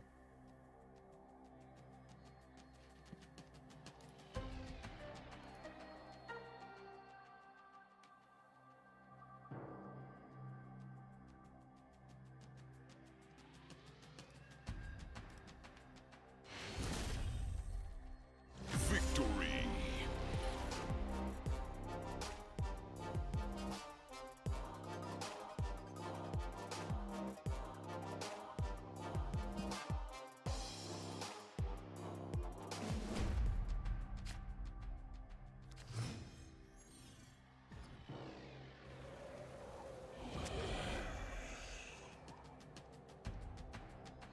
Snap.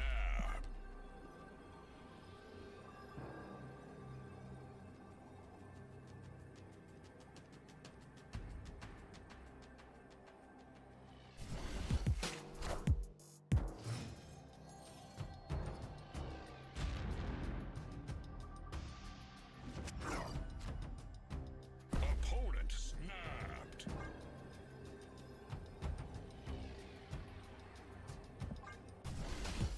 Hand's not great, but we gotta leave. It won't be the end of the world. It'll be 6-6. Hi, Thorbor. Thanks for the 40 months. Welcome back.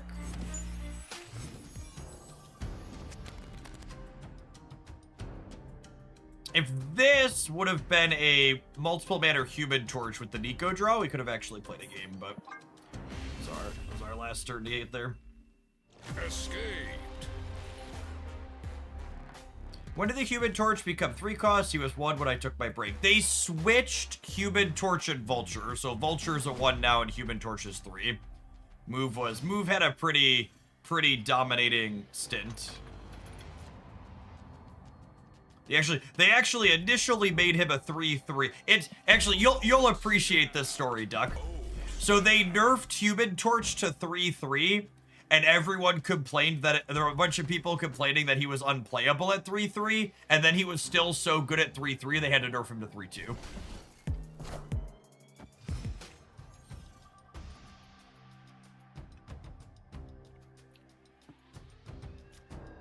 Yeah, just like peak Marvel Snap Gamers interaction.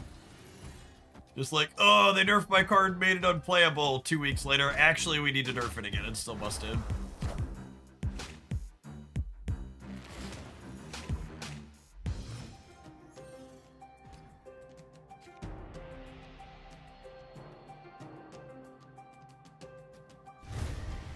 Hey, that works out.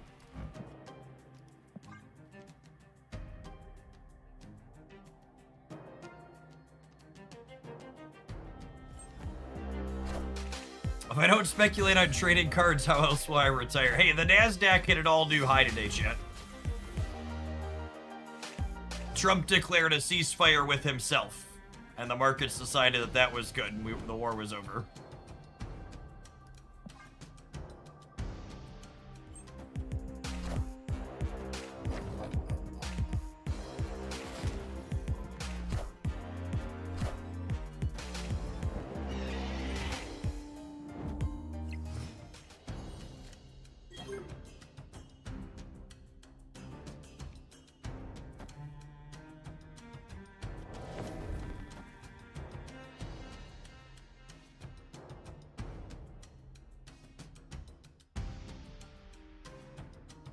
So I think we do this, and then my game plan here is Ghost Spider is gonna pull a winning card into the Altar of Death, and then Human Torch is gonna win the other location for us.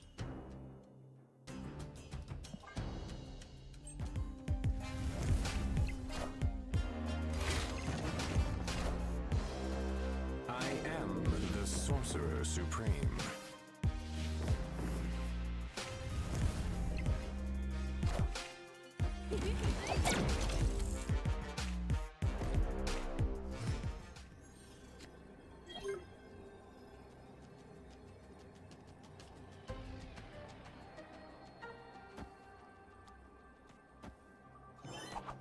Alley-oop.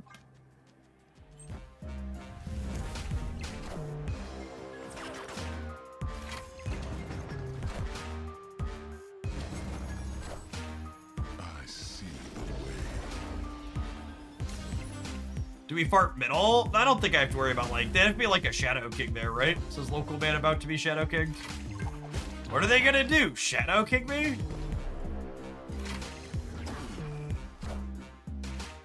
Nah, we Gucci. Their deck never has room for Shadow King shit. At four threes we've already seen. Victory.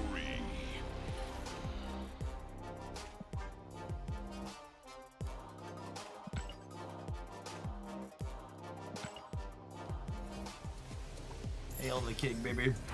Oh yeah, you sweat and lose that silver ticket, gamer. You've proven nothing. I am the king of the grounds. King of the grounds. King of the grounds.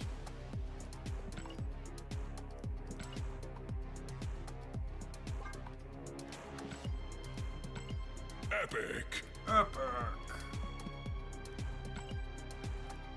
I take these silver tickets all the way to the bank. Listen, chat, this silver ticket wasn't valuable. My opponent wouldn't be working so hard to get it. That's all I'm saying. Wake up, sheeple. Wake up! Do do do do do do do do do do. Do do do do do do do do do. Do do do do do do do do do.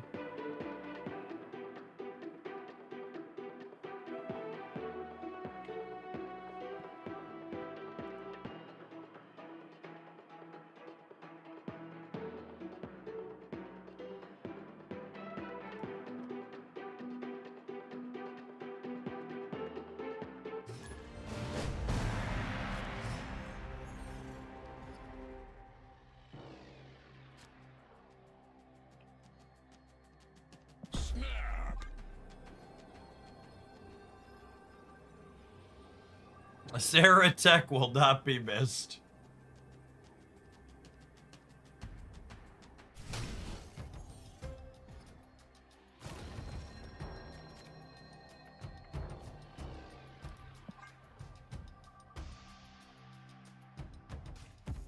Jeff, long-time caller, first-time viewer.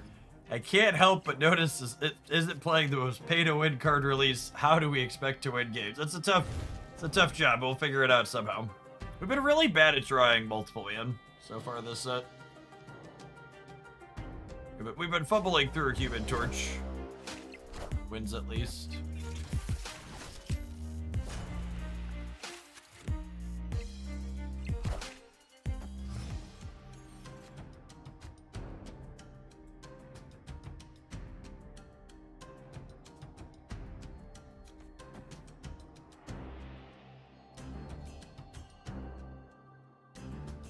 I mean, this kinda works.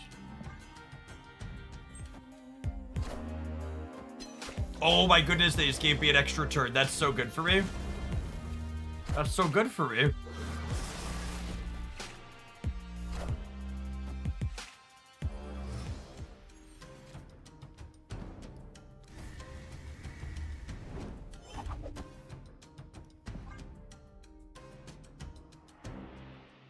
So I get to play the other one out next turn. And it should be able to move around in theory, yeah?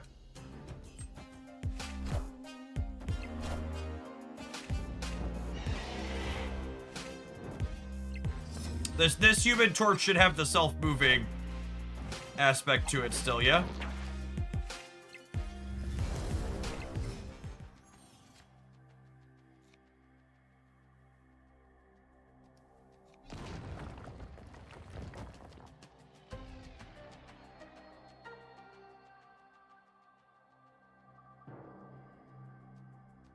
It should be able to move. It should be able to move, would not be surprised if it can't.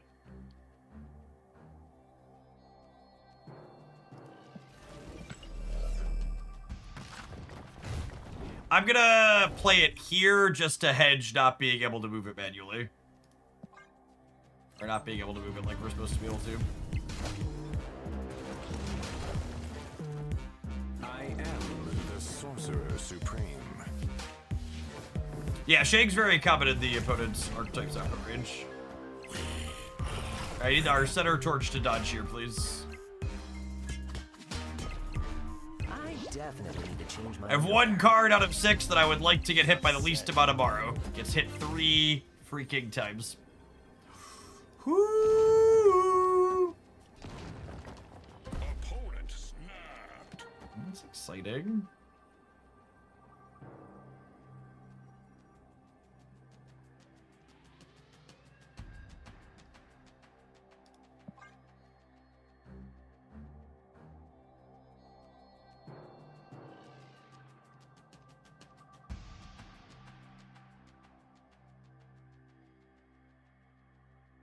What do the opponent have that makes them think they're winning here? Probably like Death plus Null. Or an Arnim Zola. Arnim Zola Null.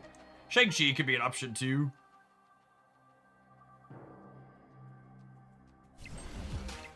It's gotta be Zola, yeah. I see the way. It's either Zola Death or Null Death.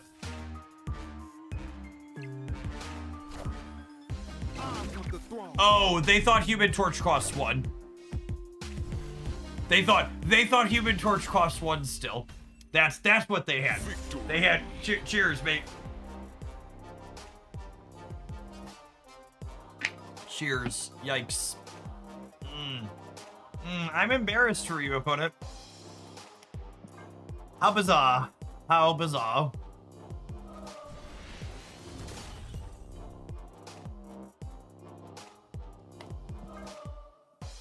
Do-do-do. Do-do-do. Welcome to the future, old man.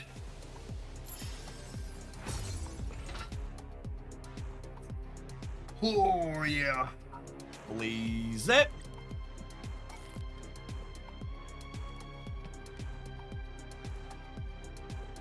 I feel like that was surprisingly functional.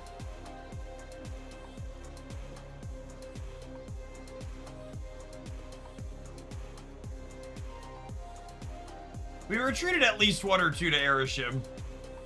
I feel like I need to see what my untap stats were. Yeah, we had 6 and 6 in game matches recorded. And I think it was 2 that we beat Erishim the first time and then left. So probably more like 8 and 4. Do you think this deck is much worse with Deathlock instead of Fastball Special? Much worse is probably a strong statement, but Fastball gives you a little bit of finesse. Yeah, it's still playable. The big thing that Deathlock can't do that Fastball does is Fastball and Carnage both let you go multiple man, destroy multiple man on 4, which sets you up to be able to go Phoenix Force into Ghost Spider on 5. So in your multiple man on 2, destroy on 3 curve, Deathlock is functionally the same as Fastball Special. But when your multiple man's being drawn behind the curve, the flexibility to go 2/2s is nice. Yeah, when you don't draw the multiple man until turn 4. Basically, having the 2 energy destroy card gives you 1 more draw at it. So, like, again, you can absolutely still play it without Fastball Special. I wouldn't say it's unplayable, but you'll lose, like, that's the spot you're losing a percentage point in.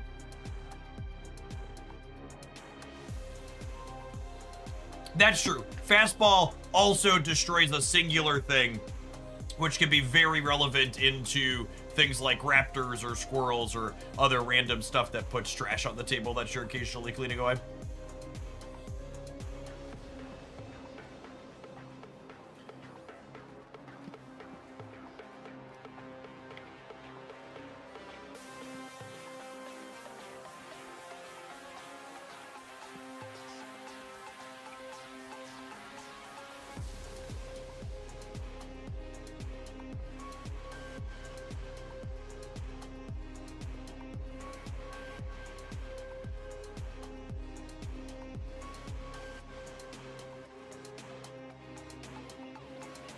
right, gamers.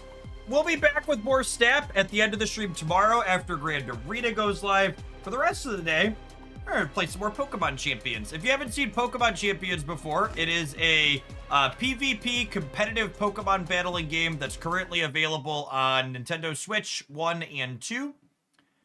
And it'll be available on mobile platforms in June, most likely. But I've really been enjoying it. I've liked the concept of competitive Pokemon battling in the past, but getting characters to play was always pretty difficult because you had to like grind through mainline games to do it. And this one gets rid of that grind. I think we're gonna build some new teams today too, at some point. But I think I want to jump right into. I want to jump right into a match to start to showcase what the battling actually looks like. Oh yeah, and the game hates when I sleep the system, so it always does this and kicks me back to the menu screen when we come back. I should probably just get in the habit of closing the application on the Switch when I'm done for the day.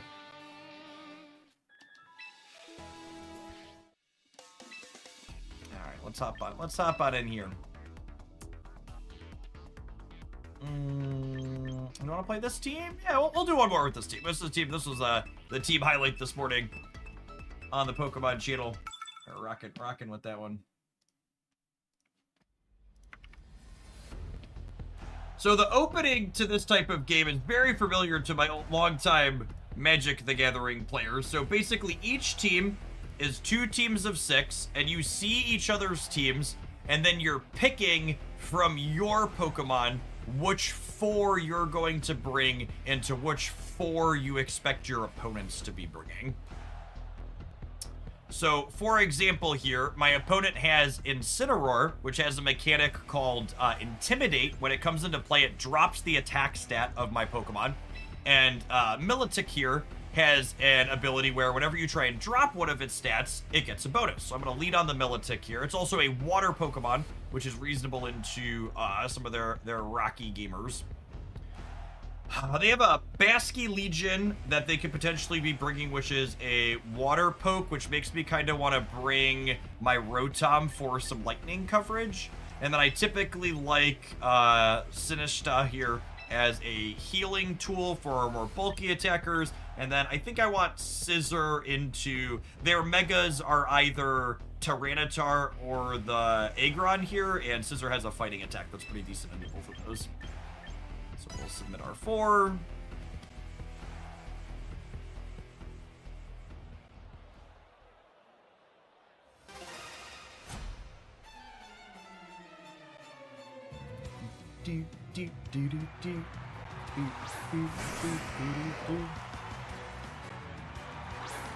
There's the Aggron.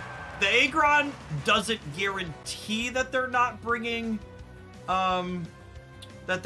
what's it called, but it increases the likelihood that they're not bringing Tyranitar. Or they could be being Tyranitar and it's not the Mega. Usually when Aggron comes in, it's the Mega. So when this Megas, it turns to Steel, right? So actually we won't be super effective into it with water attacks. The Sneasler has Fake Out. So they're probably going to fake out one of my tunes here. I think we just go for double hits into the Aggron. And they can only fake out one of my 2.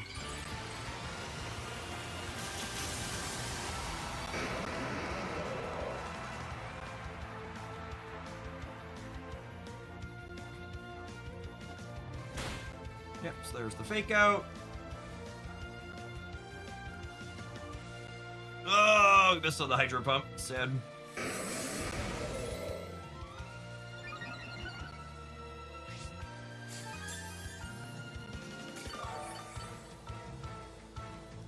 I think I'm just running back the same thing. Does Sneasler close combat one-shot my Rotom? I actually don't know the answer to that. I'm gonna hope for no.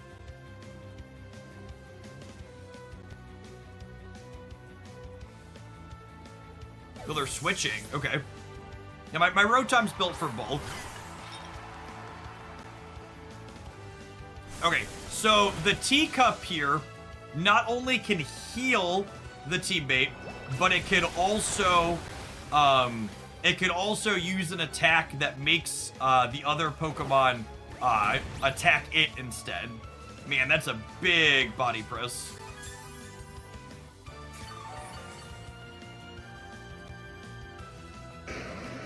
So how am I getting past the Rage Powder on the Sinistcha?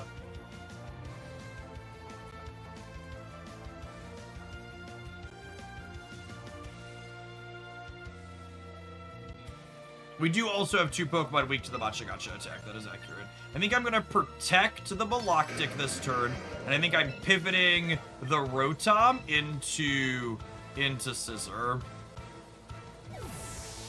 Is Body Press super effective into Scissor? Actually thinking about it.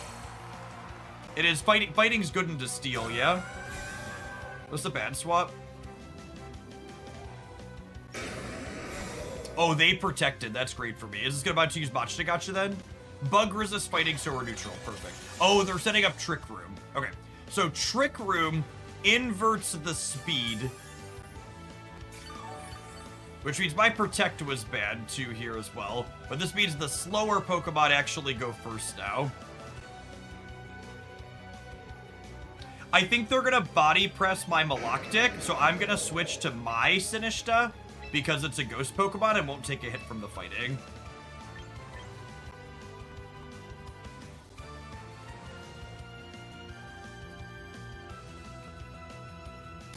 I'm going to Swords Dance here because I think there's a good chance the Sinistcha uses Rage Powder, and I kind of want to get a feel for that. There's a chance it uses Life Dew. If they Life Dew, that's bad for me. But if they Rage Powdered, I can't Close Combat hit the Aggron, because Close Combat won't hit their Sinistcha, because it's a Ghost, similar to why Body Press won't hurt mine. Okay, yep, and there's the read there, so they tried to Body Press. Okay, and that's bad for me. So they Life Dew'd instead of what's it called, which means that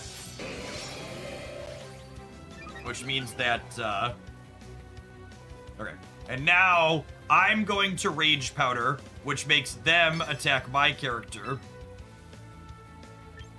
And I'm gonna go ahead and Bullet Punch the Sinistcha here. Yeah, close combat's pretty stock on Scissor.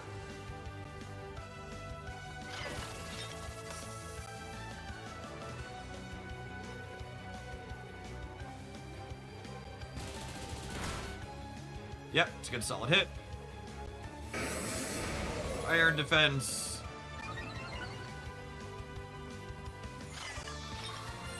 Well, they Life Dude again. Okay.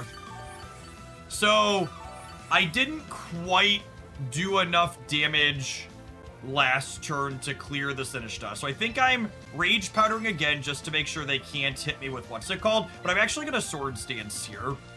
And I'm just going to go ahead and take this opportunity to, like, full charge my Scissor like they're full charging their Aggron. Oh, and they're switching. Okay.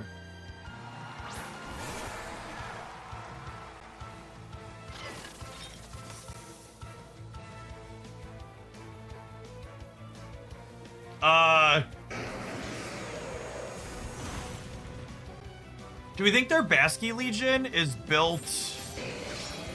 Do you think their Basky Legion is built for speed? I wonder what the attack order is here with the Trick Room up. The Trick Room's about to leave. I think I'm switching this to my Rotom. And I'm gonna go ahead and Close Combat the Aggron. The Close Combat here might be a little sketchy, because it drops my defense, and I might not kill the Aggron, because it's +2. I have 2+ attacks, but they have 2+ defenses. Oh, wow. Okay.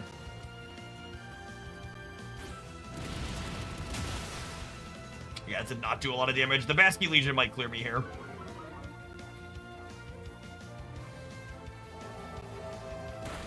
Okay, they were going after that one. That's good for me. Okay, dimensions return to normal. Is the Basky Legion faster than me? Faster than my Scissor then? It is, right? Because the Basky Legion went second last turn.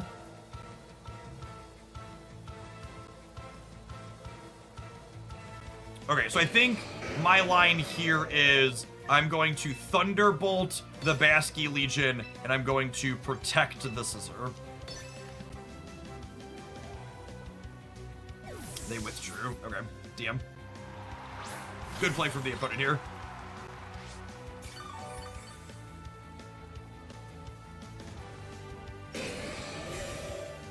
If they read that I was going to do this, the Aggron's about to hammer my... They also protect. Okay, that's great for me.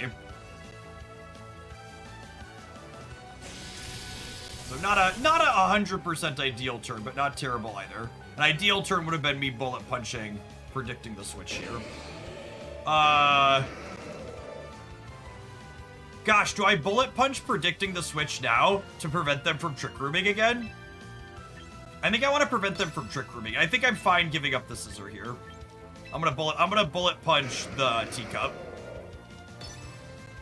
And we'll hydro pump the Aggron. I'm basically trading oh. We're not. I have 2 attack ups. Do we think this punch clears? Not quite, but the next one... Oh, it's... right. I always forget Steel's not effective into water. God, we missed 2 Hydro Pumps in this fight. That's such a bad beat. I don't think we can afford to miss that second one. Man, that sucks.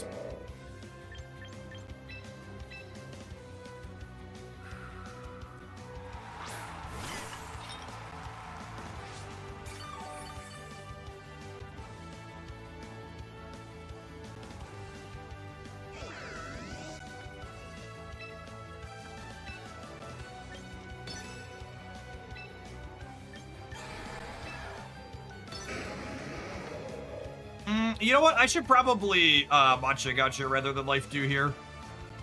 If the teacup survives, it could clear the Basky Legion. Although they might also be switching out again here.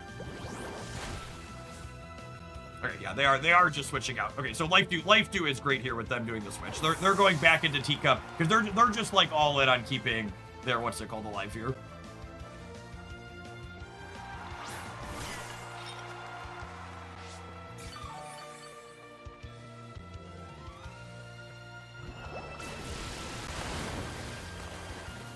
If that last Hydro Pump would have hit, we'd have been so good. Oh, that was a crit hit. Okay, so that's about a wash then.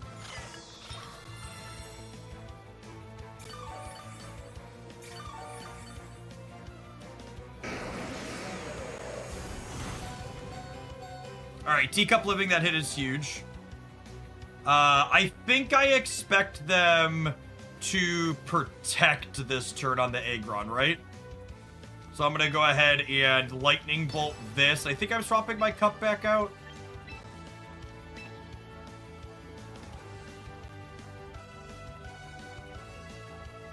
I'm expecting a Protect plus a heal here.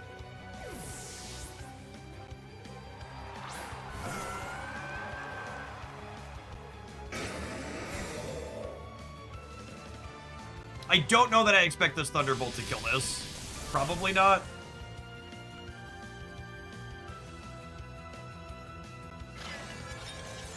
Oh, it set Trick Room again. That's really bad for me.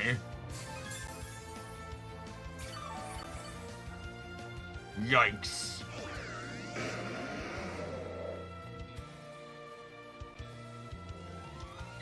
I think I just have to double protect now. Install this as best I can.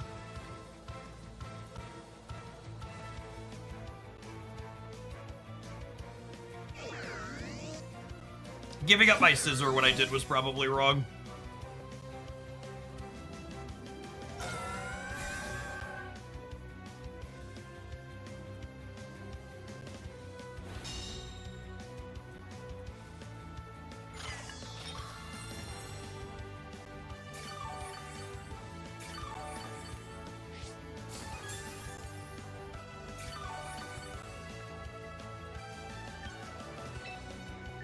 Okay, I think we go back into this. Well, they're gonna body press the Maloctic again, right? So it doesn't feel right, but I think I'm switching this to the teacup. So I think they're gonna use the fighting attack on the Maloctic to clear it.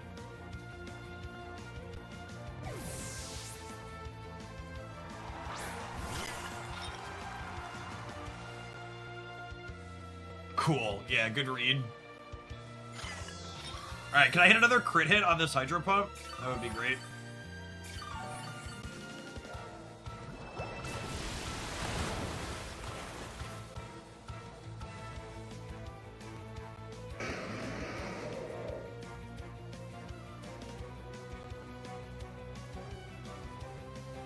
And I think they're gonna protect plus heal this turn.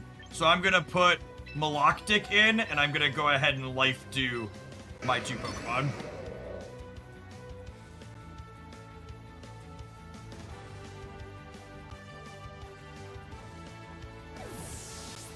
Oh, they might not protect because of the Trick Room.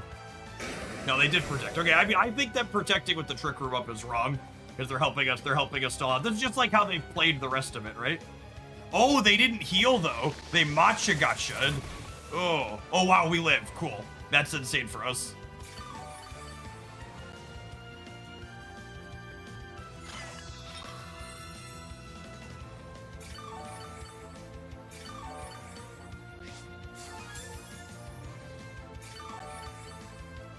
Now, how long left on the Trick Room? Okay, and now we're suddenly back to one turn on the Trick Room again. So now we'll protect this, and we'll switch this back to the Rotom. And then next turn we go first. And we'll have the teacup in the back to pivot into another heal again. So I posted a highlight with this team this morning, and even though it's the same number of matches as all the other team highlights I've posted, it's almost 2.5 times as long for the video. It's just like most, this one's a little bit more grindy than most, but this is not atypical. That was a critical hit, yep. Okay. And again, we're back to no Trick Room. But now, do I think they're going to set Trick Room again? Or do I think they're going to use Follow Me on the teacup? Are they going to Rage Powder or not? Because if they're gonna Rage Powder, I want to Icy Wind. Oh, yeah, they could Trick Room Protect. That's true.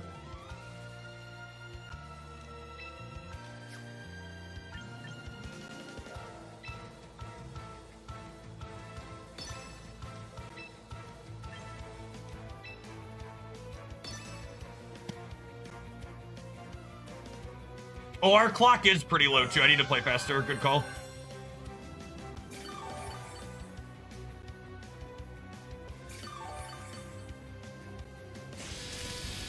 Oh shit, they didn't protect.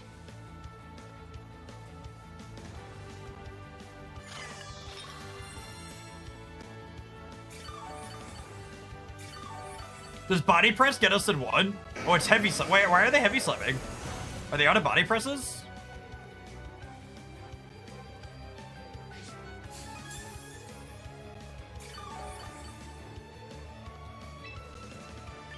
Okay, I feel like I have to Hedge Protect this turn.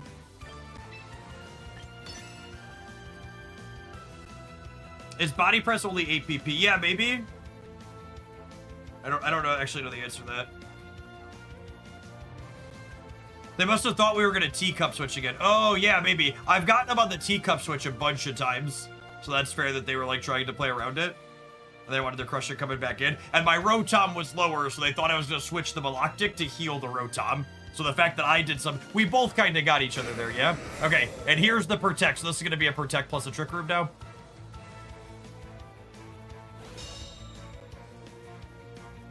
Body Press is 6 area. They should still have, they were expecting a teacup switch in then. Is absolutely what happened. My Hydro Pump, however, is almost out of PP. Yep, now we're back to the trick room.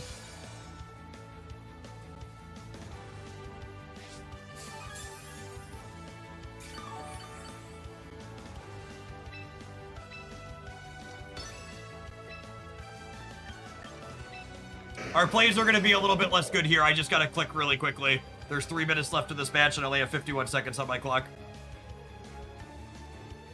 What does Trick Room do? Trick Room changes the order the Pokemon go in, so the slowest Pokemon goes first, and the fastest goes last.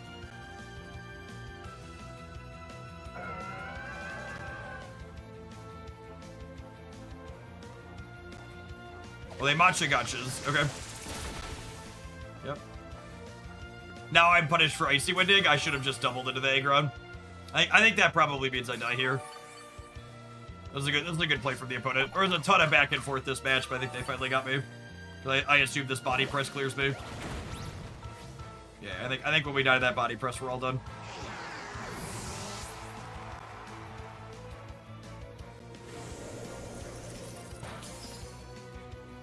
What a grinder.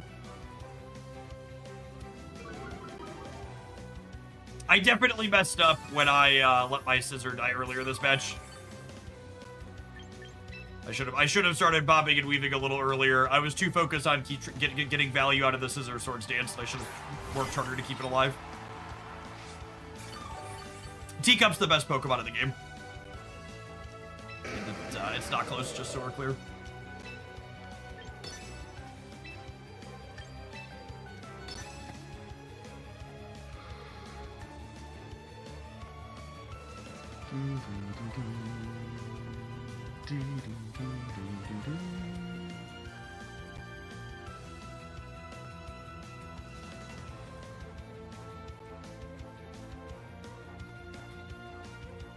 So I assume the teacup gets cleared here.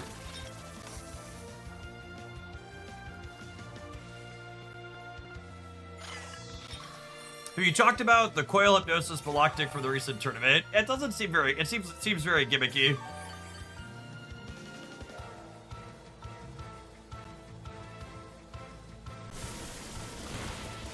Burn! Burn! Burn! I don't know that buys us enough time, but...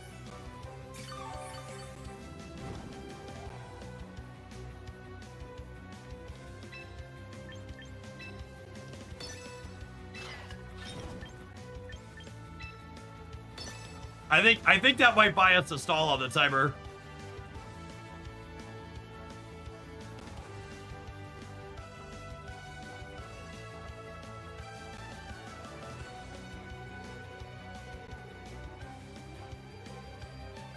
I've not really played Pokemon competitively before this, though.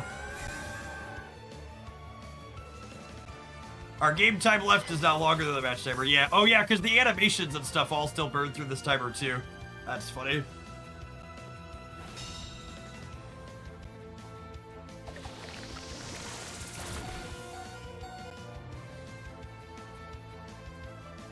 I feel like the opponent's team probably has this problem often.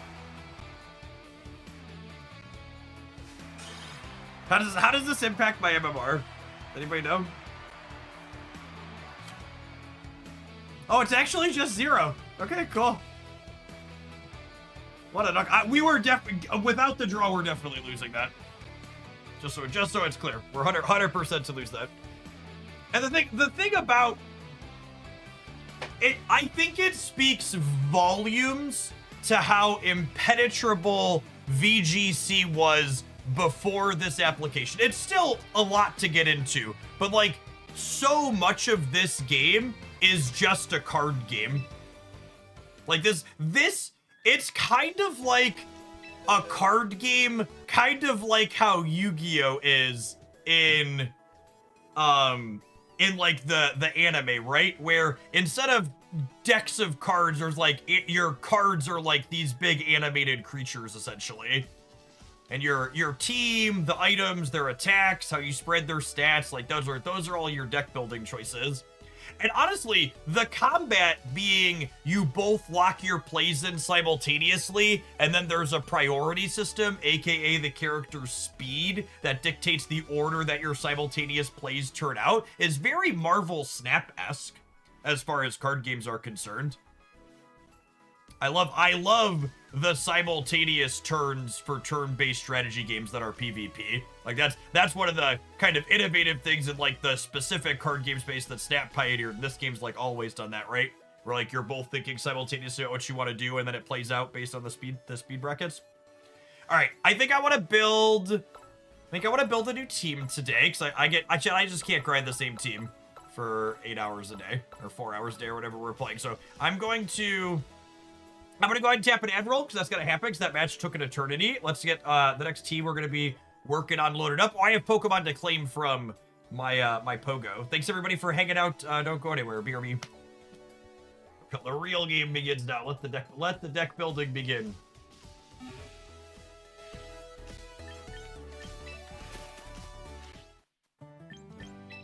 Collect friends from home. Extra teacup. Well, I wanted to send what's it called over to. Send for a visit. There was a Skarmory team I wanted to try. So what's the Skarmory over to? I've been looting my old Pokemon Go account for tunes, and some of the community members have sent me some as well.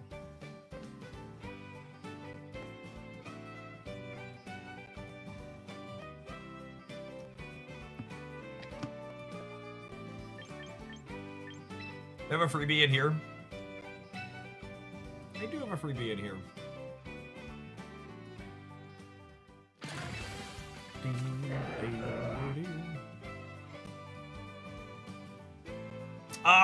Honestly, I probably want a second Militic. Anybody have a compelling reason to recruit any of these ones I don't have?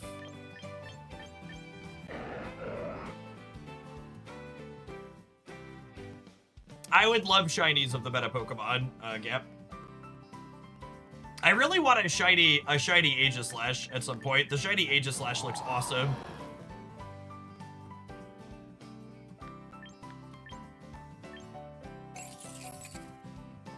Klefki is funny. I think I saw someone playing Klefki. Does this one see play? I feel like I scrolled past a team in a tournament that had a Klefki in it.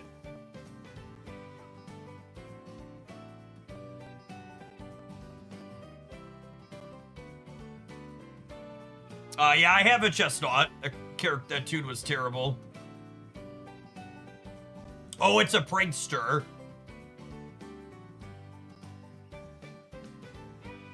Okay.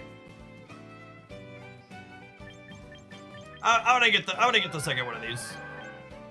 Actually, do I have a? I'm gonna hit trial recruitment because I can real recruit it in a second. Yeah. I don't remember if I have 2 of these. I might have 2 of these already.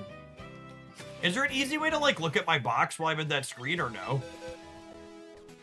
I might have 2 Militics already.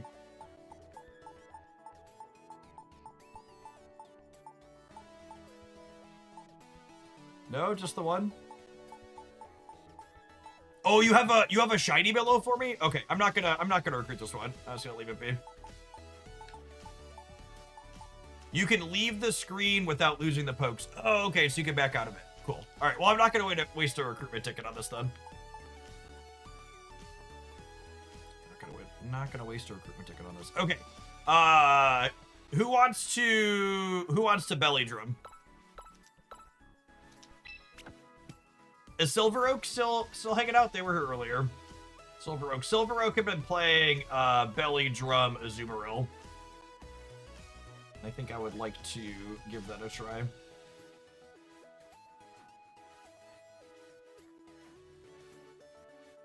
Belly screen. Azumarill, secretly a Teletubby. Scrolling back, I'm scrolling back.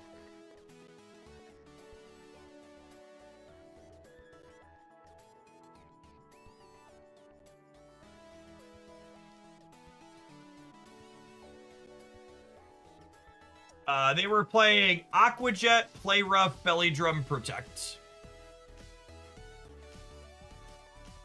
Yeah. Yep, that's exactly what she said. They were playing. Okay, can someone explain to me what Gengar does? And don't just tell me it's attack. Tell me like it's roll. What is Gengar doing?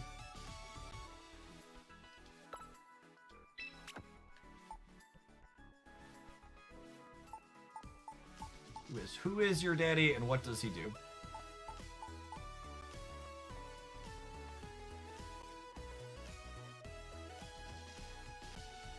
It does have Mega. Mega Gengar stops your opponent from switching. Okay, and then it hits like a truck. Got it.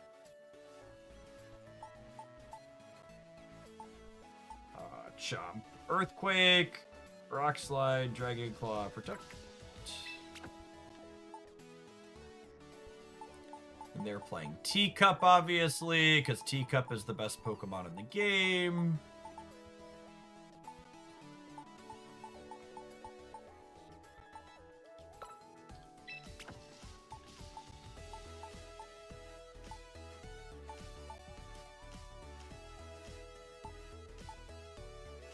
Are both these Garchomps the same? Are.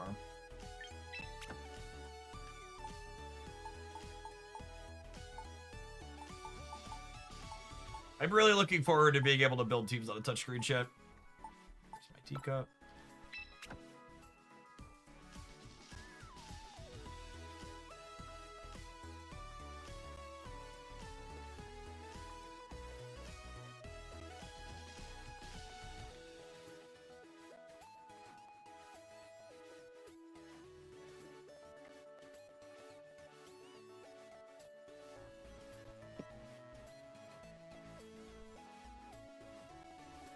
Give items out here too real quick.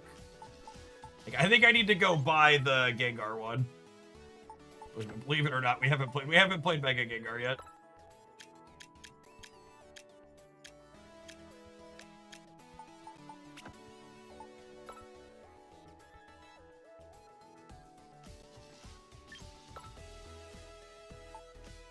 Teacup is... Oh, that's interesting. They've got Teacup on leftovers. Yeah, I dig it. Garchomp on...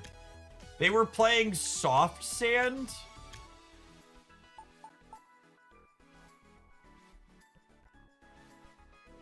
Soft Sand feels weird.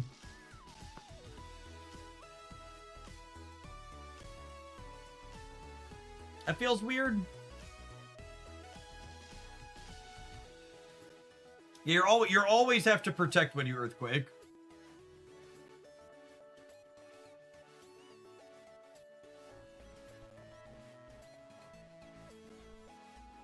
I think it's Scarf or Hanaberry. See, Garchomp's usually built to zoom, right?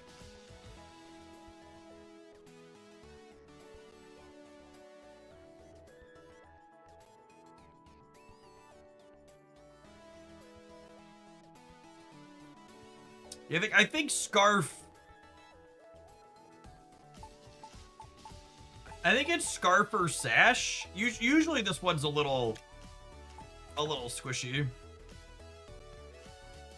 Oh, you just have a code for me. Oh, that makes it easier. Oh, did your original one have a code? It totally did, didn't it?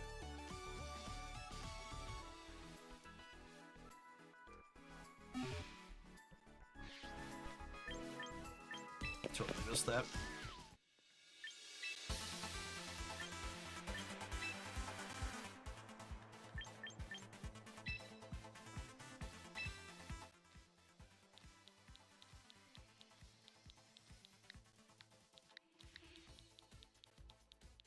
My kingdom to be able to use my house.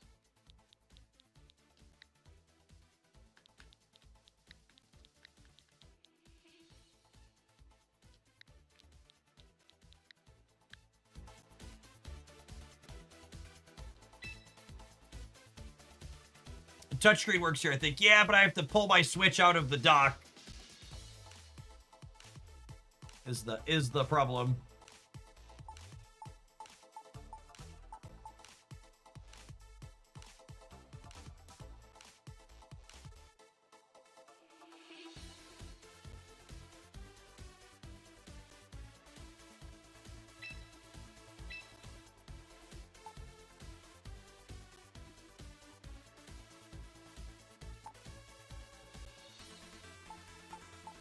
I believe the Switch has Bluetooth keyboard and mouse support. Yeah, but that doesn't mean that the application has Bluetooth keyboard and mouse support.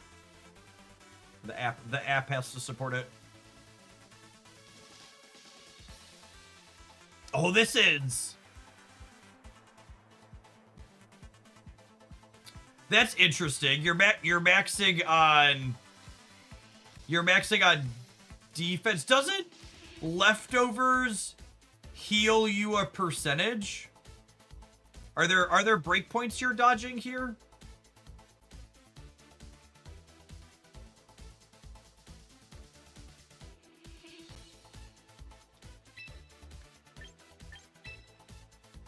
I'm gonna leave that one alone too. Garchomp staying the same. Kangaskhan's getting low kick. Gengar's getting retrained. Honestly, I'm gonna leave Kangaskhan alone too.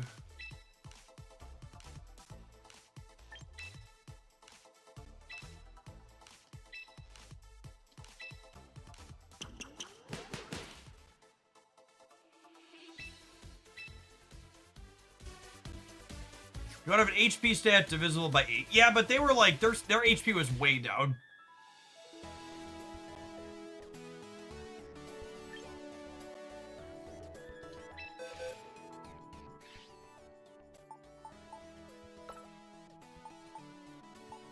Okay, I need to go buy the Suka Berry for Incineroar and the Gengarknight.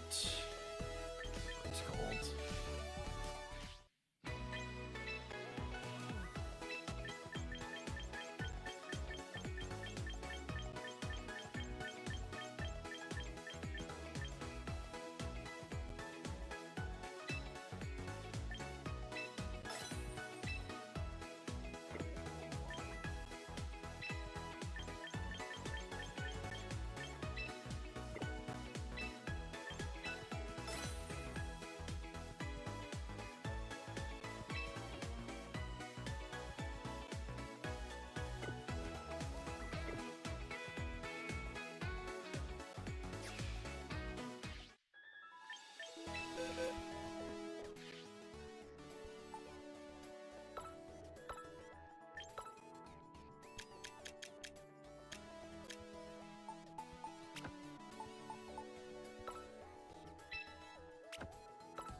Alright. Their Kangaskhan had low kick on it. What are we covering matchup wise with low kick, we think? I guess that makes it better into... It makes her better into King Gambit. Yeah, steel types. Boonermac, thanks for the 60 months. King Gambit's the big one there, yeah.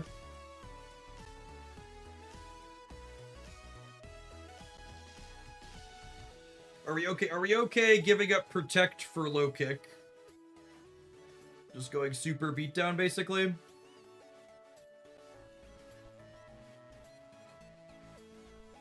I think X goes straight to the item screen. Look at that. It does, doesn't it? Good to know.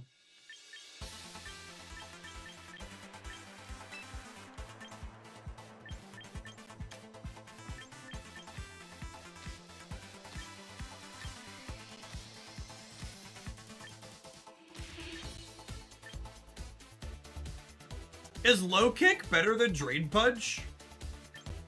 It's good against T-Tar too.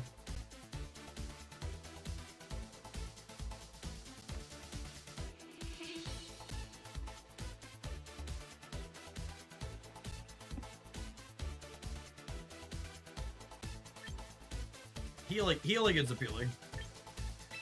Low kick generally has more power. Fair.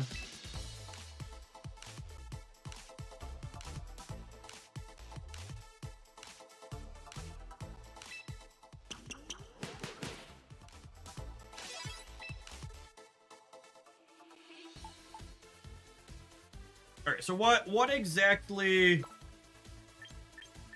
does Belly Drum do? I know it's a bonus. Half its HP to boost its attack stat to the 6th stage. This move fails if the user doesn't have enough remaining HP. Okay, so it maxes your attack stat. And then you're just like clicking play rough. Or Aqua Jet.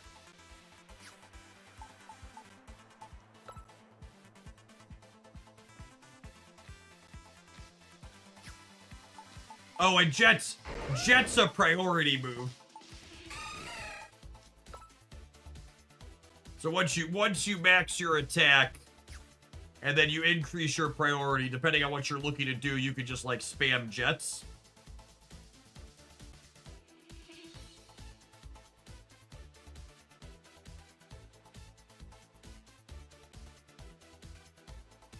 There are no legendary Pokemon currently in the game, Niv.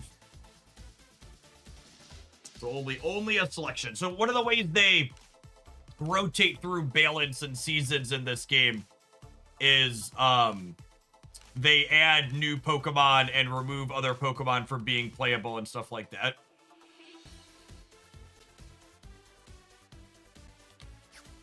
Okay, and Gengar is Sludge, Shadow Ball, Sludge Bomb, Shadow Ball, Will-O-Wisp, Protect. So what are common meta teams examples? Where do we think, what are Pokemon we want a Kangaskhan against versus a Gengar? Do we actually have any indication that Mons are going to be removed from the main format in Champions? That's what they've done historically, right? Is historically they've removed Pokemon from being playable, or is that not correct? Obviously, all bets are off, and they could do things differently, but historically, they've both added and removed, right?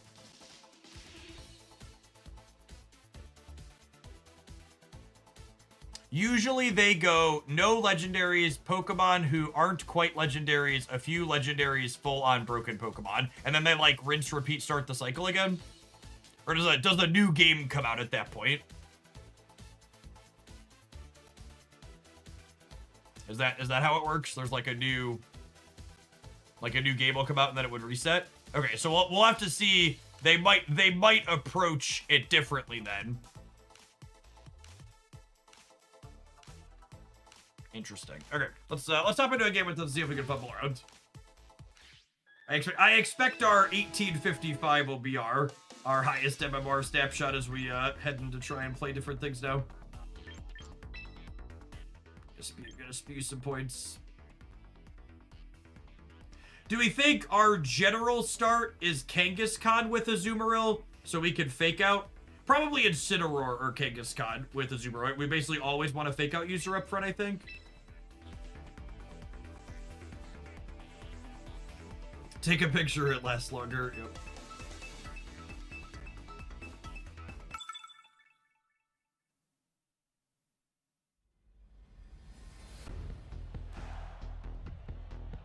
Okay, so they have Gambit and Milo, which means I definitely don't want this. It's probably Kanga, always Teacup in the back. And then who do we think our fourth is here? Not Incineroar. Yeah, we lead as Kanga, Teacup in the back, and then I need to pick a fourth. Is it Chompy? Earthquake's not terrible here. Earthquake, Rock Slide are both not terrible. Yeah, Chomp's got Slide.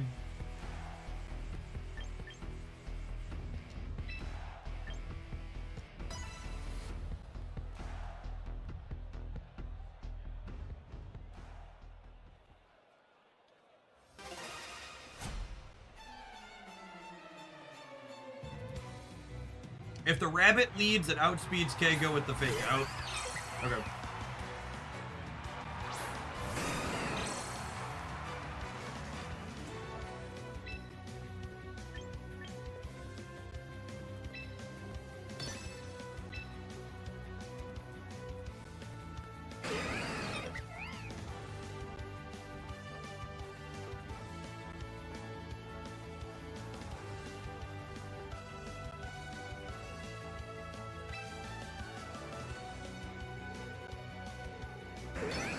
They could be Trick Room, yeah. I have to wait to Mega because regular Kangaskhan can fake out a Ghost. Well, I guess if the buddy is fast, they're not Trick Rooming. Man, that was a lot of damage on a fake out. Holy.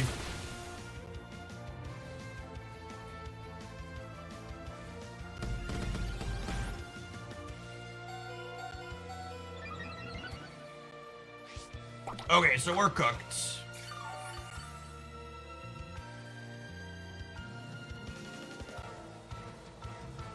Their teacup was faster than my Kangaskhan too. Does my Mega Kangaskhan get faster or no?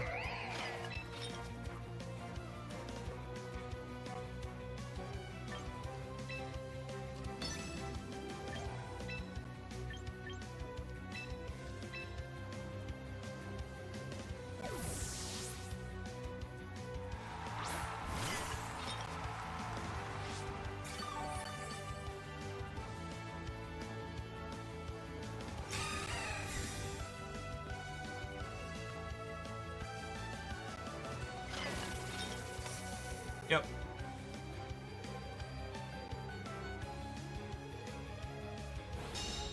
Rabbit can teacup. It was always hitting the Azumarill.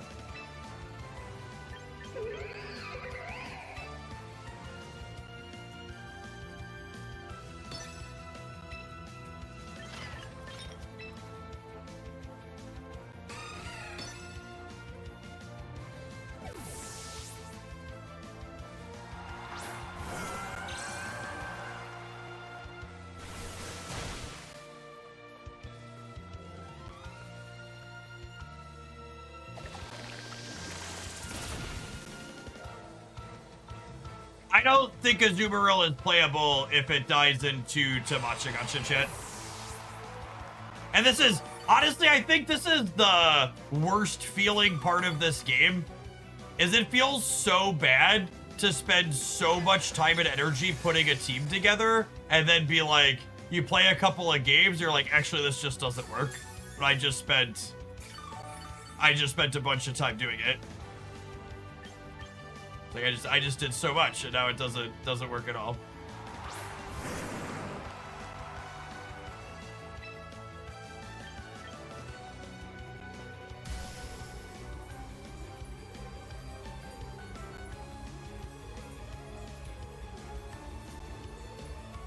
Yeah, having a bad matchup into the best Pokemon in the game. It's not great.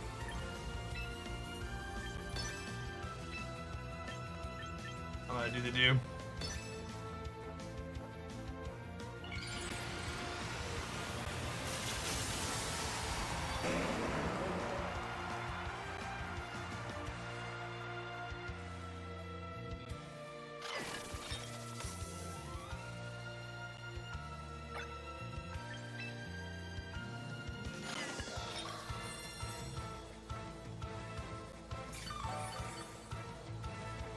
There is a reason it's always been considered a meme team. I mean, like, that's a really terrible analysis.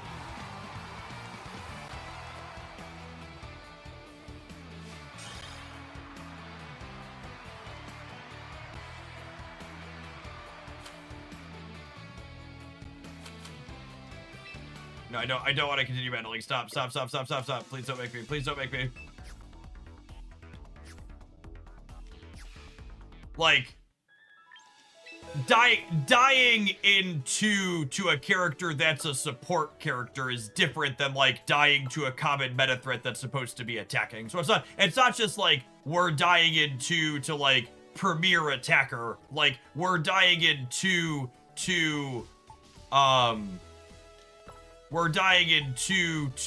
support tune, right? That's the difference there. That's a pretty big distinction between the two things we're talking about.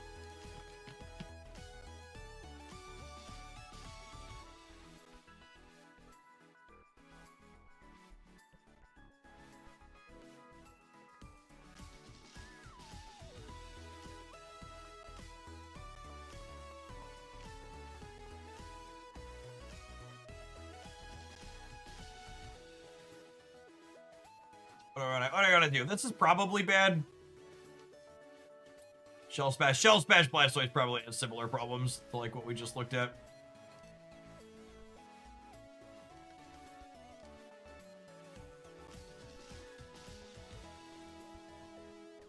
What does Bulk Up do? It's not iron defense.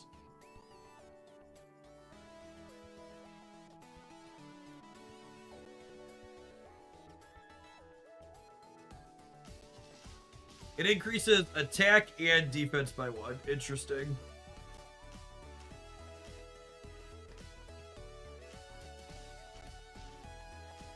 Yeah, this one. This is the more common.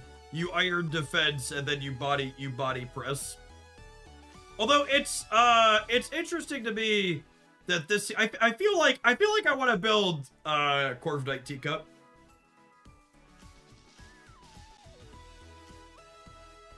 Ninetales with Corviknight Teacup seems interesting.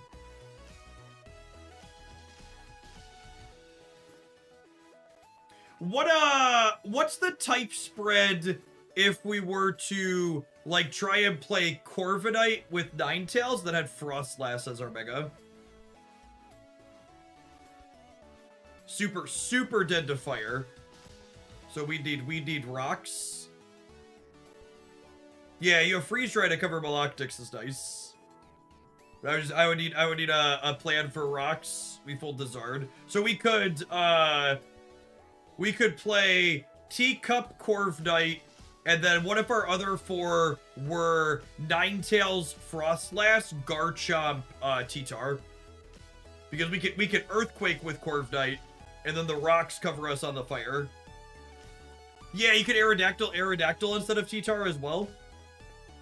That's another one that's immune to Chomp. You have Chomp Aerodactyl. Let's build that. I have most of those characters built, so I wanted to build that many Pokemon. I need to build the Corviknight.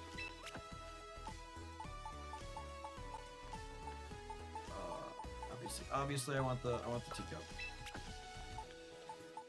I want A9 and Frostlass.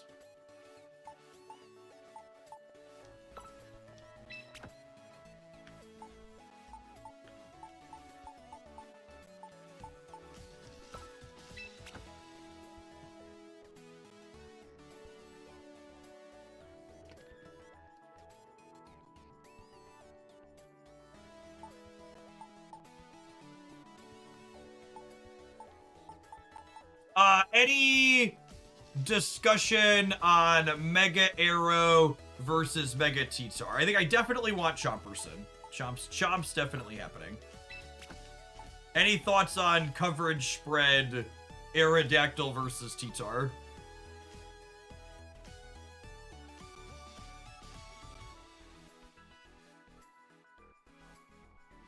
I feel like I want to fake out it here somewhere. Why?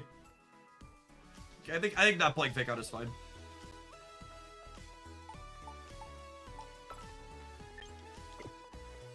This gets Sash every time. This gets Mega Stone.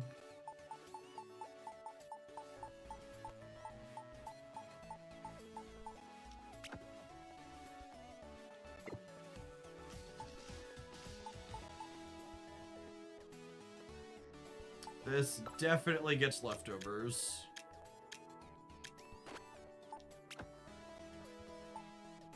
This probably gets Citrus Berry.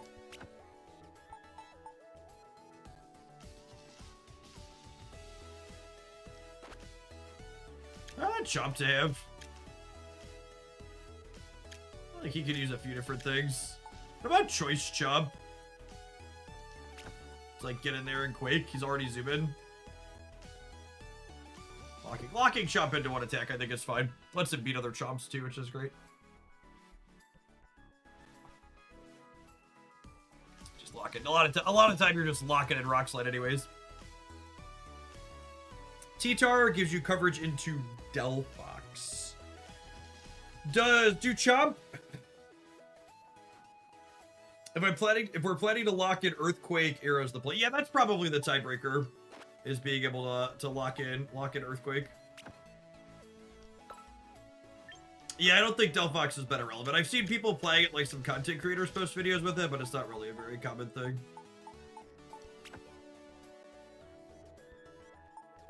Okay. Okay, dig that.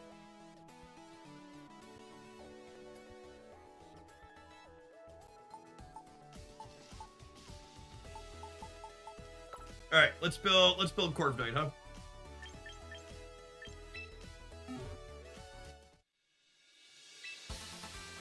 This thing's just like max HP, max defense, and then either dash of speed or dash of special. Does 89 versus 87 speed matter for anything?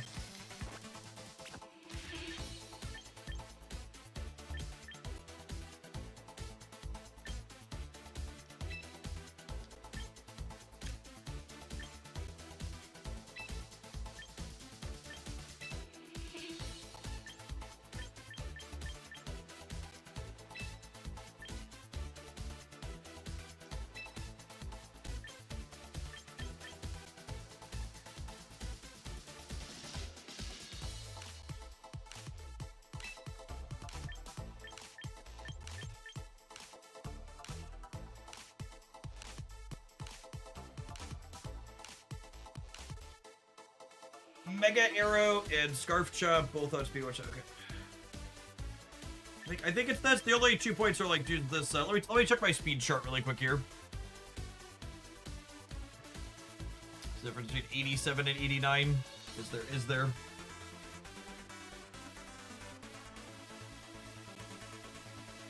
Drampa and Mega Drampa. Spirit Tube. Mud Scale. Alright, I think we're gonna be okay.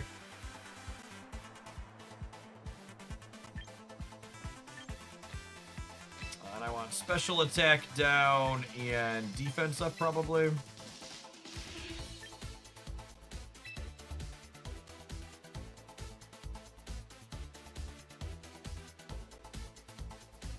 Oh, mirror armor is crazy, yeah?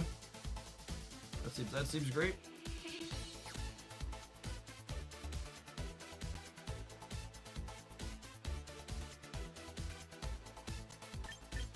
Can it learn taunt? I don't know.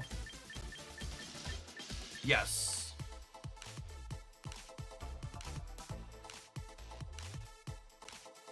That's cute. It makes things attack you as single attacks. I feel like we don't have room for that. I feel like I want the healing. Yes, you can only play one of each Pokédex number.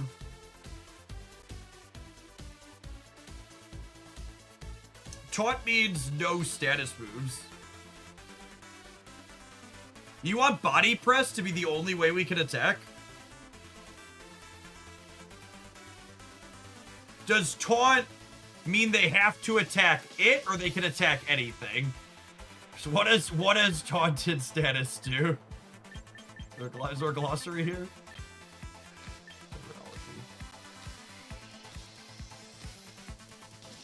Pokemon can only use attacks. Oh, interesting. Only attacks, huh?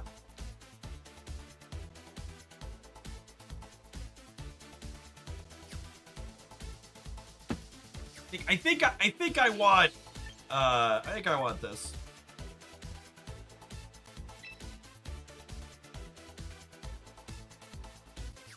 Yeah, I think we need coverage into teacups. There's a lot of teacups there.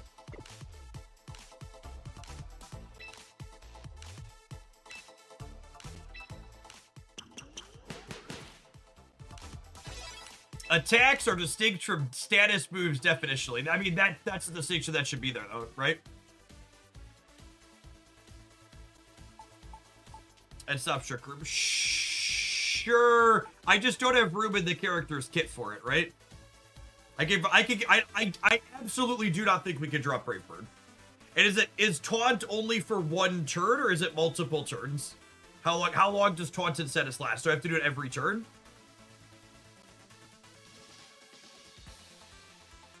It lasts for 3 turns. I mean, that sounds pretty good. I'd have to give up Roost. That doesn't sound bad.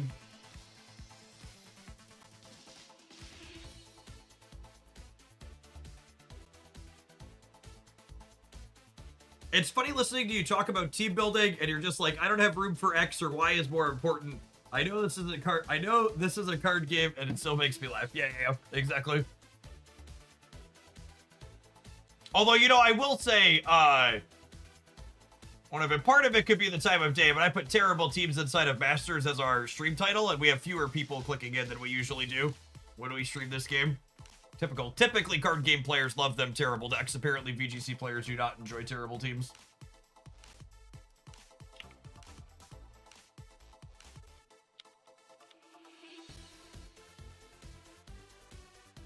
Sweaty babies. Sweaty babies. I wanted to put freeze dry on this to cover Maloctic.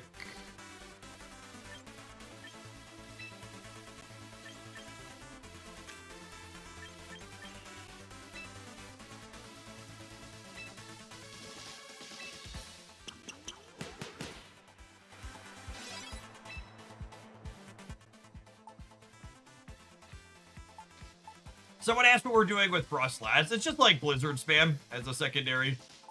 We've got like this as a thing with 2 Aura Veil users to set up to make it even bulkier. And then we've got rocks for when the... Oh, did I forget to tag Pokemon Live? I totally forgot to tag Pokemon Live, didn't I?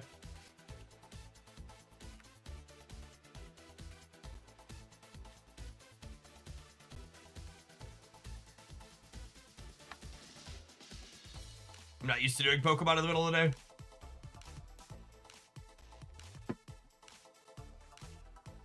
I think I like this. Taunt sounds appealing, but I feel like I drop Roost before I drop Brave Bird.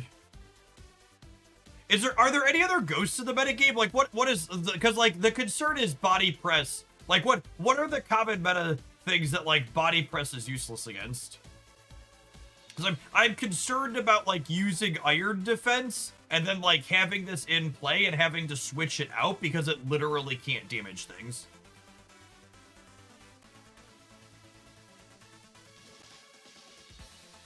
Aegislash isn't super common.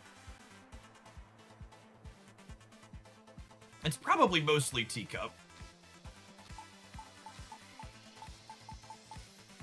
I don't know. I'm gonna start here. Let's start here. All right, I'm really sorry. The ads are about to roll. I gotta press the ad roll. I know we haven't played many games yet today because we've been stuck in the deck editor, but I don't want it to come up over the games. So we'll start here in 2 minutes. Basky Legion's a good one. Basky Legion is super common. I actually have not seen a lot of opposing Frostlass recently, but Basky Legion is pretty popular.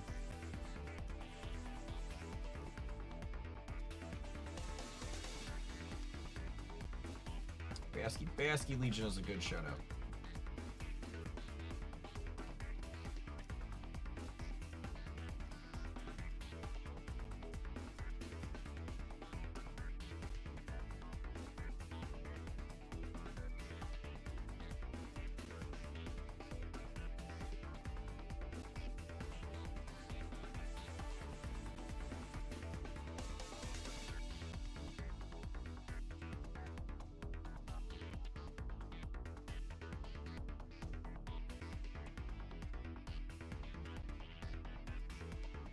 Bulk up. Yeah, I've seen people. I saw the bulk up build. I think I like the Iron Defense conceptually better.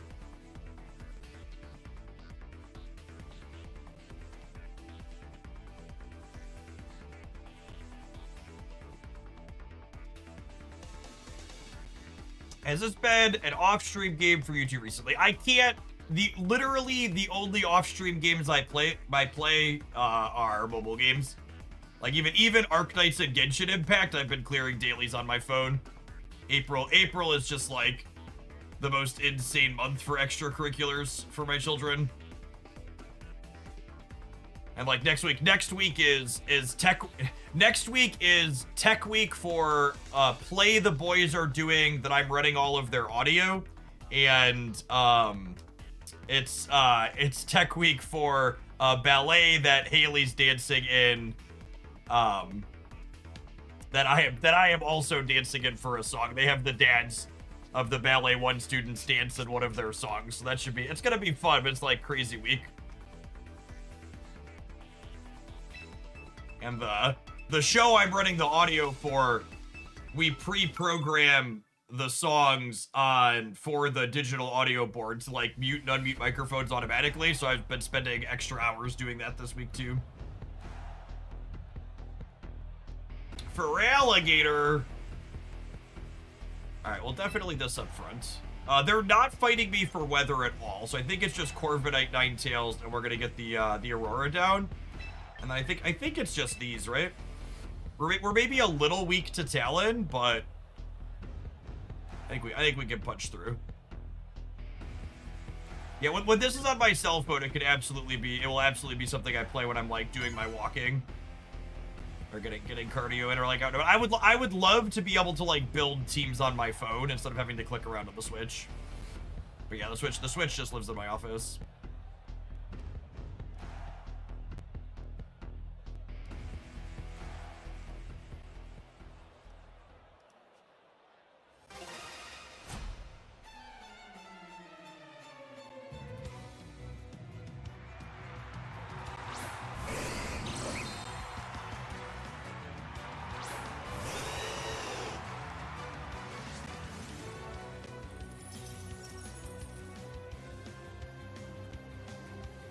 That is a Gallade.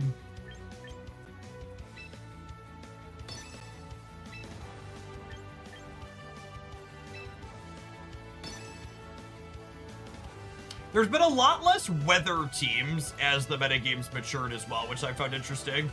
It's probably worth revisiting some of these things that you used to have to fight for the weather a lot.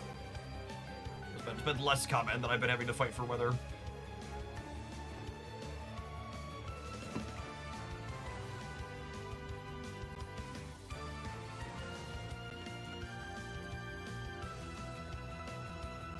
Yeah, like I mentioned, content numbers haven't been amazing for this game so far. They've been fine, but not amazing.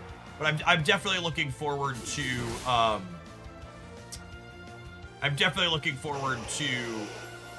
the mobile release. I think that'll pick up a lot.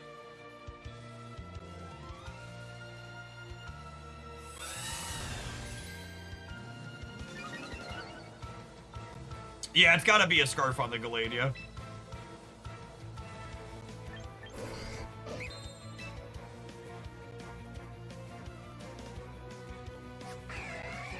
I think I'm gonna Iron Defense one more time here.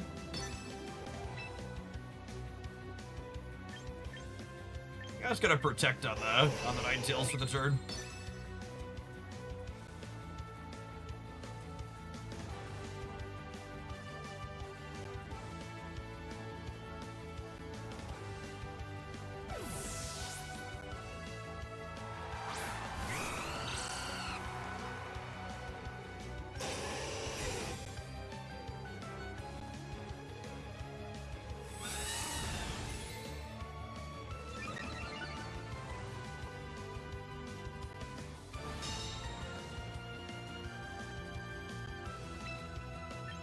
And then we'll body press here. There's a chance Ninetales is slower. I think Ninetales is slower than the Talonflame, and she might die here. Yeah, punish for not using Blizzard. I mean, I guess it would have died to the Empoleon. When did the soundtrack go cancer? You get to pick what your battle track is. I just hadn't screwed with it, so we played with the cosmetics and the sound the other day.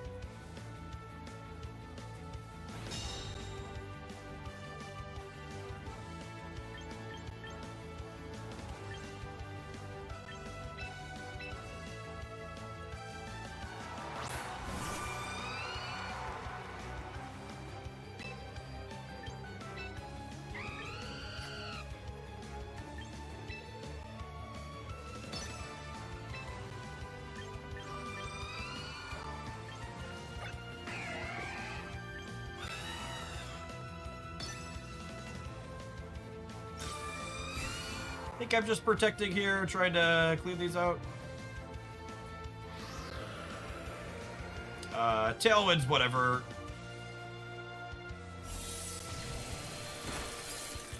I guess it lets them get this hit in.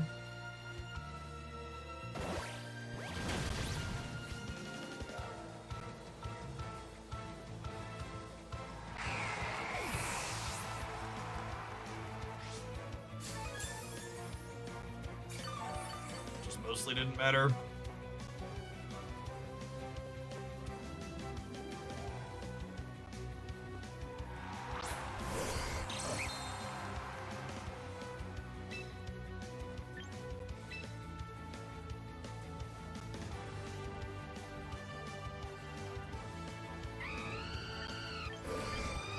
I think if I clear the tail end, we're in a good spot.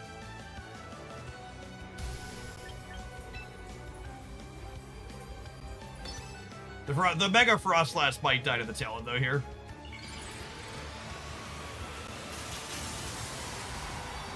At +4, is Body Press more damage than Brave Bird? It might be. Yeah, honestly.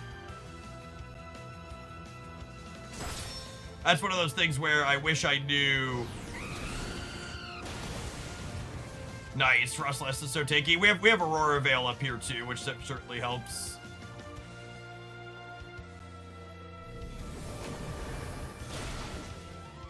Cool. Yeah, Aurora Veil is really strong.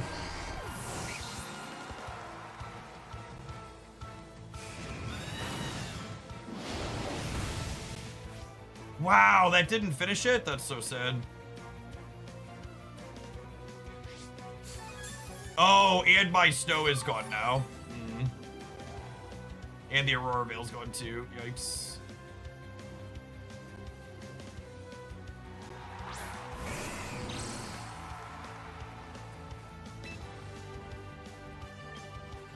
Alright, so I'm gonna body press this, and I'm gonna switch this to the teacup. Who I don't think dies to a Brave Bird, but this'll heal the Corviknight. For alligator, physical attacker, question mark?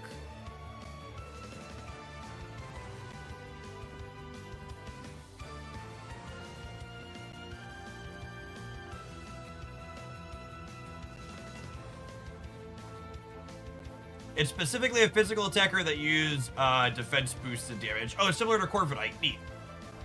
That's probably one that could be fun to explore at some point. That's probably their Mega, yeah? For alligator has Mega? Yeah.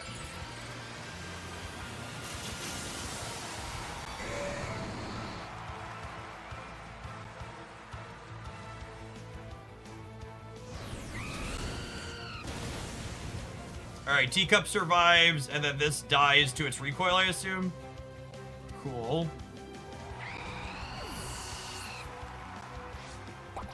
It's a dragon water Mega. Oh, because of dragon. Neat.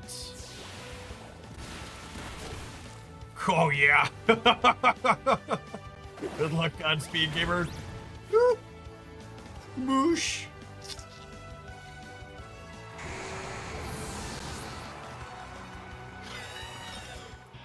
Cool. We identified the talent was a little awkward for us, but we were well positioned to everything else there.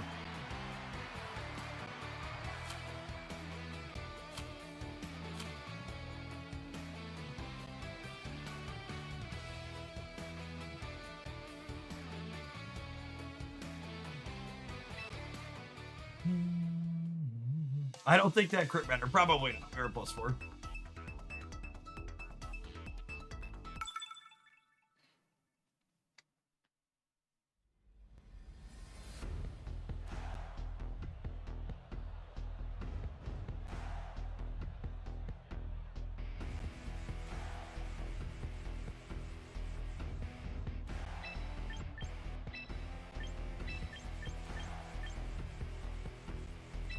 I mean, this seems pretty good for us too, right? They have a lot of physical attackers again.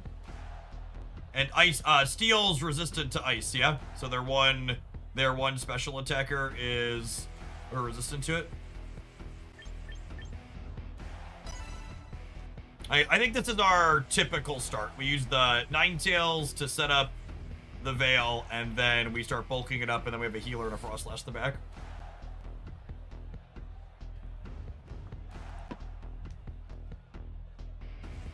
Rotom could pressure us. Yeah, that's true. I have freeze dry on the Ninetales. And Machta's in the back.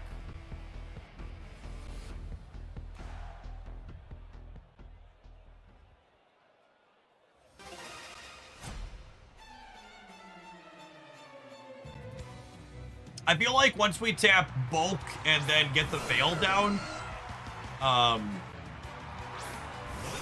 then switch into teacup, we're in just such a good spot.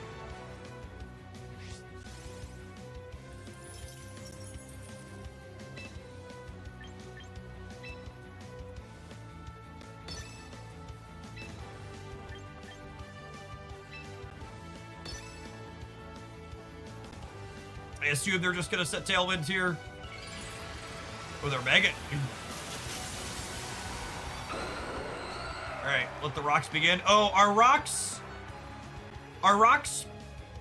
4x? How bad are rocks for us? Oh no, yikes. Okay, so choice Rotom. Choice Rotom here.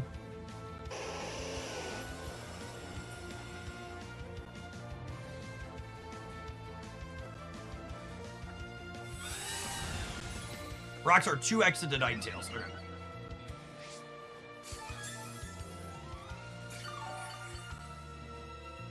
Oh, shoot. I don't have Protect.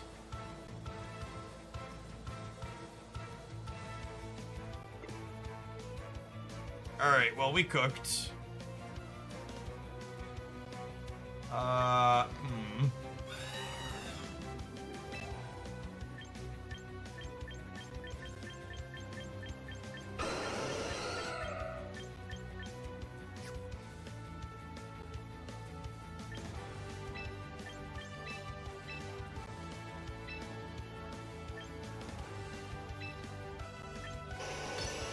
I don't love him. That's what we got.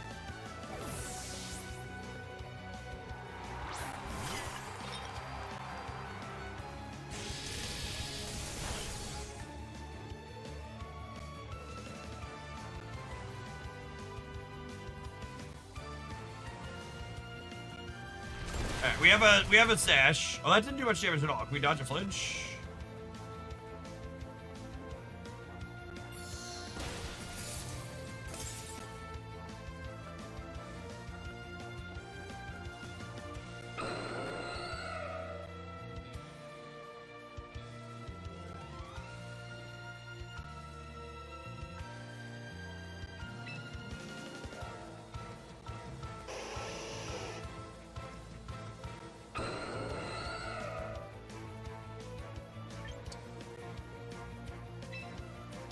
I'm gonna Rage Powder to, because the Ninetales is gonna live.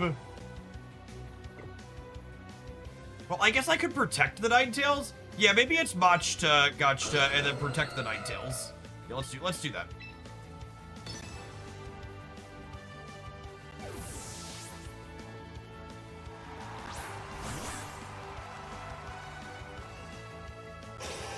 Machta here has a chance to burn and break the sash, so they're both not bad.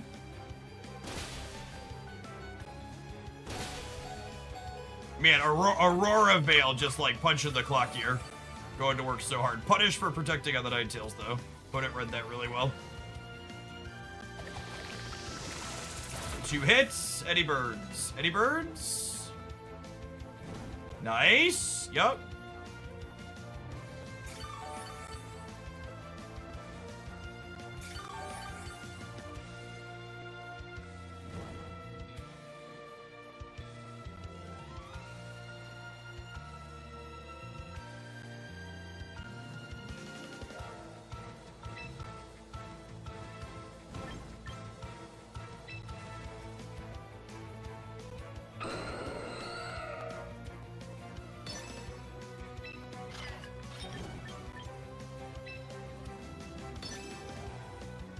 Probably getting fake outed on the Ninetales.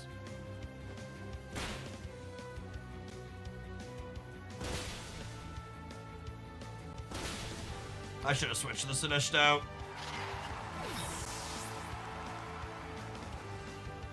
Is there Tailwind gone yet? Oh my god, Ninetales got flinched. That's so bad for me. Even... Oh, Ninetales was fake out it. Yeah, my brain bad. It's always happening. Even without the Tailwind, my Pokemon are still going second here, yeah?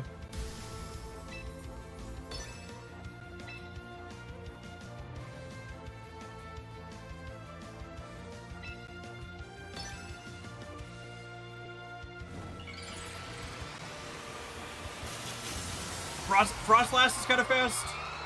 I don't think it's Mega Aerodactyl fast, though.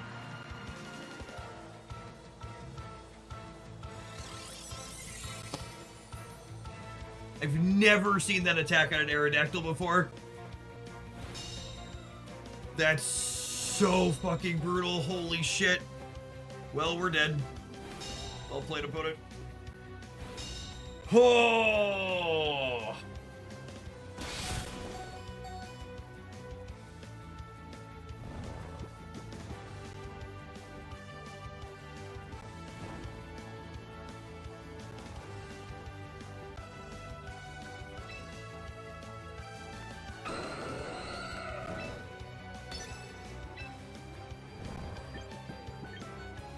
And sleep is just always slept, yeah.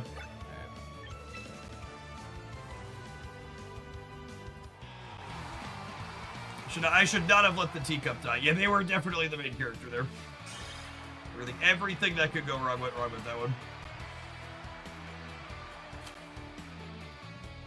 That was tough. We lost 18 points, so they must have been ranked pretty lowly. Lowly, even for our pit stain ranking.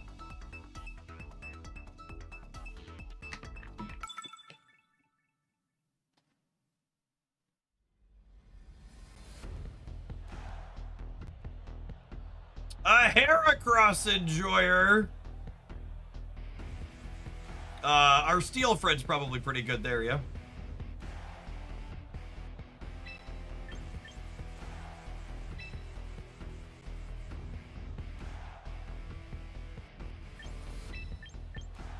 They might fight for weather with us? Why are they setting rain? Do you think they're setting rain just to fight for weather?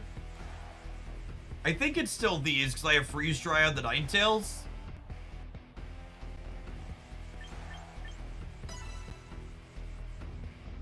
Maloctic's a special attacker.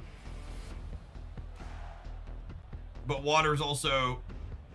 It's Steel's not effective into water, right? And water's neutral back into us. Do I remember that correctly?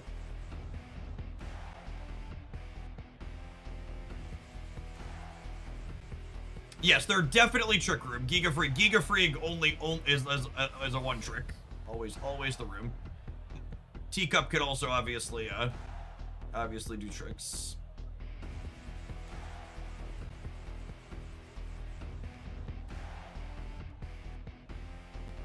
Oh, the rain's probably to protect Heracross from fire. Yeah, that would make sense.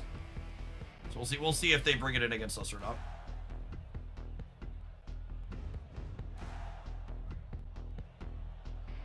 Does not protect Heracross from flying attacks. It's 4x into flying too, right?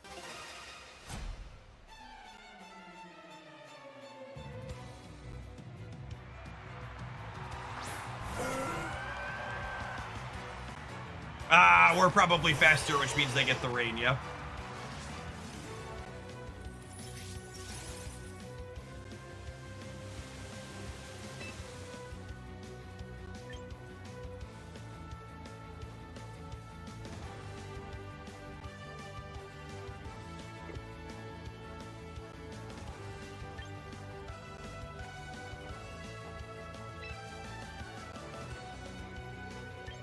I kind of just want to switch into Frostlass and get my snow back.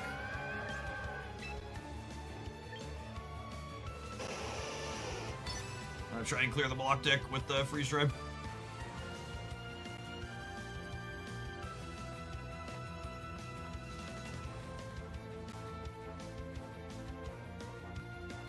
Pulling the Corviknight out also leaves my flying attacker in the back for when the Heracross shows up.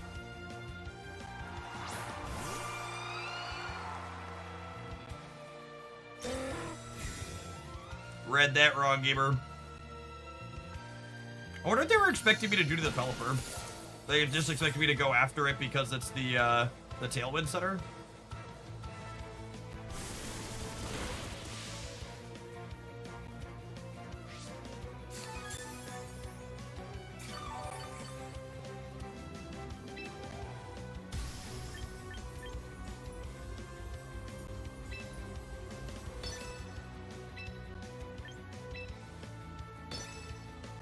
So when Frost last evolves, we get snow. And I'm protecting the last because I'm expecting, well, maybe I am supposed to Blizzard because the last outspeeds the Pelipper, right? And they already, yeah, I think I messed it up. My brain was bad on the, yeah, want to buy undo end of turn button. Flashbacks to Marvel Snap circa 3 years ago.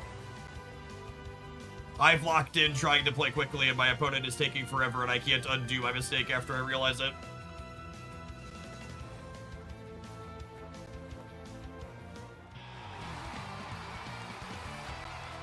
Or they could just leave. Sure. Hard fought.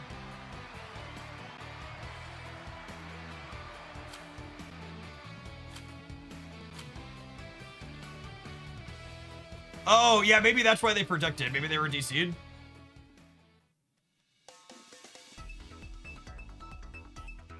It changes month to month, but I want to make it clear that this month's subscription is supporting Pokemon Champions content. Thank you for the almost 8 years. Look, no numbers. Yeah, Champions content's not going anywhere, gamers. I am planning to have this game as a part of my regular stream content for the foreseeable future. There is some question / up in the air about whether or not the YouTube stuff for it, how well that's gonna do, but definitely gonna be in the live stream rotation at a minimum. Do I open on Corviknight here? This is probably Charizard X, yeah?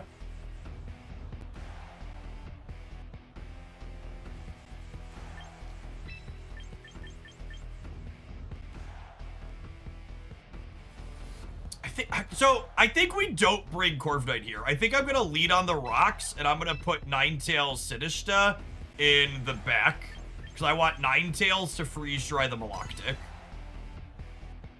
Yeah, I think I'm just opening on the Rock Sliders and pressing Rock Slide.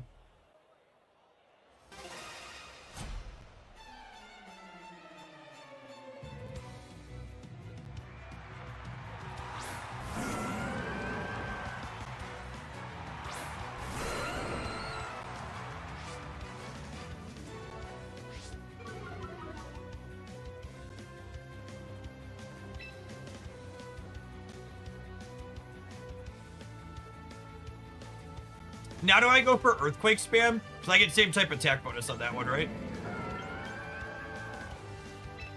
I want to go for Earthquake spam, actually. Because if they are Mega Charizard X,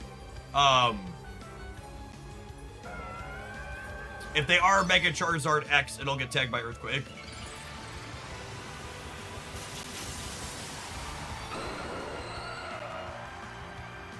Yeah, I don't think we need Wind Tier, I agree. Who's getting Fake Out in? Aerodactyl did, that's great.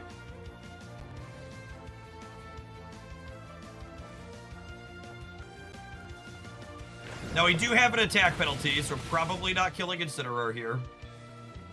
Still pretty good shot.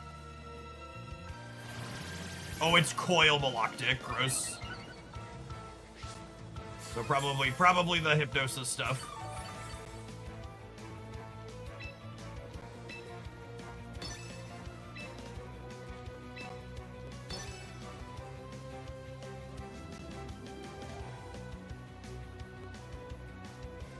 Any flinchers in the audience? Surprised they didn't pull the Incineroar here. Oh, it's got a Heal Mary. Oh, man. Alright, dodging the Hypnosis here is huge. I assume there's a parting shot coming. Alright, so Chop's probably going to need to pivot out here, yeah? but it's had its attack drop twice.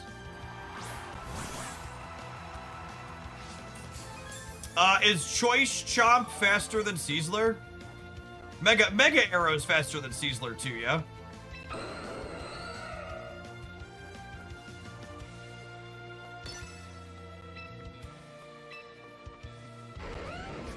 Yes to both. Oh, I have dual wing beat.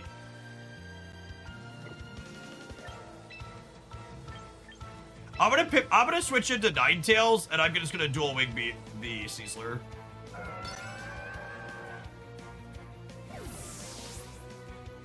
I might not get the kill because our attack has been dropped once, but...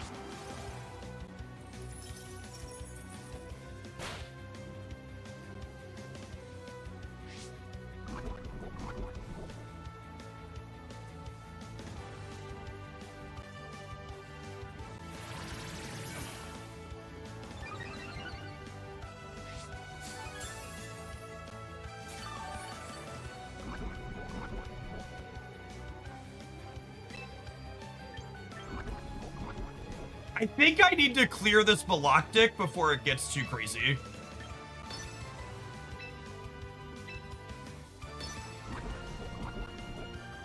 As much as I want to Aurora Veil, I think I need to freeze dry. Sick. Nice paper Sizzler.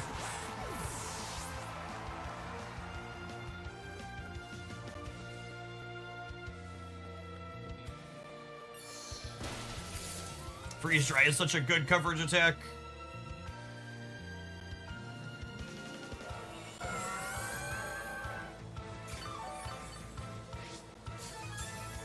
God, this thing is so obnoxious.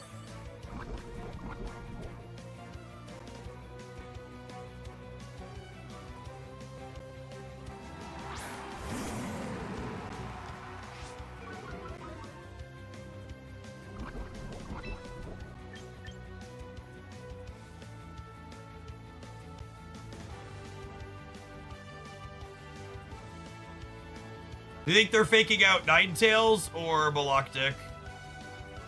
Or Aerodactyl? I might just double protect here.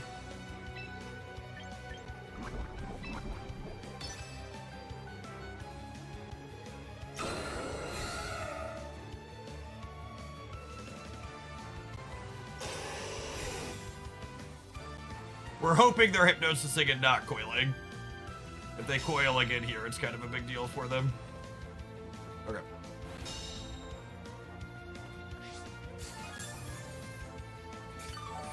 So, Aerodactyl's had its attack dropped twice at this point, but I think I really kind of need to hit a flinch, and even a single Rock Slide clears the Incineroar. There's a good chance the Incineroar is leaving, but I think I go for the Freeze Dry plus the potential flinch here. I don't know much about this game, but I know I control lockout strategy when I see one. Yeah, Movie Birdie. Wow, I can't believe Incineroar stayed in. Surprising. And then obviously Aerodactyl's gotta rotate out here.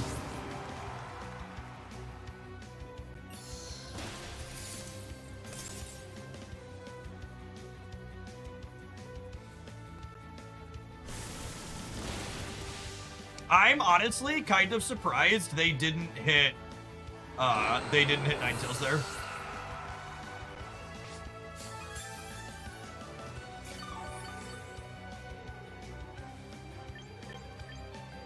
I mean, I think it's just Machta, right? Because this is a special attacker. Yeah, this was good. This was good for us. I wanted the Aerodactyl out.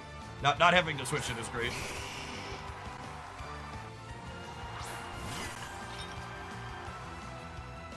I think this is a Charizard X.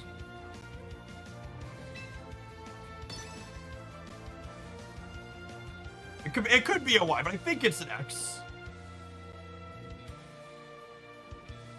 We'll find out here in half a second.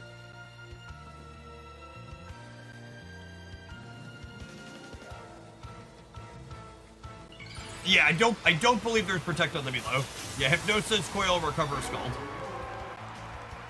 Okay, it is an X. Okay. Or sorry, it is a Y. Words. What do words mean?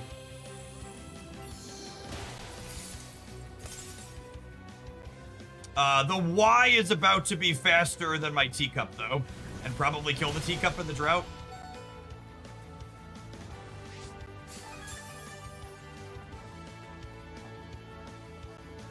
Chomp, however, is scarfed.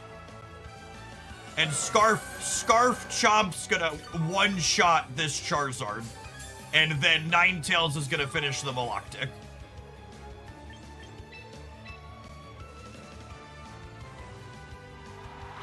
Yes, them not finishing the Ninetales is huge here. Means we have a shot.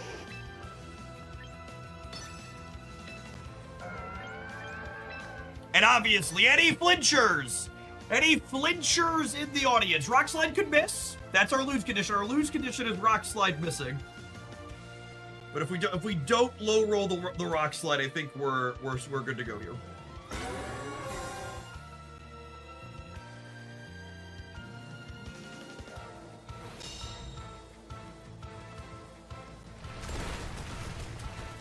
Flinchers! Any flinchers? Oh no! Oh no! No! No! No! No! Mercy!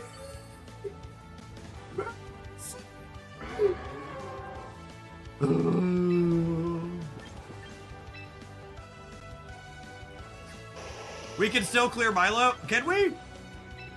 Oh yeah, we're faster, yeah? We're faster, we're faster, we're faster, we're faster, we're faster, we're faster! I believe, I believe, I believe!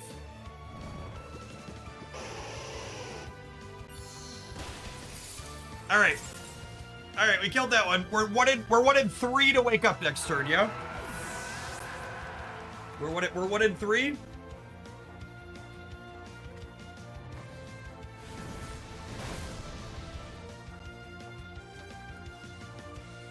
Alright.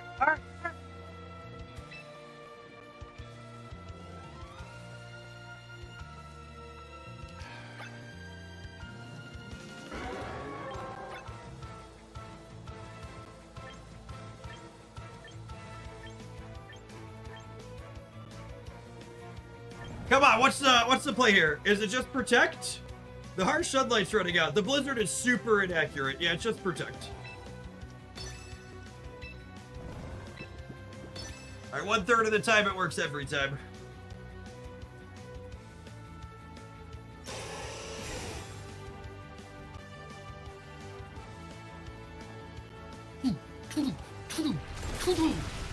Good night, sweet prince.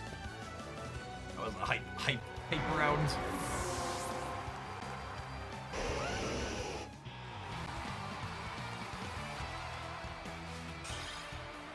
Love it. Love it.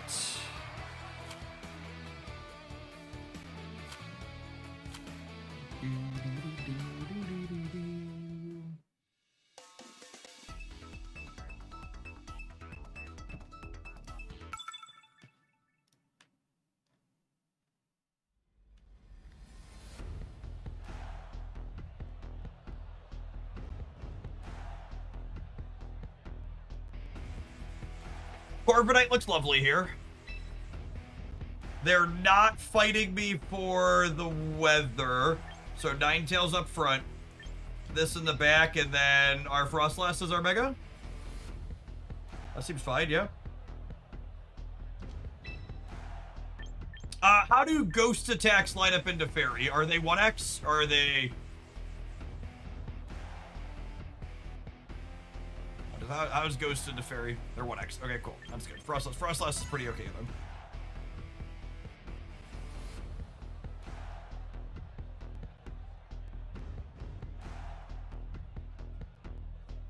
And the gimmick on the plant fire thing is when I attack Mega Scovillian, I get burned, so I should wait till we're gonna one-shot it, basically, yeah?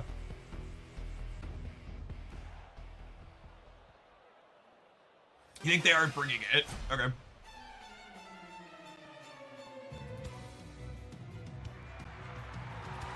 Oh, Scissor is good to us. Yeah, that's true. Oh, they're also on Frostlass. Think they're frost lasting us?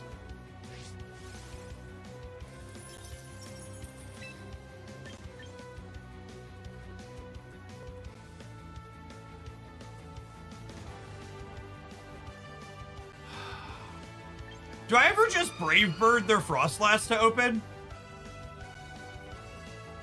How do we feel about that? I think I'm into it.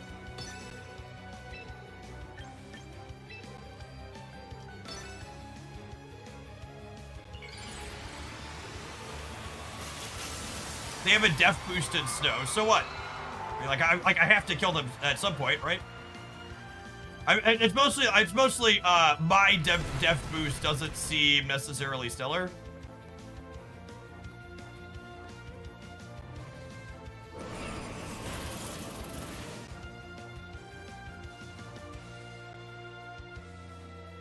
Cause like they're a special attacker, yeah.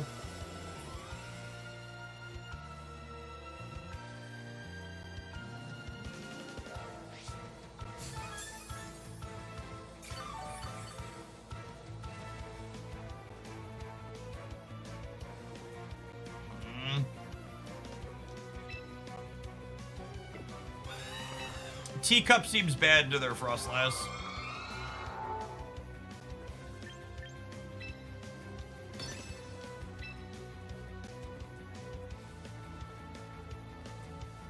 I feel like my Ninetales is about to die. I also think it's just we're letting it rip off here. My Frostlass is speed max, so it'll be a coin flip into theirs.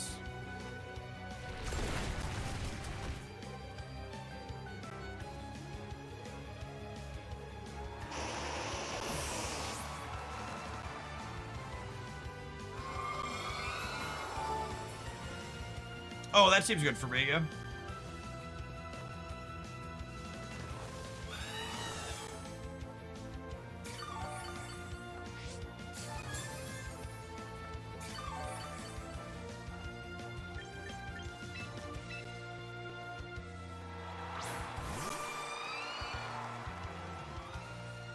Now...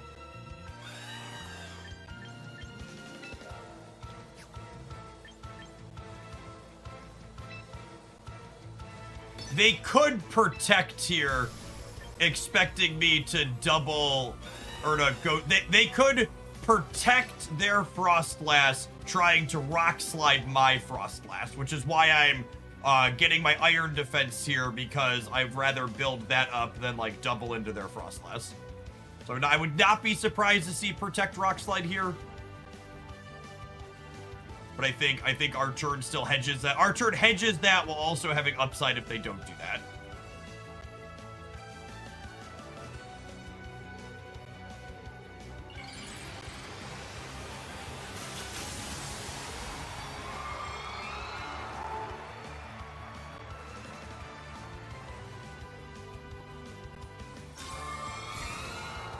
Lagabook. Oh, Lagabook. I guess if I really thought I was reading them that hard, we probably should have, just Blizzarded to hit the Aerodactyl. I hedged. I thought I knew what they were gonna do, but I hedged the outcome.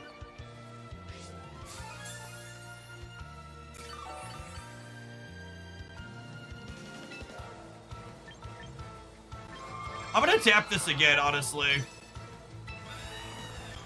And then I'm gonna hope I win the speed tie here to clear this. Although I guess we might not clear it with their Veil up. Maybe I should Brave Bird this turn. Oh, and it's not a speed tie because they're tailwinding. Cooked. Yeah, well played. Yeah. Opponent played that well. I should have Blizzarded last turn. I like knew what they were going to do and I didn't respond appropriately.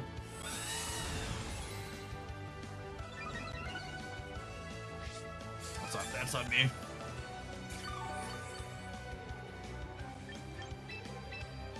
Would my Blizzard have killed the Aerodactyl? My Blizzard probably would have one-shotted the Aerodactyl, yeah?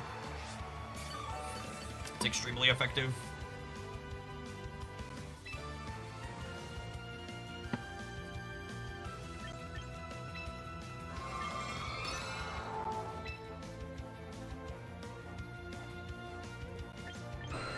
assume my Sinistcha is dead here, but I'm gonna go ahead and...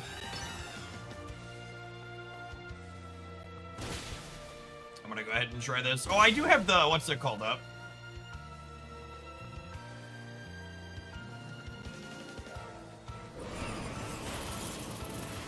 Cooked. I need this body press to one-shot through Veil, which seems unlikely. But we're confident against the world at this point.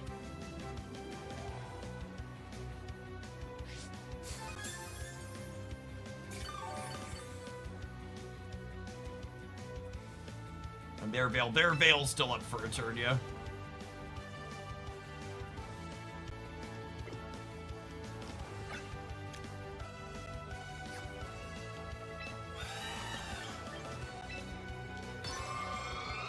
We're gonna try and stall out this Tailwind.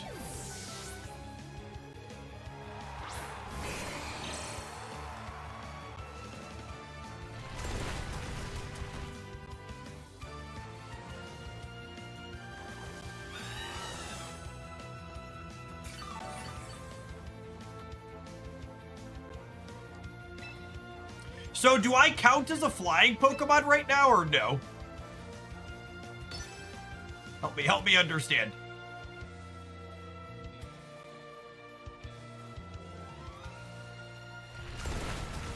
Now we do. Okay. It's only for the rest of that particular turn. It's just not the turn you use it. Okay.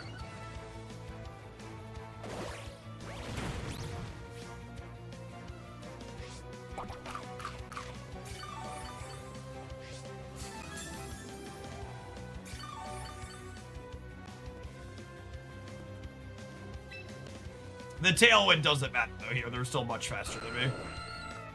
The Aurora Veil being gone is relevant.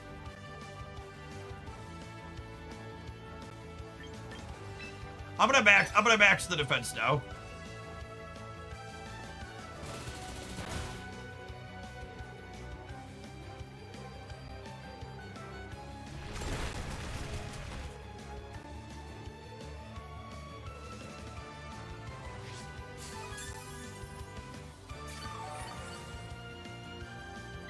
Well, if it was right last turn.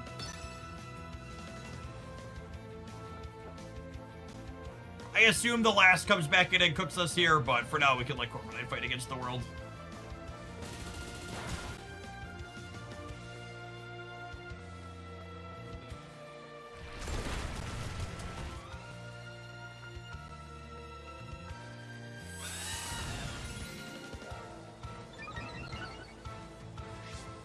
Alright, so defense is maxed.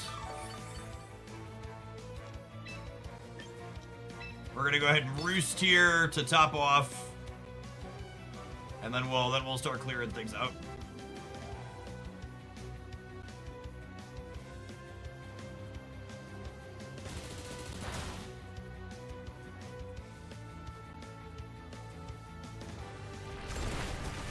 And when we clear these, we're clearing either of them in one. I want to prioritize clearing the Aerodactyl first, because the Aerodactyl is the one that can flinch me once the Frostlass comes back in.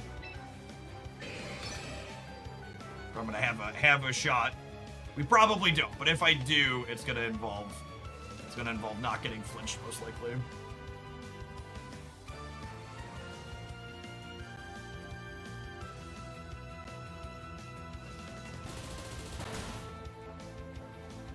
Exactly 10 points on the Bullet Punch.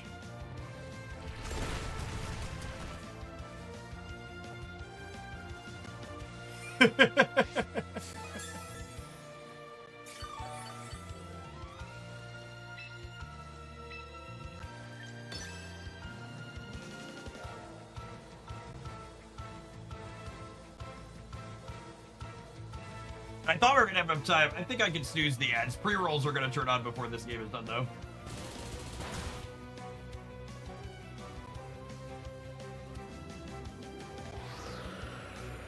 Tailwind literally does not matter. I'm slower than everything. And them tailwinding actually means the leftovers net me some HP back, right?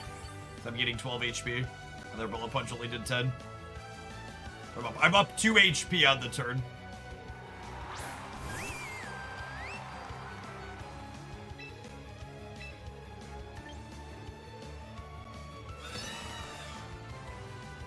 Definitely should have put the Frostlass in. I don't know why they're putting out this other non-Frostlass character. Okay, there's the Frostlass. Is Primarita also a special attacker? Actually don't know the answer to that. Yes. Okay.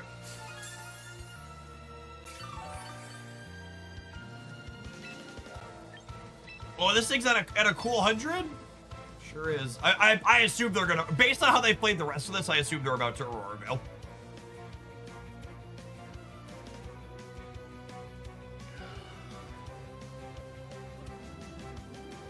Oh, they're blizzarding. Gamer, how you could have done that much sooner. Look at how much damage you did. Ah, rats. Unlucky.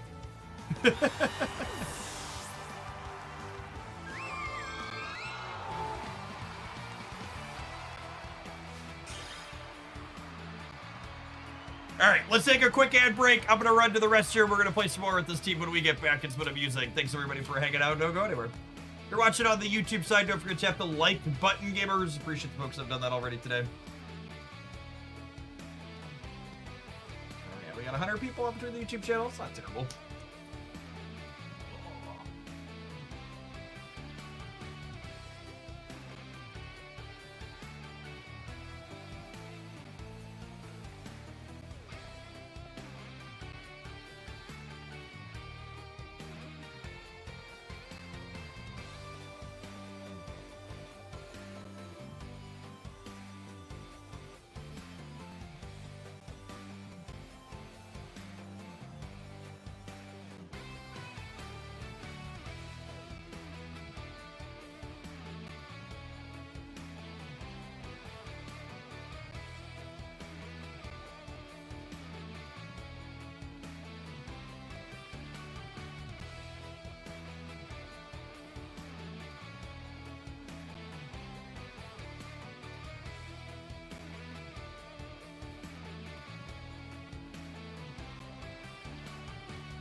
Brave Bird can't kill Frostlass even with a crit, and you're always 2-hit KO'd on Blizzard.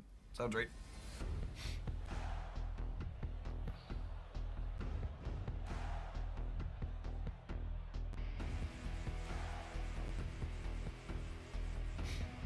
You know, Corviknight's lack of a steel attack is also a little clunky in some of these games.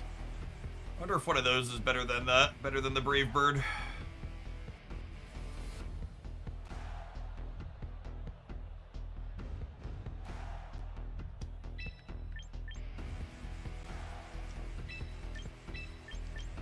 I think it's just these friends. I think it's just these friends.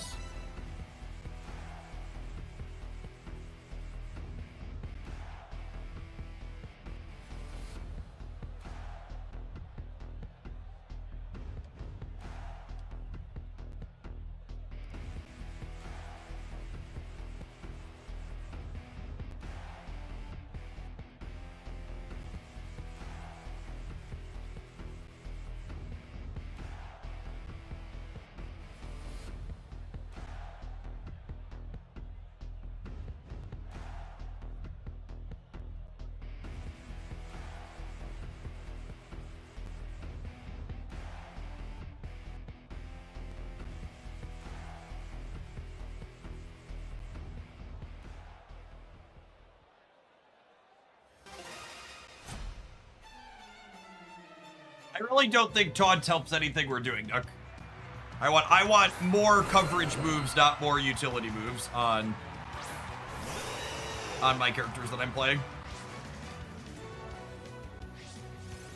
Like, if I was like trying to identify a problem with the Corv Knight, it's that I feel like I don't have enough coverage because 2 of my attacks are not attacks. Not I want more utility on it with something like taunt.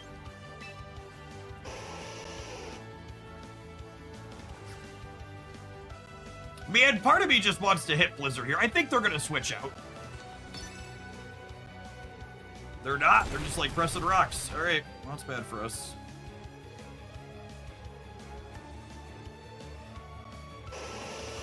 Okay, that hopefully means the Ninetales lives here.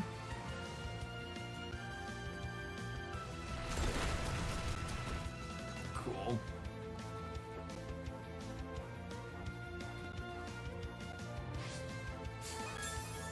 Okay, so I think when the Corviknight flinches here, I was thinking about pulling it out anyways, but I think when it flinches, we definitely pull it out.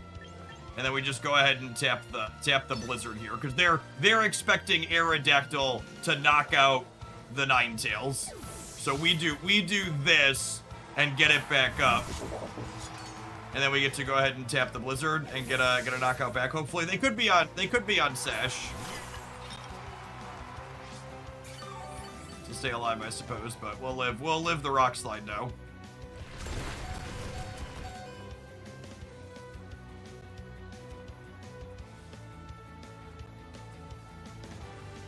Oh, that's so brutal.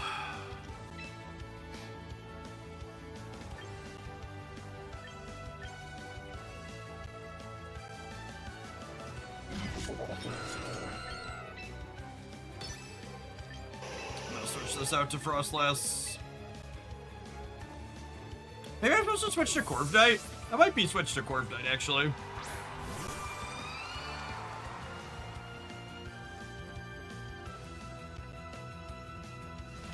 I might have been right to switch to Corviknight. Thinking about it there.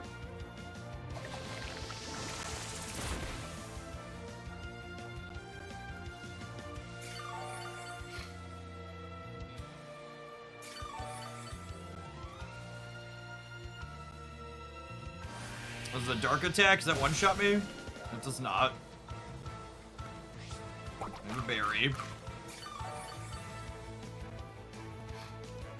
Alright, so I think this is, we do the do here.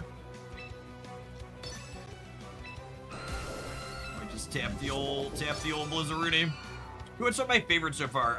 Aegislash and Charizard X, I think, are some of my favorites.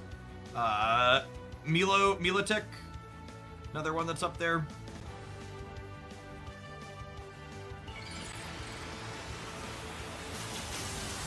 I don't know if I'd classify Teacup as a favorite, but it's one of the best characters in the game right now.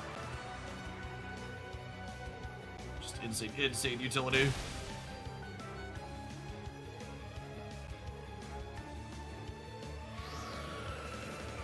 Is Rock Slide the best move in the game? It's one of them. Absolutely. How does Aurora Veil work when Aurora Veil is already up? If I Aurora Veil while it's already up, does it extend it or does it do nothing? It fails. Okay. This doesn't work. Got it. How does Sucker Punch interact with Rage Powder?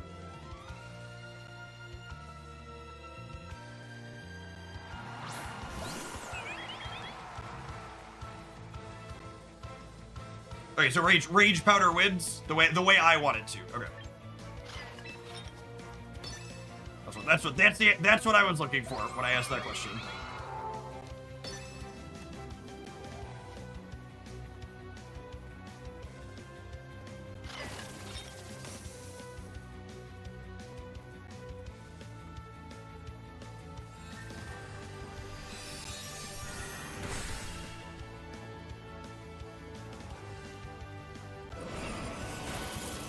Oh, that means they didn't. That means I'm gonna get cleaved and die, huh?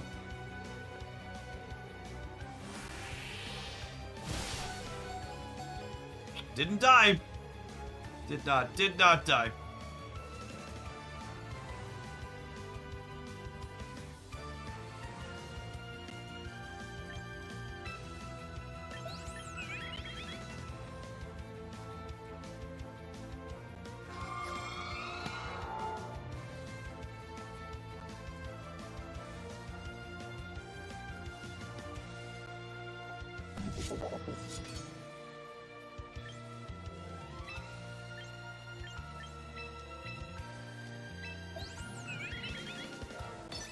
Think it's just this. Yeah, I think it's hard switch in Blizzard again.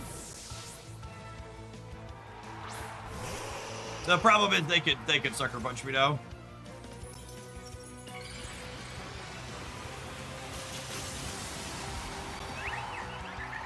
Their Mood Blast is also... If they sucker punch at Mood Blast, we could be in trouble.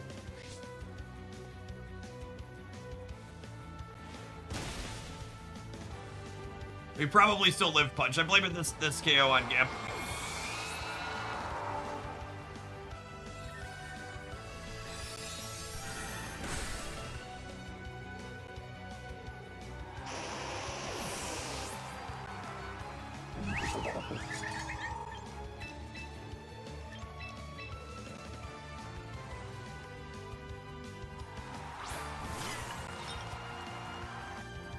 Wait, do I get the matcha or did I put those into the wrong order? Okay, I get the matchas. Oh,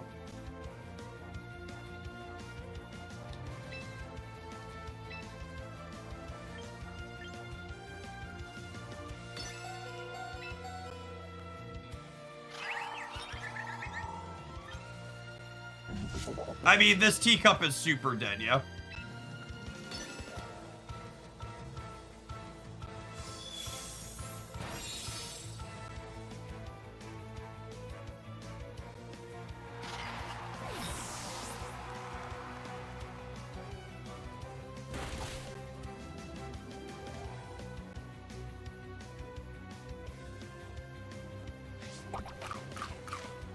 We kill this through Chopple, yeah?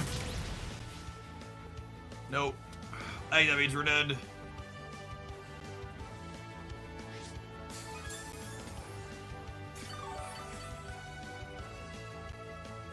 Oh, that's why it went first. I was surprised it went first. I forgot they had Tailwind.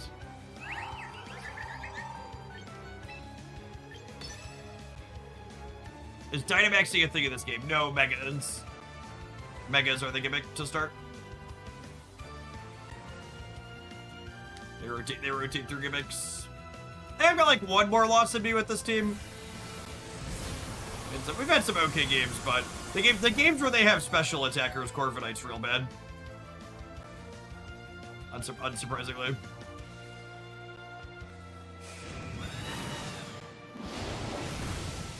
Kamikaze Bird.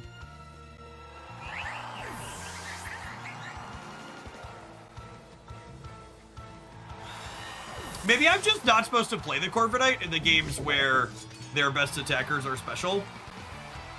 We just like play the Frostlass team. That could be the angle too, because we look at what they're doing and when they're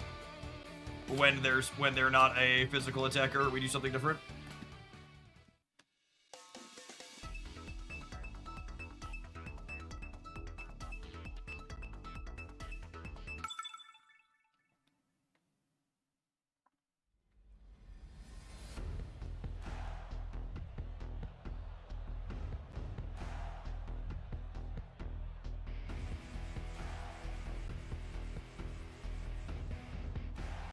They have a lot of physical attackers. I'll try this once more with feeling. How do I kill their Corviknight? By being bulkier. I have a teacup.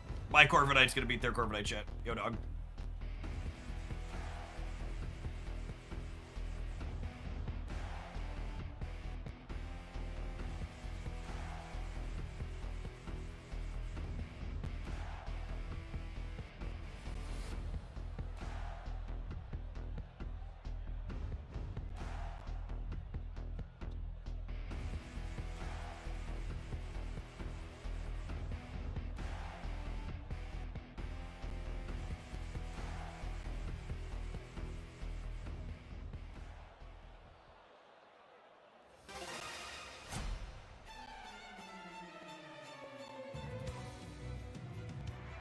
We do not have a steel move.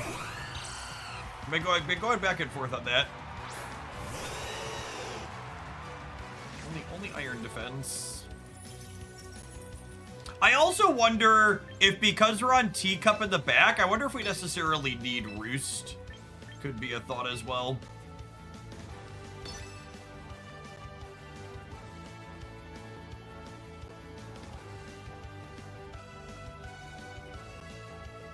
So they got 2 Tailwind Centers, so I assume that's about to happen.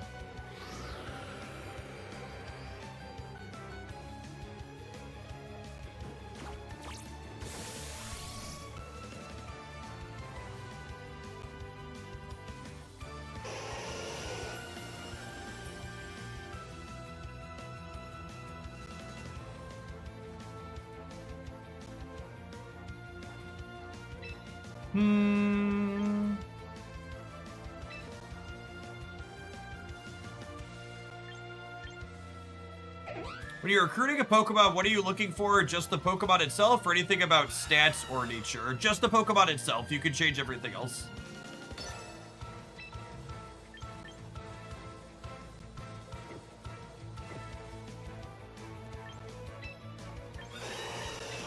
Put Frostlass in and just start tapping Blizzard.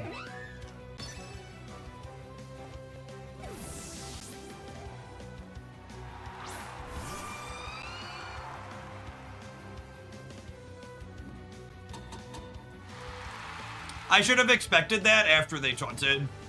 Okay. And they hit the Frostlass. Brutal.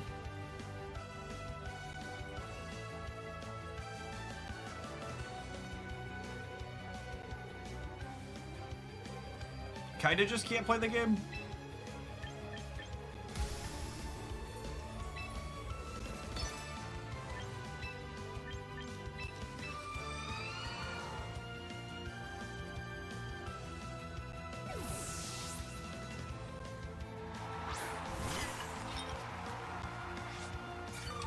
What wins? Rage Powder or Encore?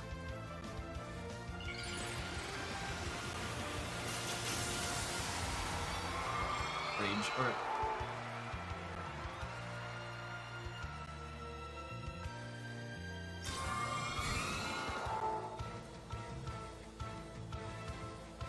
They'll make you keep raging though. Yeah, that's fine.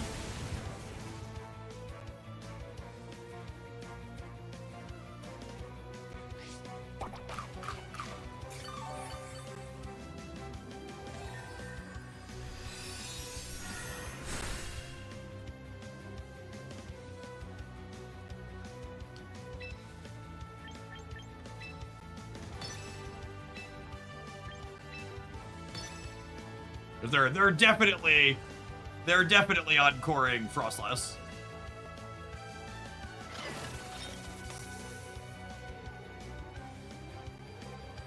Oh, this Blizzard should be real good. Oh, were they not? Interesting.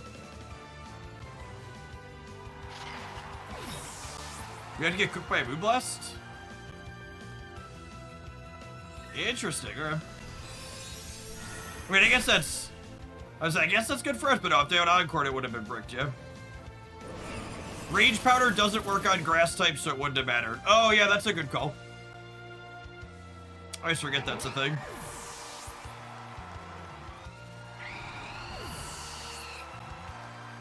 Alright, how long is left on... So their Tailwind is gone. How long on Snow?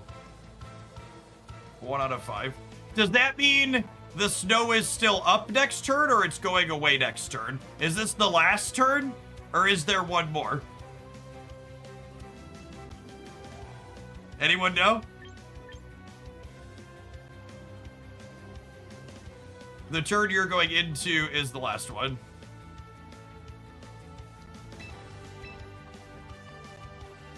I would expect from reading that the Snow is gonna last one more turn.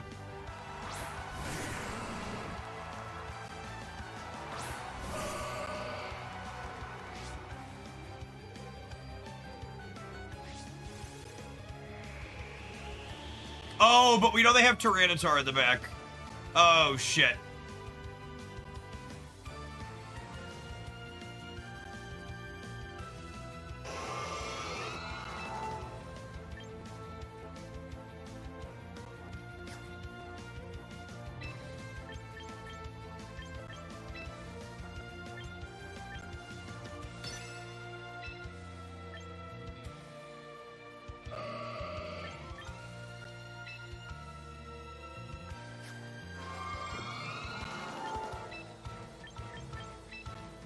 I'm switching this out so I can reset the weather again after they clear the Frostlass. Is it fading or vanishing? Asking the real questions.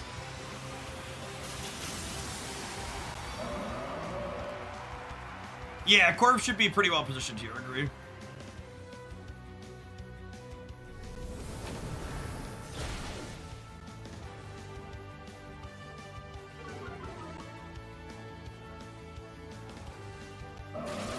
What's faster, Gardevoir or Ninetales?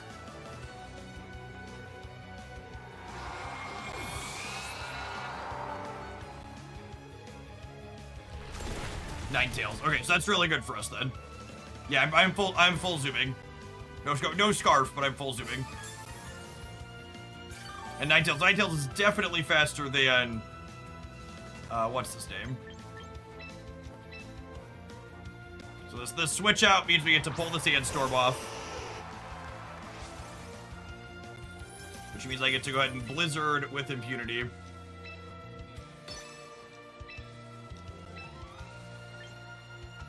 I don't think I need to Iron Defense. Yeah, they can't change the weather because their Mega is gone. They should be dead here. And before Choice Scarf T-Tar. It went after their Gardevoir last turn, so he should be good. I don't think we needed that crit hit or that freeze, but, you know, it's nice to have.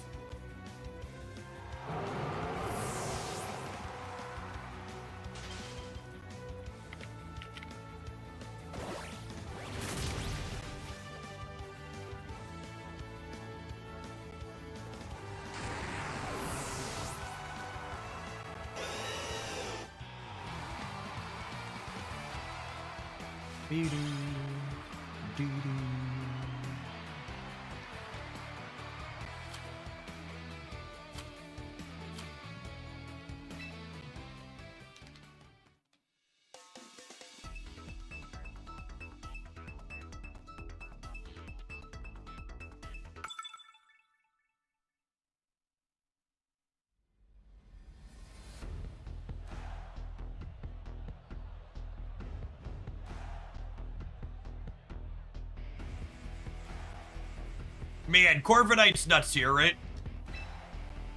They're not fighting me for weather, so we're opening this. I think it's just this, yeah. Anybody see a reason to play Aerodactyl over Frostlass in the back? I guess they've got some Earthquakers. Ground is good into is good into ice, yeah? How's the ice ground table matchup?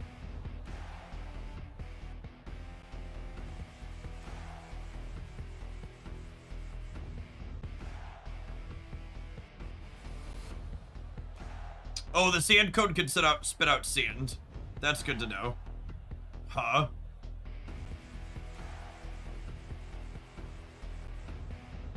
Ice is 2x into ground. Okay, so we're good then.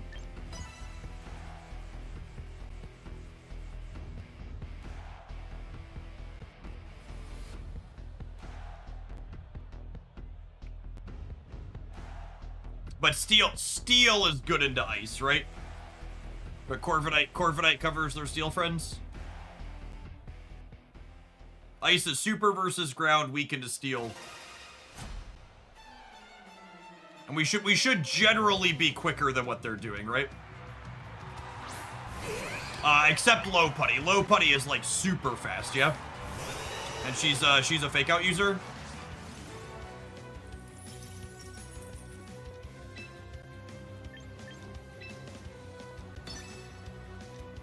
This might be a spew, but I want to just get a quick vibe check on what they're doing here with the Protect the first turn. If they're hip to the Aura Veil, they probably fake out the A9. If they fake out the Corviknight, I feel pretty bad about this open, but I think they probably want to try and stop the Aurora Veil.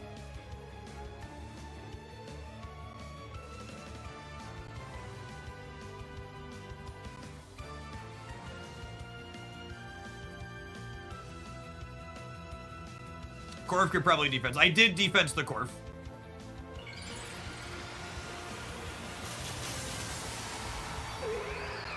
I think they're incentivized to go after my A9.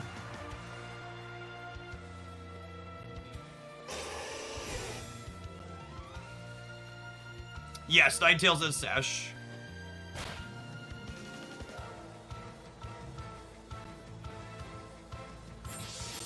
Alright, just the most punished I could possibly be for the opening I chose.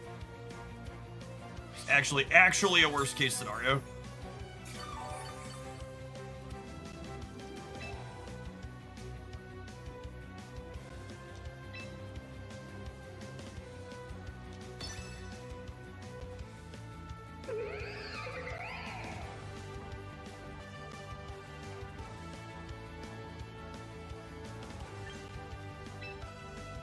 I think I'm just gonna switch into the teacup.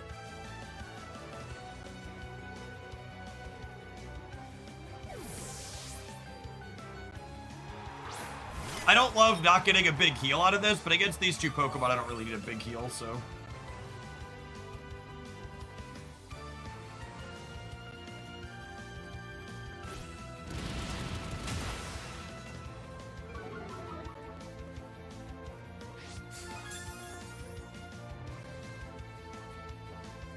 White herb. So no Mega there. I guess that makes sense. They Mega the other one. Okay, and with them encoring, I think I definitely want a Rage Powder here. I'm gonna iron defense up again, and then I'm gonna Rage Powder on this. I don't wanna get encored.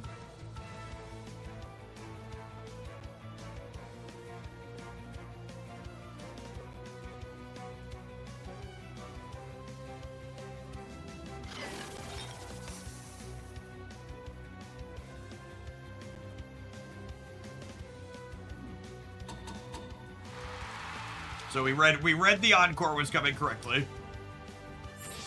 They're dancing, that's fine.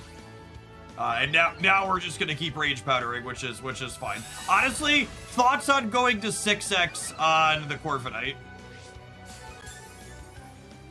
Do I need it? I might not need it, right? I probably just body press the low putty's gotta be dead here, right?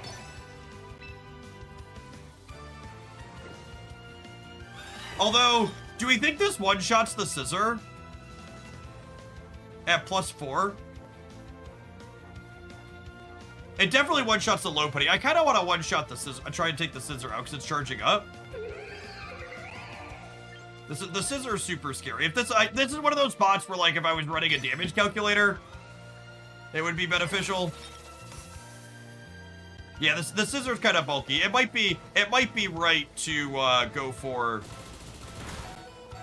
It might be right to go for one more plus here.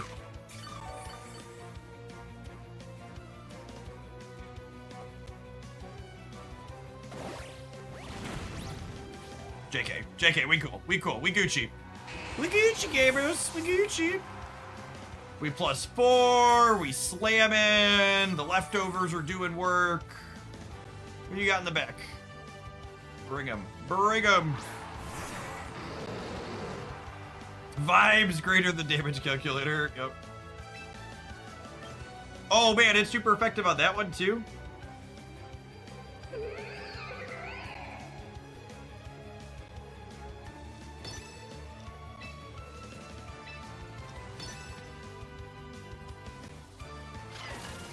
He's a dark dragon. I think you prioritize the special attacker. Yeah, absolutely. Spread! Oh, that's scary.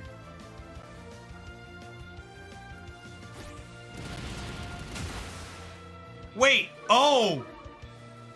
How did... Does it have the Kangaskhan ability where it can hit ghosts?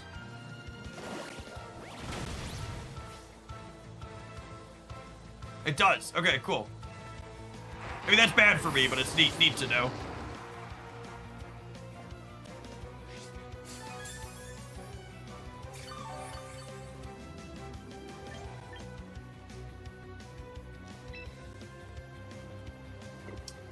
I'm gonna switch in Frostlast. No, they said you have to attack for the weather to work, right? I'm gonna put it in the Ninetales first.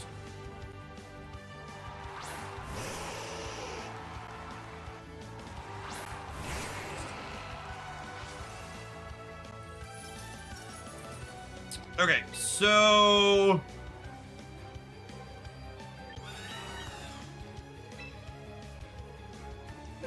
I'm a Roost.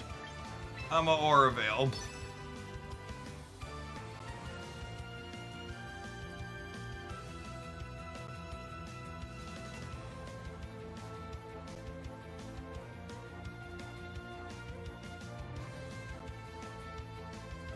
If Corviknight gets this roof toss, it probably will. It's probably not getting it off.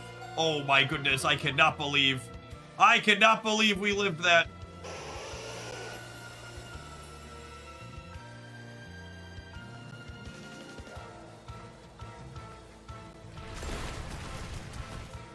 Don't flinch! Don't you fucking flinch! Don't do it!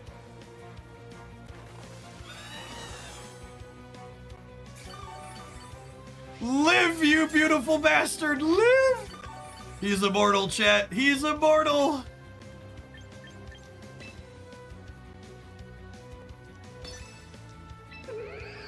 And now this bird is never going down. No, it just went down to roost, chat. Were you not paying attention?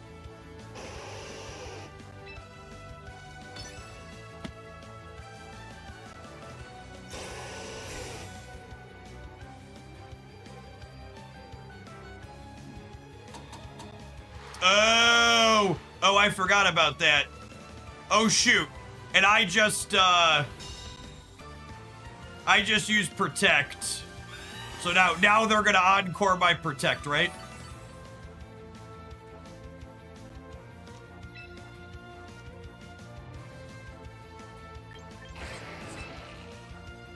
I should have Blizzard, yeah. It's fine. It's fine.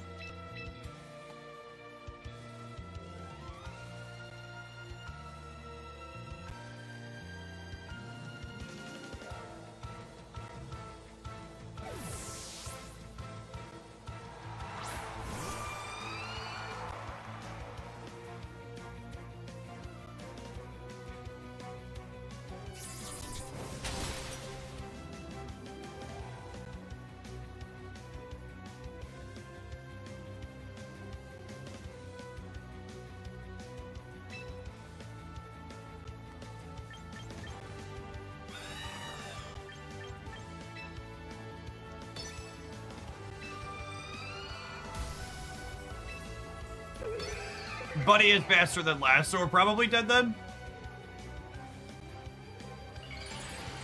Are they gonna get us? Encore fails, you run out of PP, so you probably still win the long game. Okay, good to know. I wasn't sure how that was about to work. Because it probably kills the Frostlass, yeah?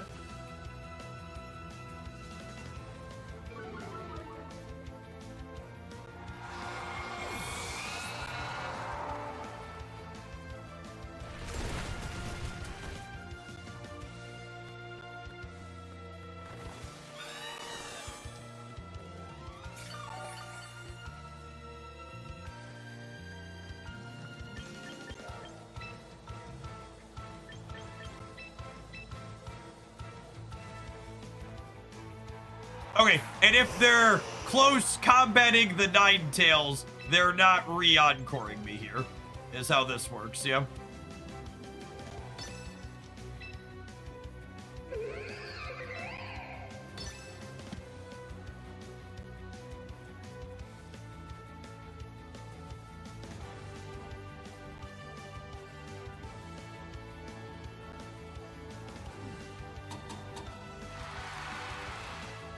Because Blizzard, the what's it called? It's close combat in a bunch. So this Blizzard should clear it. Yeah. Okay. So now we just have to roost. They could be playing for the timeout, I suppose. Because I have to roost what, 3 more times now?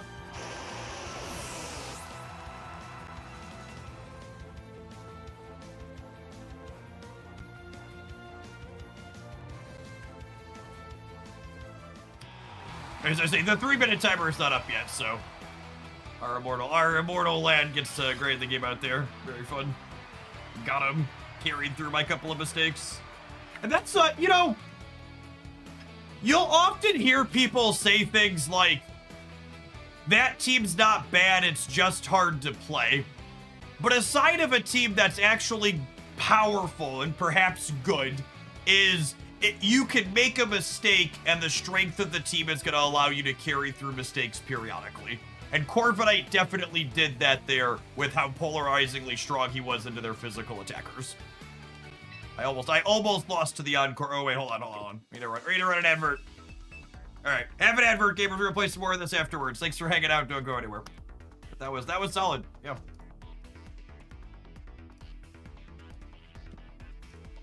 I enjoyed it.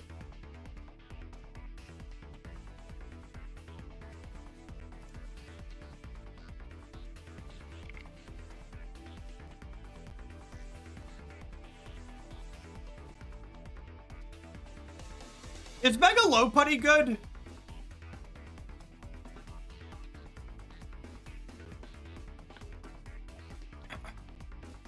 Yeah, the Mega Lopunny seems like it has interesting utility. Another one that's looked interesting against me that I haven't played yet is what do people think of Serena? I feel like Serena has looked like good utility when we've run into it in the past.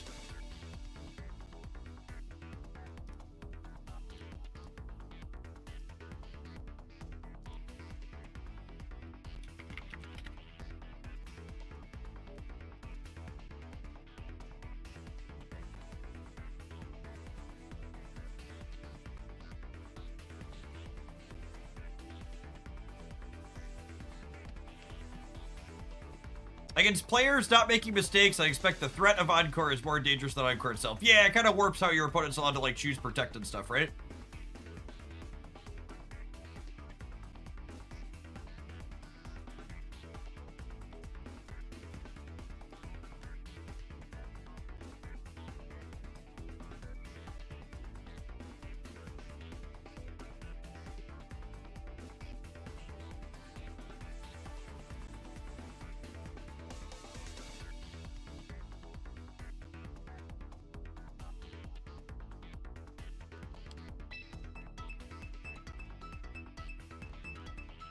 The fact that she doesn't get stonewalled by ghosts is also nice.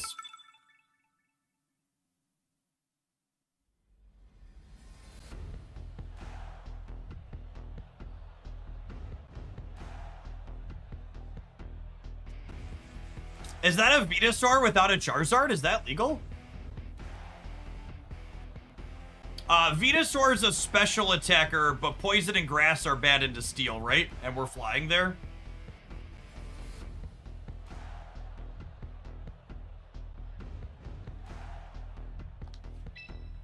So, Pelipper can set Rain, so I think I'm actually Frostlass up front instead of Ninetales up front, because my Ninetale will be faster than Pelipper, meaning we set Snow and then they set Rain. So I want to Frostlass Mega Evolve to get the Snow and then Aurora Veil with that.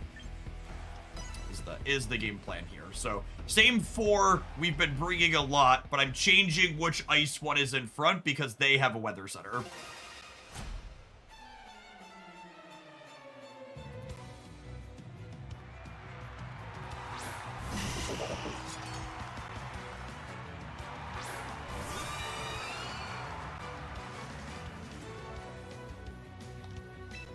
All right. Concerned on Sucker Punch. Gonna open Iron Defense. They could make my Aurora Veil fail by switching into the Rain. I think I still go for it. There's no guarantee they brought in the Rain against me. It is a thing, yeah. No, wait, the switch happens before my evolve, right?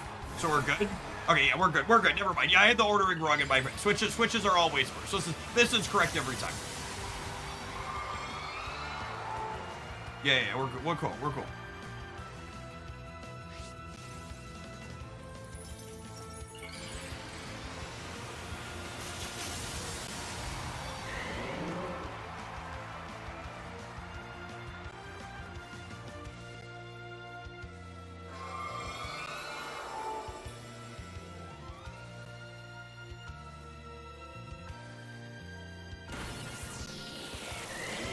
That's a pretty big hit through my Veil.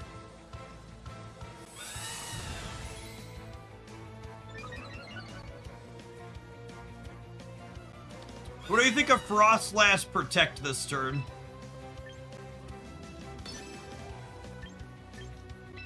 I think I'm into it. Because the Basky Legion's gonna go faster than me, yeah? It's probably just the body press that scared off the Gambit. Yeah, that's fair.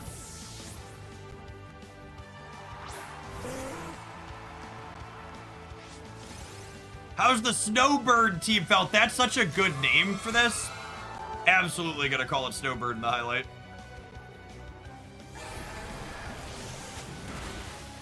Okay, they predicted the Protect. That's pretty good.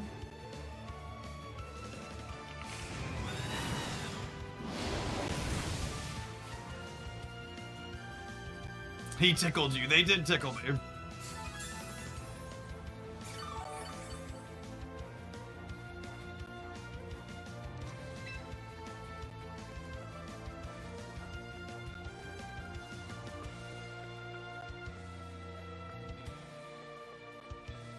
Is Frostlass faster than the fish?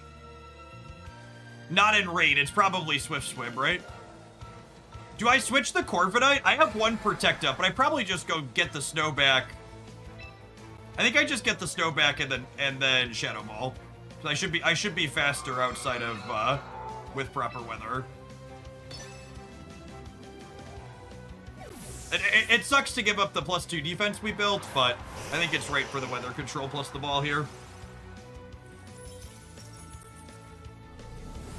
Basky Legion has an ability that makes it, oh my gosh, they lived that? That's so brutal.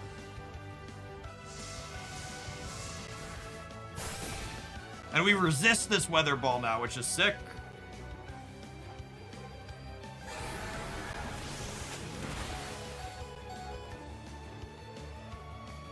Oh, recoil damage finishes. That's really good for us.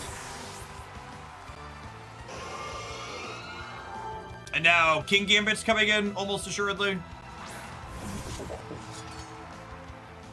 And King Gambit comes in, so I'm gonna go ahead and Blizzard to get a little bit of spread here, and then we'll switch this into the Corviknight. Get that defense back up.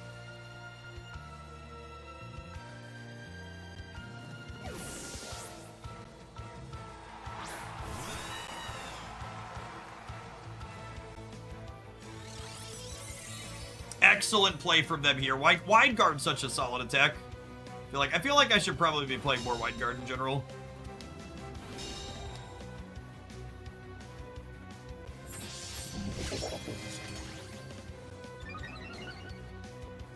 Okay, and now I think I just like attack both of them here. I'm gonna play around the Wise Guard. We're gonna freeze drive this. We're gonna body press that. The King Gambit usually has a berry that lets it take less damage from the first fighting hit, so I don't think getting my plus attack up here really matters. It's going to take me 2 shots regardless. Yeah, cool. Then they wide guarded again, and we just like completely play around it. Yes, wide guard explicitly counters spread attacks, and so single targets go through here.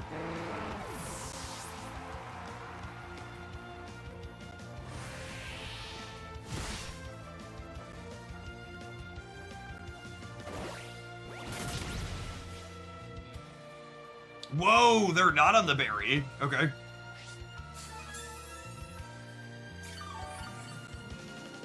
Yes, you could also wide guard every single turn, but it does nothing for single attacks. It's a really neat design. Super, super interesting.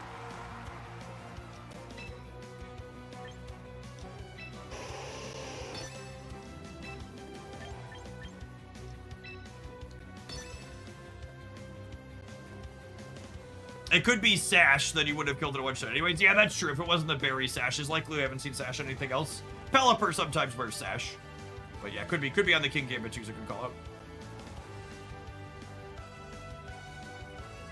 I'm hoping the Blizzard's enough to do 5% here, despite being a spread and not very effective. Oh, it's just protecting, sure. Really happy we spread. Spread plus heal here looking really good into protect.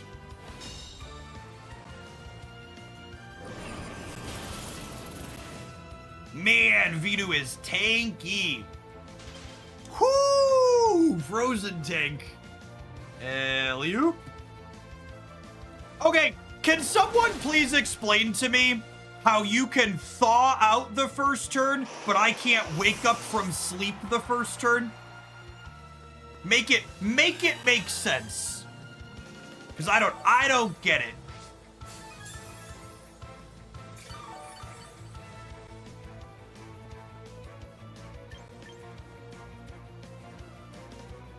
I only have one more turn on the snow. But Frost Lash with the spread might just get maybe. They also protected last turn too, yeah? We're all just so tired, Jeff. That's right. I'm gonna come in and I'm gonna Blizzard, and then we're gonna Brave Bird.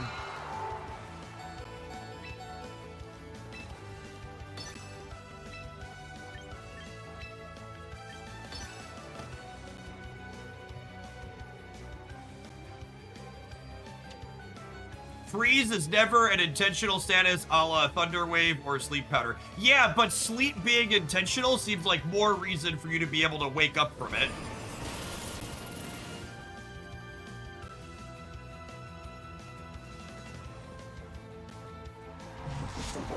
It's part of what makes that Milatech hypnosis stuff so obnoxious. Ooh, we were kind of lucky not to get Sucker Punched, weren't we? If they would have Sucker Punched plus Protect, then we might have been in trouble. Cleaned them out either way.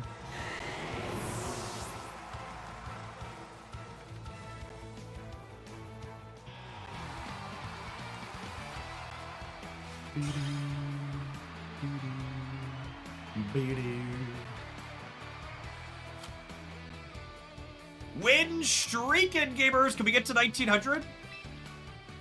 We get to 1900 before we're done?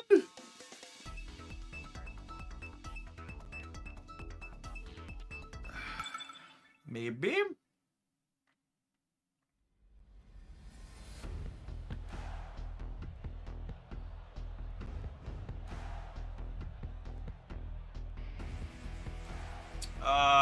Looks like a sudden team, yeah?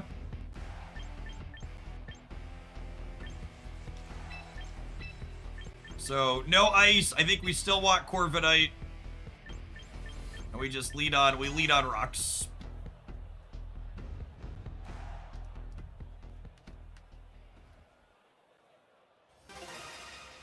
Oh, that low putty team is super interesting. Thanks. I think I need a low putty. I gotta double check.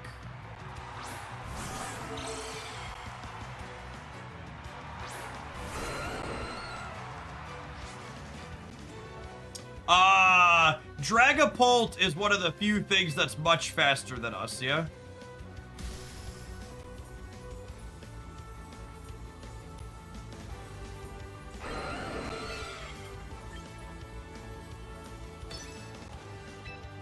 Although, is it faster than Scarf?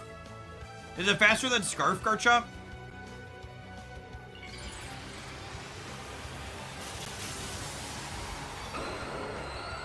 Scarf Chomp's at 1.5, yeah?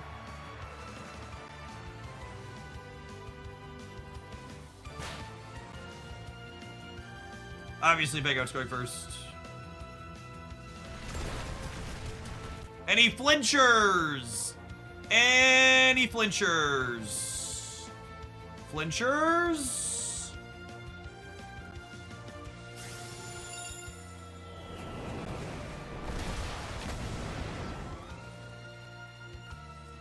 Yikes. Yikes!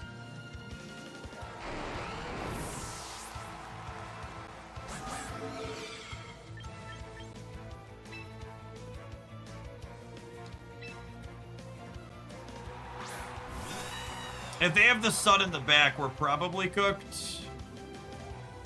Actually, what I need to do is I need to pull the Aerodactyl out.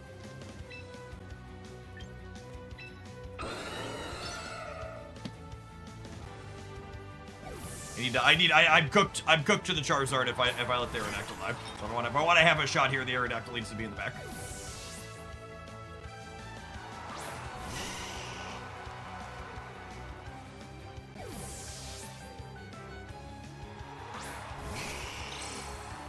That's wild.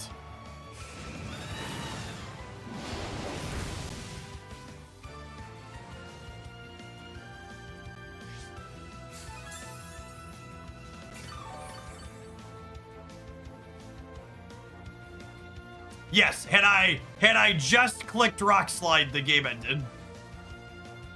When in doubt, chat. When in doubt.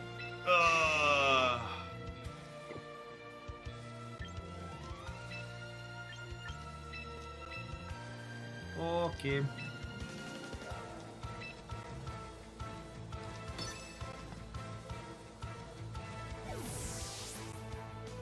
Is Rock Slide the Shang-Chi of this game? Nah, it's just like a... I don't know what a good comparison is, actually. We might just be dead here. The heat wave might clean us out.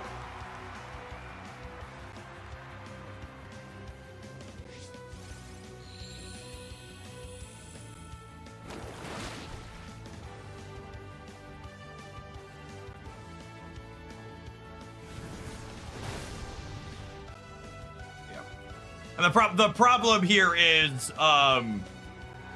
they're gonna get to switch their Pokemon out. I'm gonna have to hit like 12 flinches in a row here. That's what it's gonna come down to. Because they have their backline still. I wonder if I'm not supposed to lead on my... Maybe I'm supposed to keep my rocks in the back in this matchup. Actually, if I expect they're leaving, do I just dual wing beat this? I could get got again by them doing something I don't expect, but I think this is correct.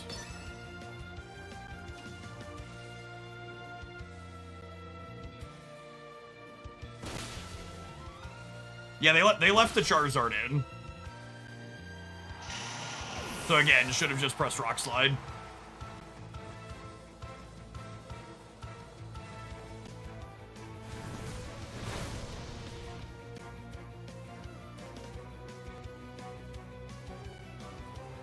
And now they have the Dragapult in the back.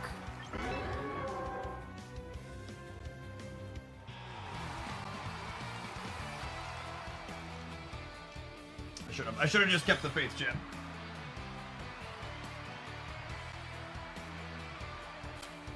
Their dragon being faster than Chomp was brutal. All right, we're gonna play till we lose one more is the plan.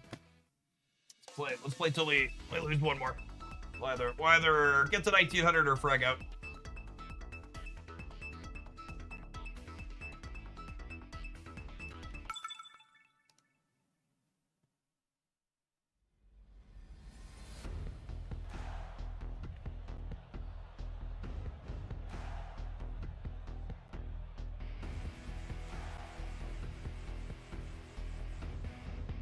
So Mega Scovillion or Mega Scizor.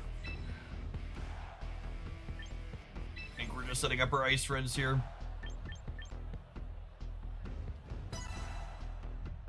Mega Arrow is faster than Dragapult. Is it? I'll check my speed chart.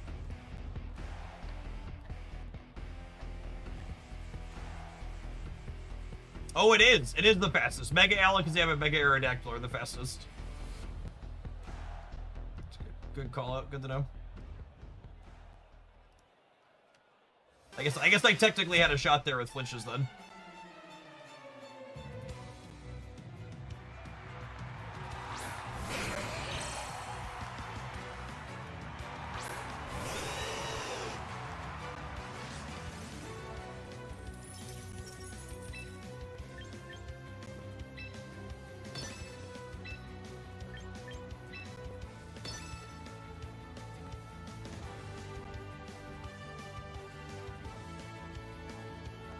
Oh, they could have faked out. Yeah, that's true. I think we're good.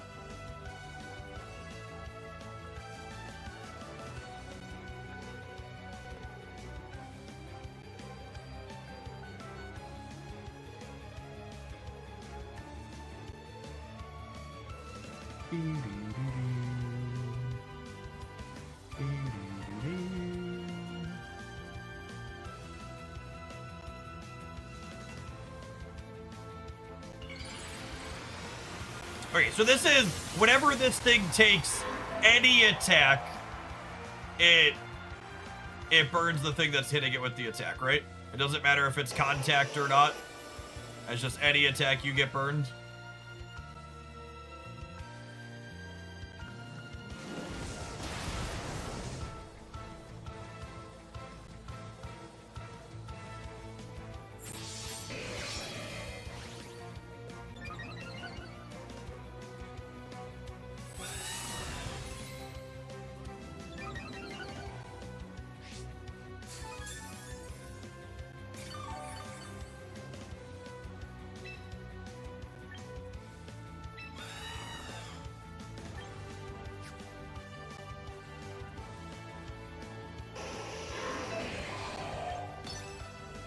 That thing's not particularly tanky, though. I'm gonna switch to the teacup to live... I'm gonna switch to the teacup so that way we live the what's it called? They also might be close combating my Ninetales this turn, so we live the flamethrower now.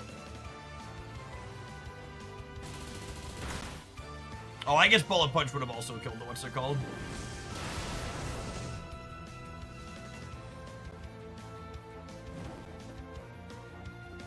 Oh, the bird here before my Brave Bird means we're not clearing them. That's a really big deal. Oh, we weren't clearing them either way. That is much tankier than I was expecting it to be.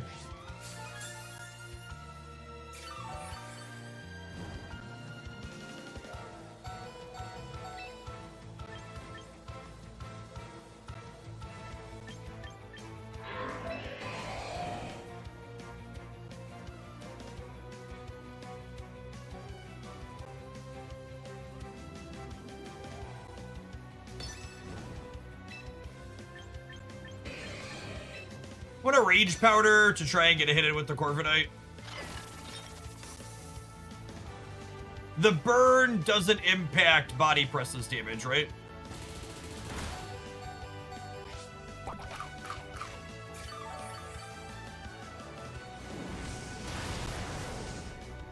Oh, Rage Powder doesn't impact... Fuck, it doesn't impact grass Pokemon.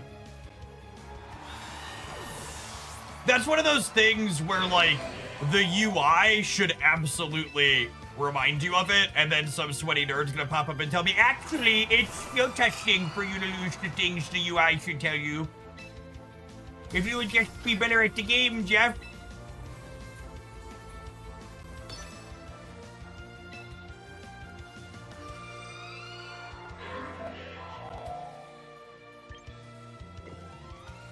I think we're dead.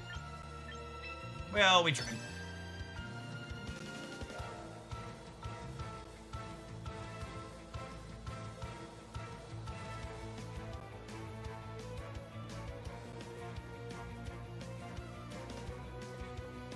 My Corviknight dying means we're soft to the scissor.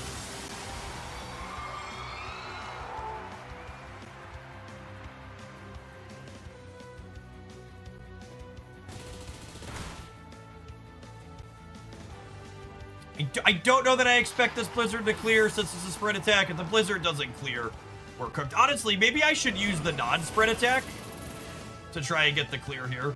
Is probably what's supposed to happen, because I assume the flamethrower gets us on the backswing. And the scissor is so tinky anyways.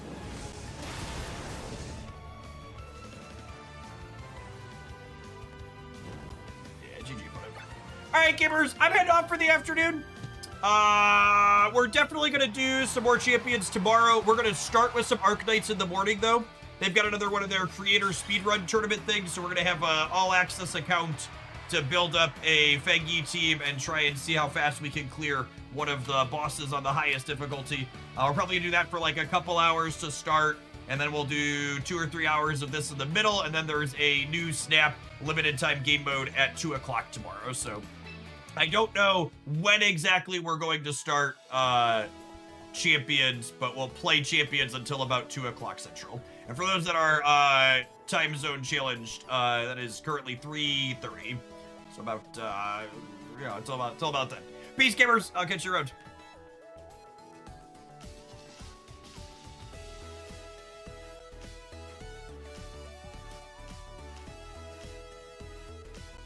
Don't forget to watch the highlight on the YouTube channel today, gamers. There's a new one of those. New highlight today on the Pokemon channel. Don't forget to watch it. Bye.